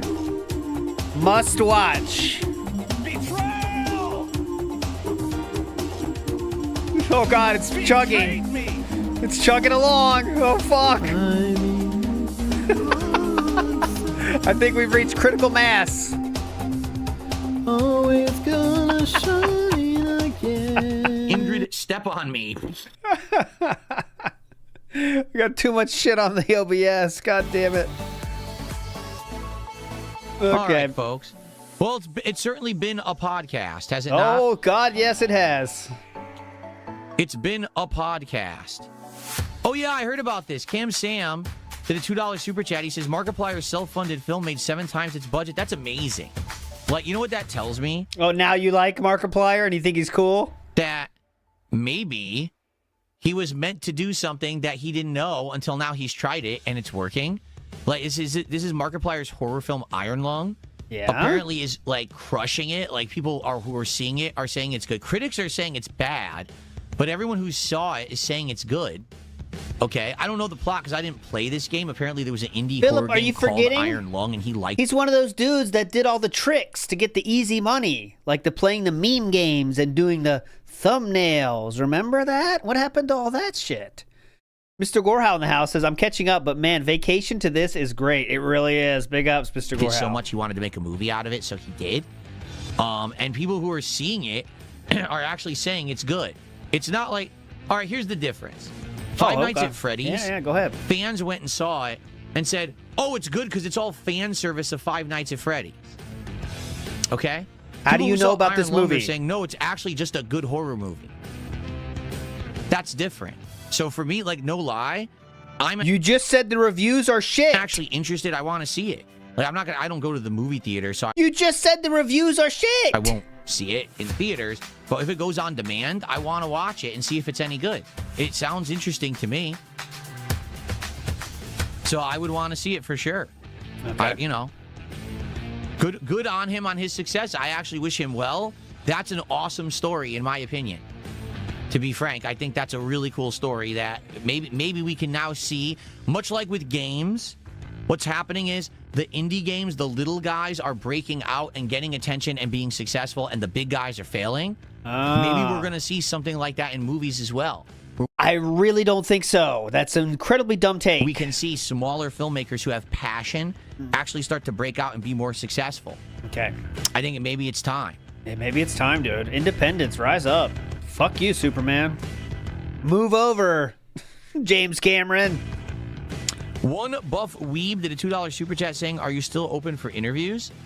Depends on the kind of interview and who's asking. Yeah, I have not. There's never been independent films before. Completely said, no, I'm not doing any interviews with anyone. One Buff Weeb. That never happened. WEEB. He likes anime and covering lolcows, but he's never covered DSP before. I checked his channel. He has 1,000 subscribers. Orion says, all he had to say was, yes, Rich, you're right, but I can't do it because of my setup. That's all it would have taken to take that microphone advice. But nope, we have to be a lolcow instead and crash out about it. No, there's been some people who come in chat and said they wanted to interview me, and they were fakes. Like there was some guy who came in. He said something about some podcast or whatever, and I was like, I don't know anything about it. Have them contact me. The guy went off and made a fucking Proton Mail fake email address, and he tried to impersonate the people from the podcast because he thought I was a brainless idiot. Like, dude, no, that podcast has official channels that they contact people with. Like, they have an X account. They have business emails. They don't randomly send you a Proton Mail account that was made 2 days ago an email to be on their show. That's what kind of email we use, though, Proton. It's not bad. I guess I was born yesterday, right? It works. It works. So, yeah. Proton. What did you say, Red Rooster?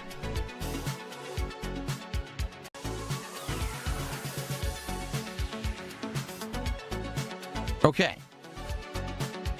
All right, folks. I think it's time to end the show. It's been a long podcast, but you know what? That's good because likely we're not doing another one this week for the record.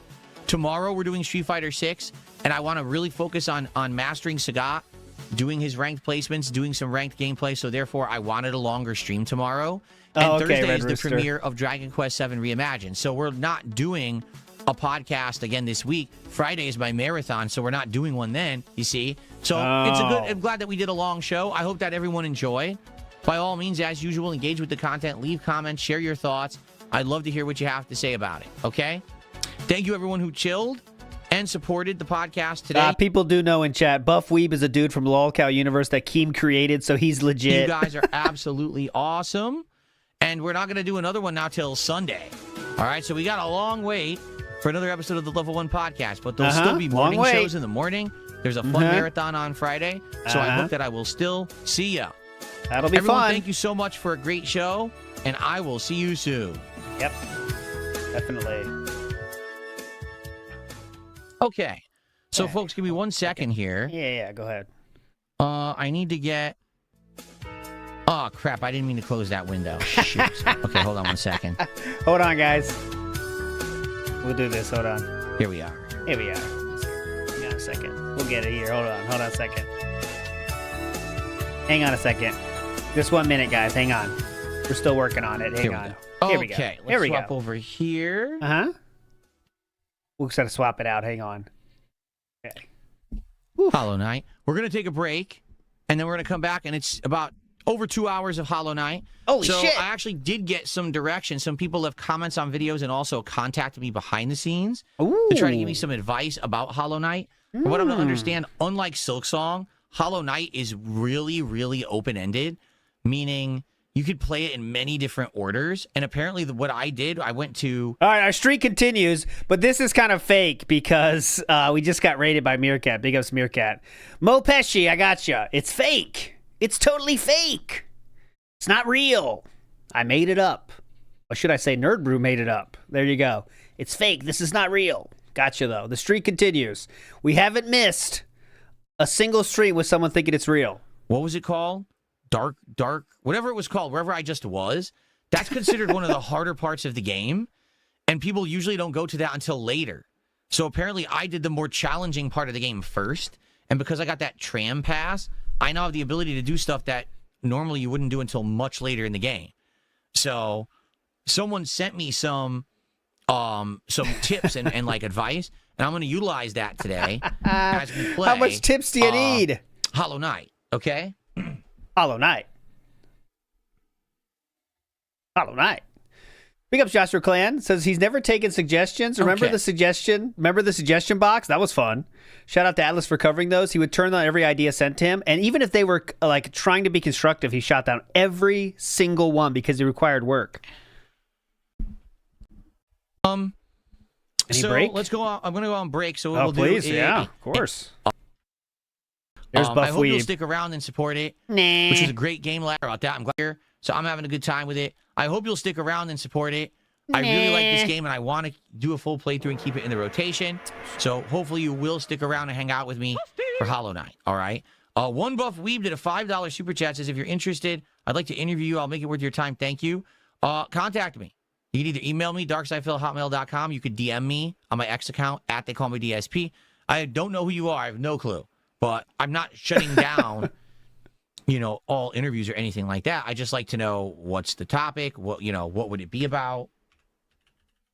That's the 'Cause last I don't ban really want to do drama. right there. It depends on, Says, you know. Jesus Christ, I just saw the beginning of the stream. I cannot believe you spent 45 minutes explaining to detractors that they don't bother you. And that's what got banned. That's the last ban the right discussion would be. Okay? Okay. Let's go. now. All right, let's go. Let's go on break. I'll be back. I'm going to get coffee, too, before we yeah, start. definitely. This is so weird. You saw I just clicked it twice. It didn't respond, right? It takes 3 clicks now to No, it get doesn't. that 3 buttons or that 3 dots to respond on YouTube. No, it doesn't. So some nerd coded something, recoded some it, nerd, broke idiots. this button. Nerds. You have to click it 3 times in order for this to open. Fucking nerds, am I right? Hate them. Struggle. Let me turn lights, and then we're going to go on break.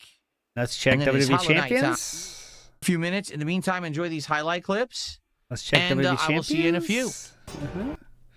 Let's check out WWE Champions. Believe it or not, Phil isn't on stream. Please leave a message in the chat. I went for a walk, or I'm using my phone. Where could I be? Believe it or not, I'm not on stream. We will go live now. He's at $40 now after that hell of a pre-stream. If this is your off-ramp, we'll be doing a little bit of Heavy Rain tonight on WPIG TV, and then we'll be doing some workshopping for sure because I want to get this working perfectly. It's still not perfect, my band system. But if not, I'll see you tomorrow for a pre-stream, REEStream, which should be hype as well. Going live now. At all, we have a mass shard. Yeah. Nice. We're still at 40. BR Joe in the house says YouTube money was like hitting the lotto, so he never respected it. Also, we could do the Halo MP announcer for the ban streaks, kind of like kill streaks. I will, BR Joe. I will improve it. I promise I want to get the sound effects. 8:30 p.m.-ish, Mr. Extravagant. Don't hold me to that, though, because remember, this is whenever I can go live. I do it. Let's check WWE Champions real quick and see if someone clocked in. 16 minutes ago, someone logged in. Huh? What happened 16 minutes ago, I wonder? If we go back to that door, the gate will... This is confusing. What happened 16 minutes ago?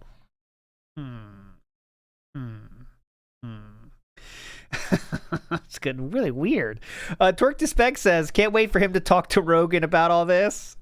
Yeah, Joe, not a lot of people know this. We're controlled by the 1%. Dominic says, bro thinks Mr. Robot is real. He doesn't know. He just, whatever Twitter says in trending, I mean, that's it. Be real, you know? NW News says, again, said 3 days ago, there's no politics or drama here. He needs it now because he missed a stream. He missed the goal. Come on. Oh, what's this? If I don't save Zote is the old guy who complained. Hand-holding. He's the guy who now is caught in Deep Nest. If we don't go save him, yeah, basically he dies. Like if you hadn't found him stuck there, then you would have had time to go find him. But if you see him, you have to go rescue him relatively quickly. And if you don't, he dies. Okay. So then if that's the case, and by the way, thank you for the $5 and for that information. Yeah, so we fun. Absolutely should grind, get the... So fun. Absolute hand-holding. Maximum hand-holding. Maximate7 says, big ups, I review code that nerds create. We have business analysts to tell developers what features customers want. Phil never has any idea what he's talking about when discussing YouTube's coding changes. He thinks it's one person in a cubicle that's a nerd with glasses who's playing World of Warcraft behind the scenes. And then he's pushing a few buttons. You know what I mean? Pushes a few buttons, and then that's it. Let's see if that works. Yeah, let's check this out. Doesn't work. Fuck it. Back to my raid. That's what he thinks, really. I have a lot of secret commands, Joe Davids. I have too many commands, actually. Hundreds. That's not an over-exaggeration. For example, you can say like this. Check that out. That's a secret one you might have not known. See? There you go. We're not even gathering them all. Ambode says, the 1% are abusing Vega's fuzzy wall jump. Yep. Uh-huh.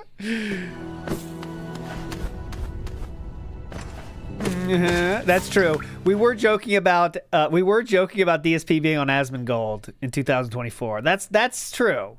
That is true. That's a true statement. But he still wasn't on the show. He was still a circus sideshow. But I know what you're saying. He wasn't brought on as an equal, if you know what I'm saying, right? See, now people are doing some troll commands that are already retired, but they're trying to do them now just to troll me. But I just ignore them, okay? That's how you get over it. Just ignore the trolls. They're just trying to bring you down. We just go on our merry way. We stay positive and don't even care about them. Larry Ava says, did someone put some MK Ultra style drugs on his water yesterday? Double goals missed is what killed him.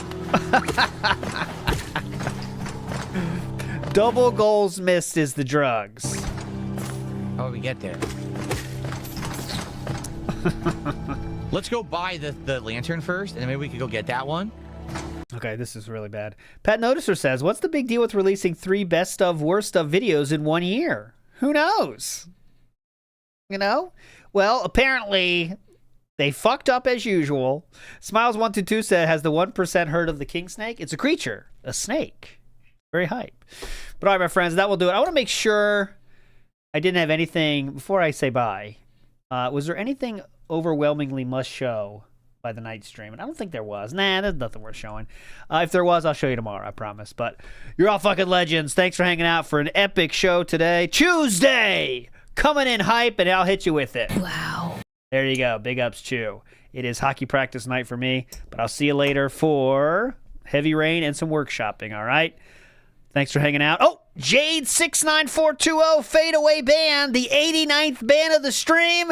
That is the new record. 89 bands. See you next time, everybody. Bye.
you just keep your fucking mouth shut, you lying little abortion?